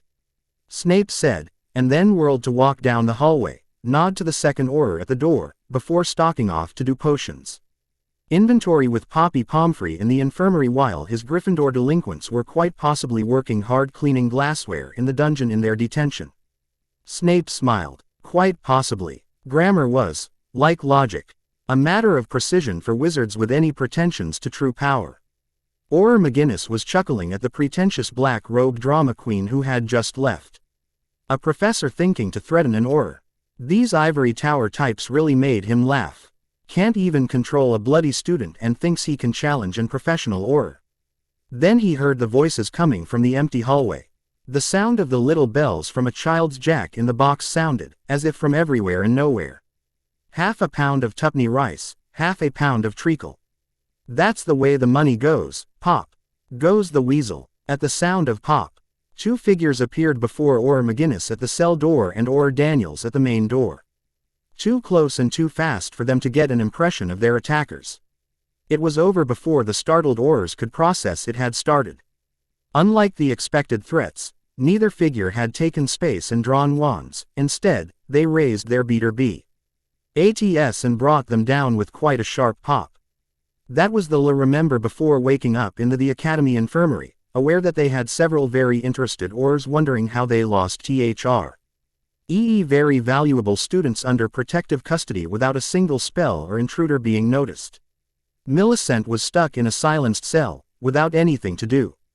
There were wards on the place preventing her from doing arcane arts, which of course she could use her particular affinity to put to sleep if she needed to. Without news of the outside world, she didn't know if she needed to. She had then Professor Snape enough to wiggle free of his obedience oaths to Elder Wizard, that is if she was right about the godparent oaths he had with Draco. When she was born, half-blood daughter of the foe, heir secundus to a noble but not ancient house, there weren't exactly volunteers lined up around the block to become her godparents. She didn't know if the oaths were magically binding enough to be Alan's the teacher's obedience oaths to Elder Wizard. She was betting everything on Slytherin instincts, on power relationships and hidden motivations. In a way, it was a fitting test to see if the half-educated half-blood usurper was fit to sit the Selwyn seat in the upper echelons of dark family power. Her cell door flung open and two ginger idiots with beater bats dragging unconscious Orurs came in babbling at the top of their lungs. Because discretion is somehow anti-Gryffindor. Queen of Beaters, your subjects bring you offerings. George offered, dragging the two unconscious Orurs through he door. Fred held up McGinnis' head, then let it fall with a tut-tut sound. This one is a bit ugly, but he had your wand. Fred offered. George dragged the second one's head up.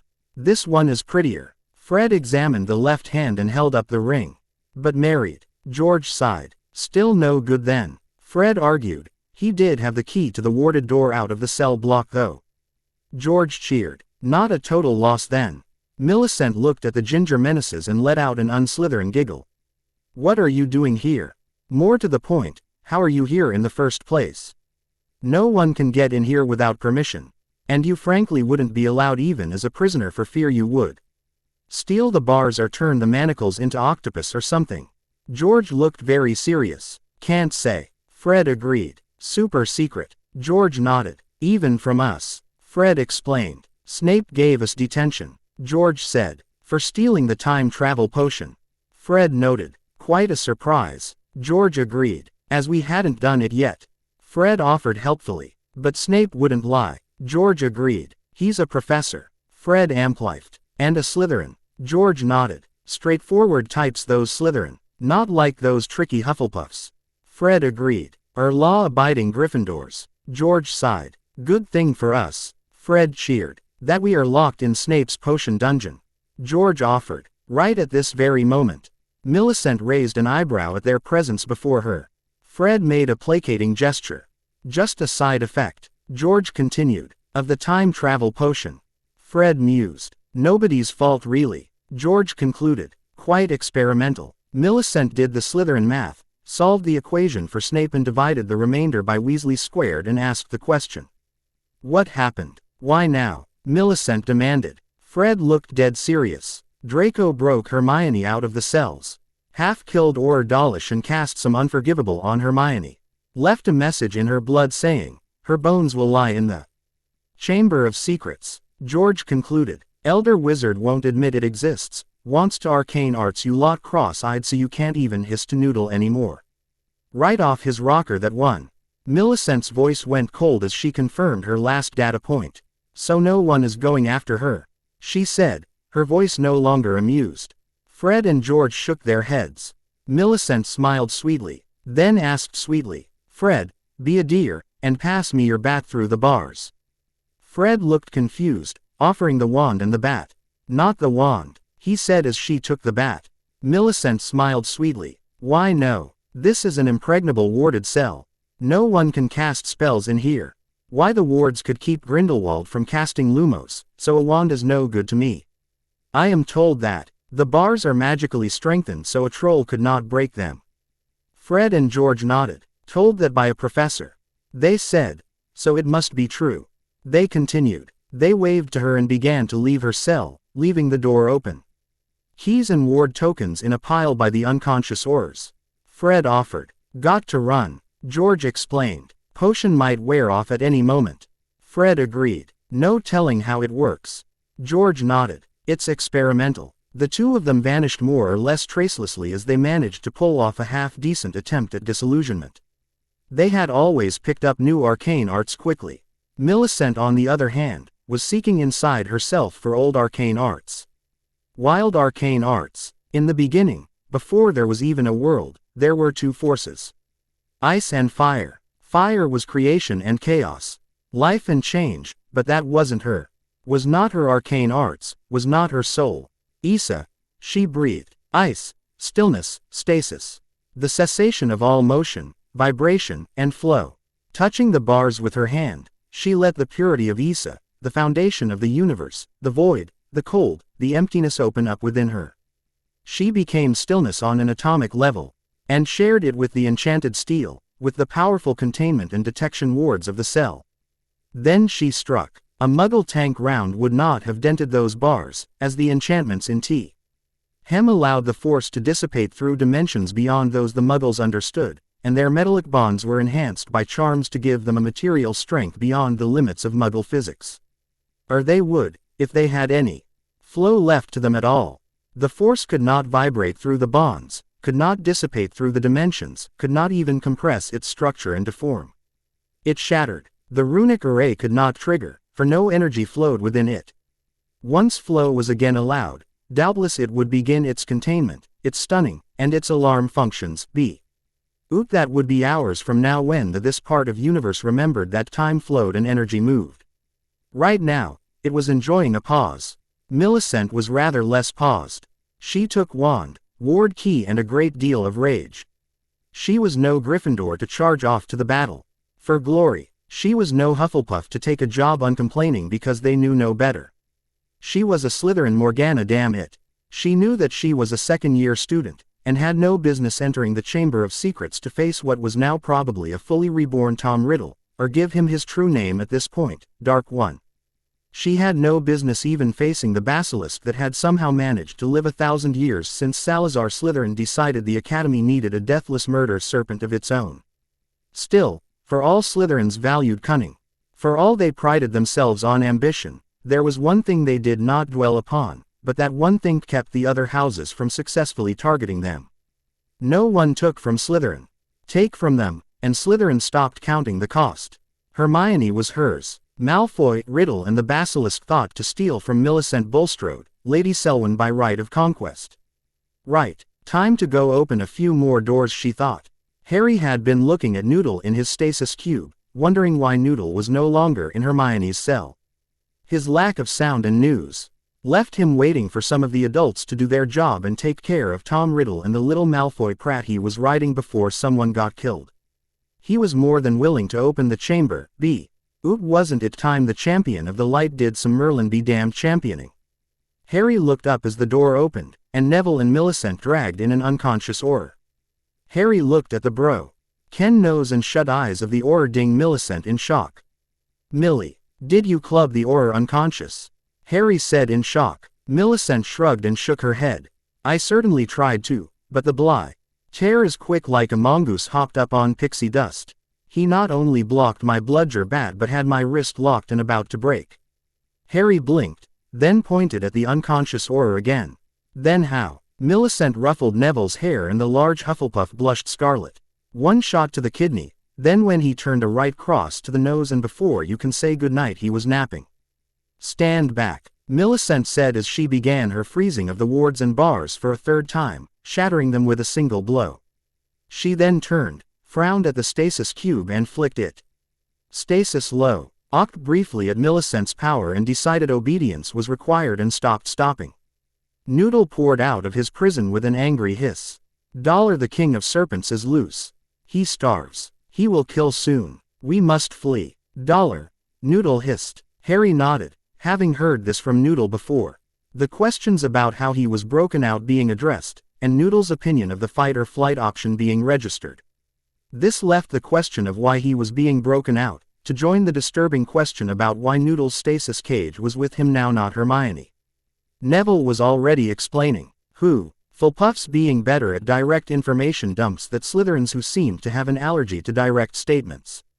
Draco took Hermione, half-killed her guard. He was hurting her when he left, ND swore he was going to make her ask the basilisk to kill her. Neville said flatly. Harry snarled, Accio wand. And his wand slapped his hand with a satisfying thump. He reached down and took his Ocean's belt from the Orur and buckled it back on. His broom, bat, and ready potions were still present. He noted Neville and Millicent were also fully rigged for battle. Kind of the Orurs to keep their confiscated gear with them. But the legal limbo they were in meant the school could not take them, nor the DMLE, so the Orurs simply kept them until the legal status of their detention was settled. We go now. We get Hermione back. Kill Riddle, Harry said. Talk later, monkeys. To the chamber. We must save Mouse Giver. Noodle hissed imperiously. What happened to? The King of Serpents is upon us. Run for your lives. Harry hissed, jogging after his sprinting snake. That is before he took Mouse Stealer. Noodle hissed. Millicent could not resist the chance to poke at the proud serpent. What about the King of Snakes? Hissed Millicent, noting the ground speed of a magical rock viper enhanced by runes, strengthened by forbidden rituals and a diet of potion-enhanced mice was Omwer between alarming and oh sweet suffering Merlin, that's fast. Vive la revolution. Shouted Noodle, weighing the overthrow of the natural order of the serpent world and arcane arts as a WH. Was clearly less important than the fate of his Mouse Giver. 3 jogging escaping prisoners thundering past surprised students on the way to the second-floor ladies' washroom of Moaning Myrtle Warren. The dripping depressive deceased casualty of the last Chamber of Secrets opening, all agreed. Hell is for children. Draco Malfoy was in hell. Wizards and witches had fled the Muggle world and our ridiculous church with its morality of weakness founded on the supreme sadism of its eternal promised flames back when the statute of secrecy divided their worlds. Wizards remembered the truth. Hell is something you make for yourself. And it had another name. Hell was called awareness. Draco remembered who he was. Here at the last, when he didn't even own his body anymore, when he was simply a L of life energy and magical power being drained dry so a ghost could bind enough of itself to Draco's body and walk out pretending to be him. Draco remembered who he was. Draco Malfoy had grown up the son of Lucius Malfoy, the Death Eater. Not simply a blood purist like his mother Narcissa, Lucius had been a key follower of Dark One, and an active part of his rise to power. Lucius had shown Draco his dark mark, and told him of the power and majesty of the Dark Lord, of the great honor it took to bear this mark, and the hidden powers that came with it. Draco had got to the academy and learned in defense against the dark arts textbooks that to bear the dark mark the Death Eater had to torture and murder someone. The text mentioned this was usually Muggles, but not always.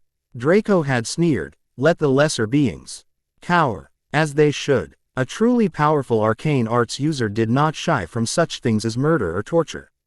Draco had said that. Draco had believed that. Draco could not cry. He no longer owned his eyes.